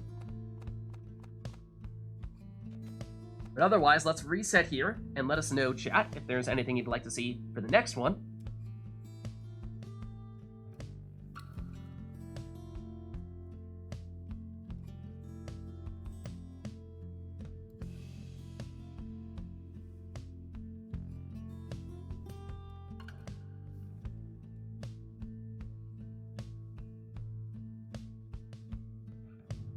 Tempers.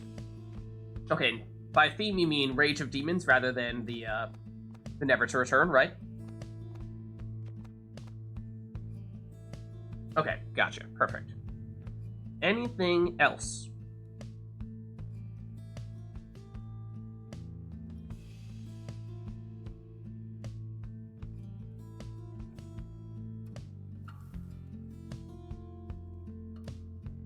We've got the song.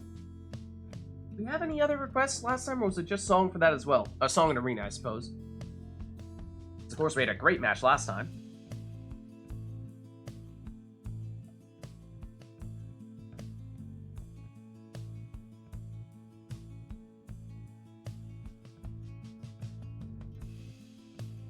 Looks like that'll be it for this one, so why don't we get back into the action?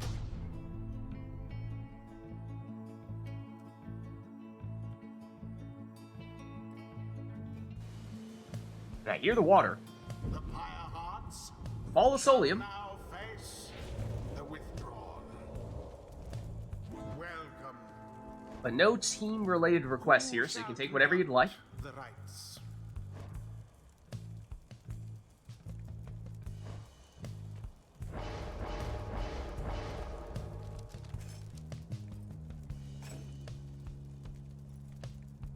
This time, Core messing with my head after going with a bunch of Zoxianas. Now taking Pemitha instead.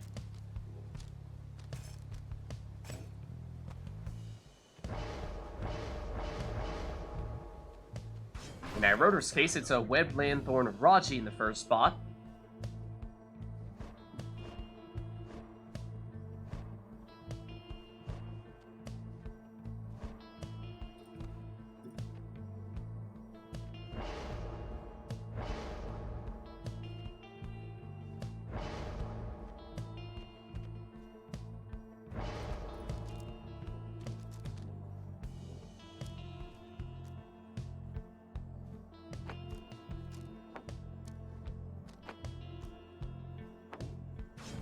Oh, and is that a clip of it, Anor?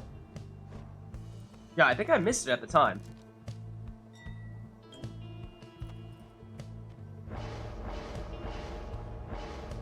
And Iroder going with his classic meta Vizpaleth setup here. Yeah, maybe we'll take a look at that before this this match starts here. And a full rekindling Manly, the quick throw and talisman. Iroder, before you select this exile, if you don't mind, can I just take a quick look at the clip that Anor has here of your previous match? Let's take a quick Okay. peek. Let's see. In all that chaos for 20 damage. Let's take a look. So it was a double bounce? Oh, the cast! I thought it was like a throw that bounced twice, but the cast just did a back and forth twice across the screen. Right here.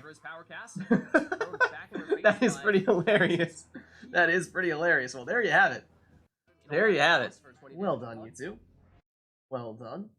Okay, well, let's head back over in game here. It did look very awesome.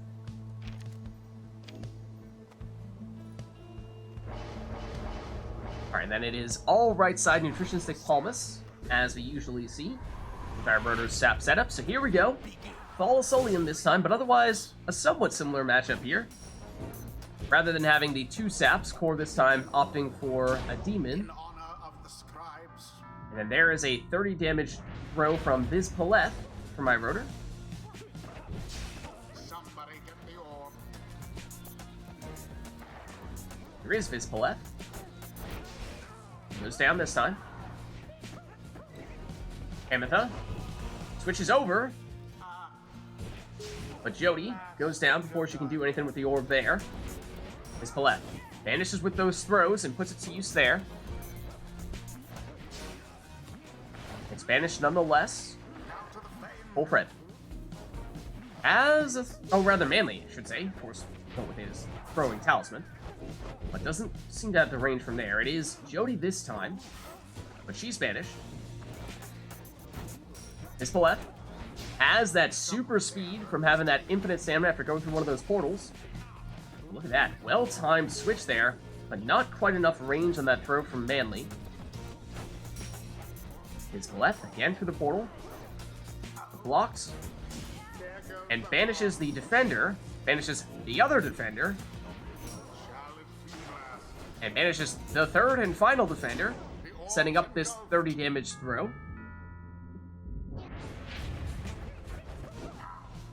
Ametha. She's down. Viz Paleth. Sidesteps the cast. And looking to banish with those throws. But ups to jump and knock back, then banish with the throw afterward. Fulford back to defend, but he's not quick enough to get in the way of that throw. And that drops Core down to 10 Pyre life. Force does have Manly, and I do believe took some rekindling with him, so we will likely see a second life bar for Core. And we may see that now. Here is Viz Paleth triggering that rekindling, and it's 50 Core. Interesting little duel there in which Ametha was waiting to cast, and Pyre was like, sure, I'll just float around here for a second. I dare ya. Jody goes down before she can make it in. Almas. An extra mobility from the nutrition stick, paying off there, but not enough to stop him from getting banished this time. Ametha switches over to Jody. Jody knocks back the defenders. That's the combo the Core's looking for. And Kerfang needs extra damage when she plunges. So that was a 38 damage plunge that time. Once again, Core patiently waiting to banish till after Raji finishes his fluttering. But Viz Paleth now, he makes it in with another 30 damage throw, and of course one more of those would be all that Iroder needs here.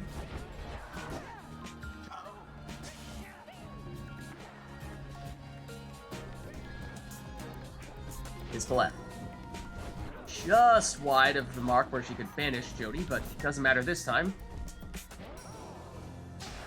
Banishes another defender with that throw, though Ametha has it back with Core. Goes the other way. Looking for an opening here and nearly has one.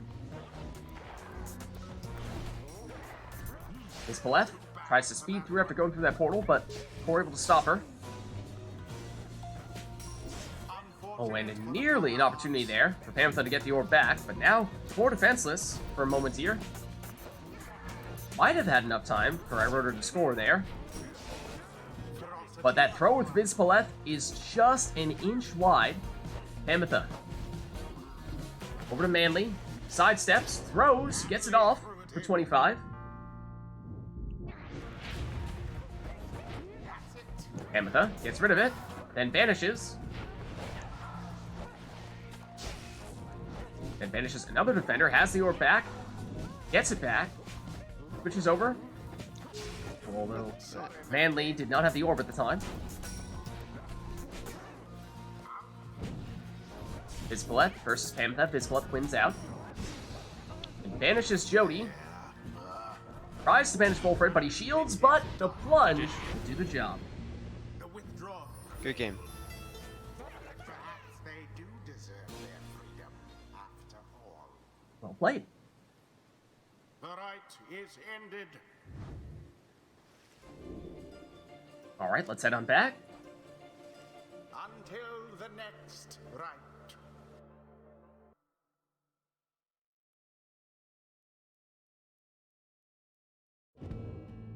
And chat, let us know if there's anything you'd like to see or hear for the next one. We had Rage of Demons for that one. But we'll reset ourselves back to our default. If anyone wants to swap in, I can swap out. I have a really fucked up sleep schedule at the moment, so not feeling that great. Okay. Yeah, if anyone would like to swap in for, I think either Core or Iroder are saying that they'd be willing to swap out at this stage. But yeah, if you're not feeling well, Iroder, then totally We can understandable. maybe end it here with the liberation, right? We could go that route. We're approaching right around that time. Just take a quick look at chat here. Is there anyone who'd like to hop in? Otherwise, we may be approaching that time where we could be looking at a liberation, right? Maybe that is the best answer here.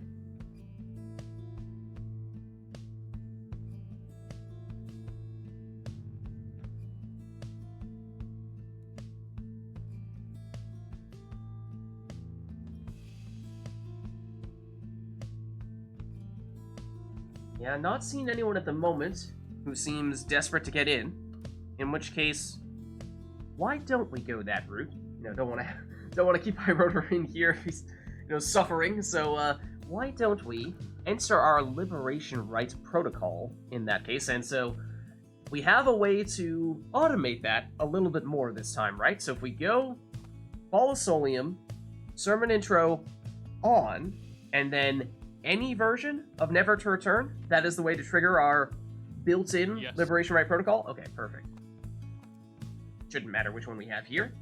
So of course, what with this being our Liberation Rite, our final rite of the night, that means we will not take any requests here. We will just have these two take their best possible teams to finish us off in style. So, without further ado, for once, no need for TariqBot to do this, so I suppose, get started.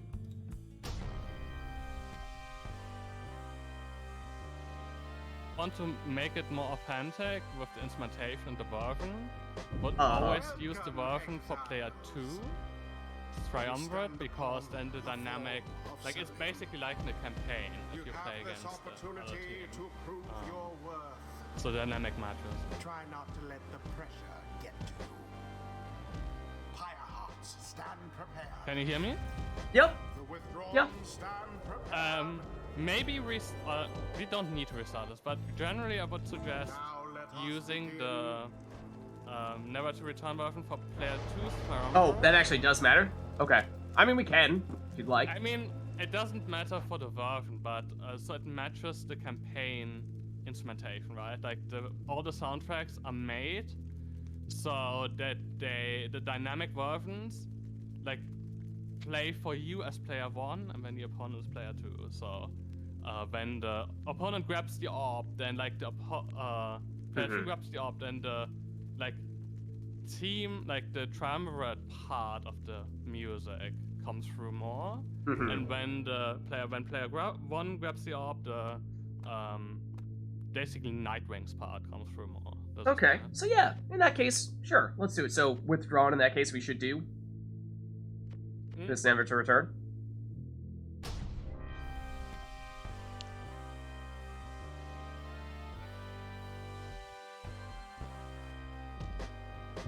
Good evening, exiles. You heed the summons to the fall of Solium.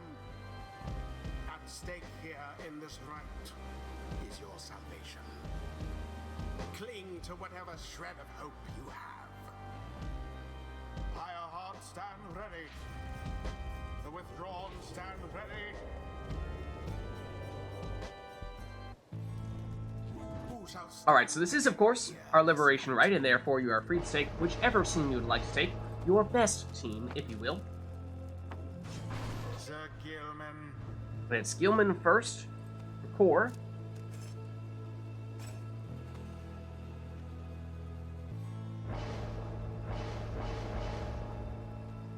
It's Raji first, for iRotor.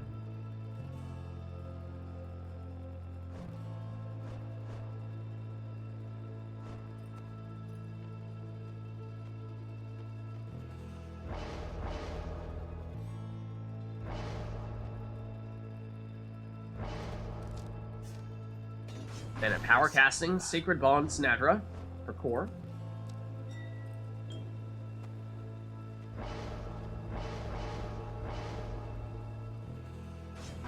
Meta Vizpaleth for iRotor.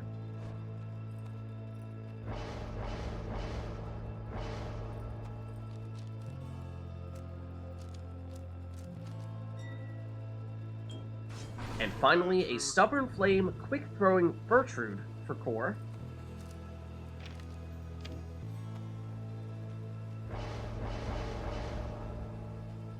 And a Nutrition Stick Palmas for iRotor. So here we are. Core on the left representing the Pyre Hearts, iRotor on the right as the Withdrawn for our Liberation Rite. Best of luck to you both.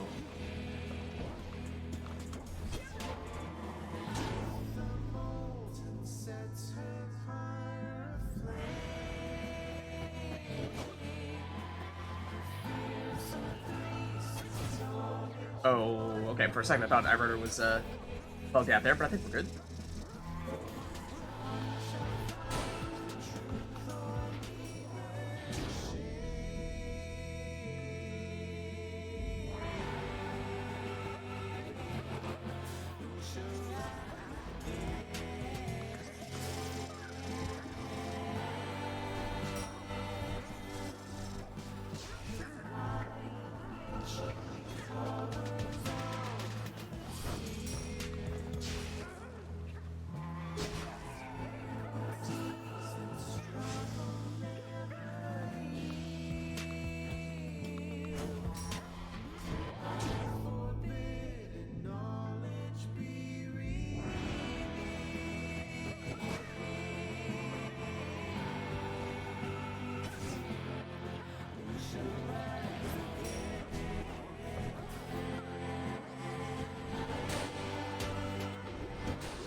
Oh, getting some more lags here? Yeah, I had a huge lag spike.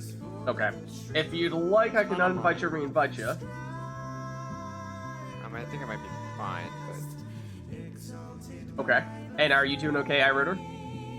I'm doing fine. Okay. So in that case, core, is it seeming any better now?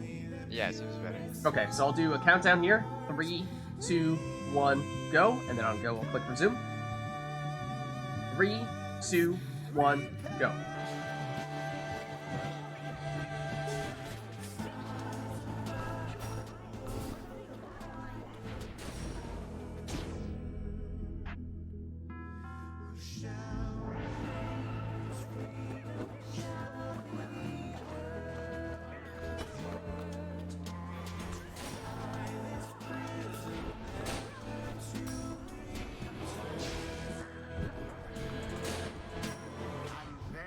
Good game. And it is The done. withdrawn have proved their worth.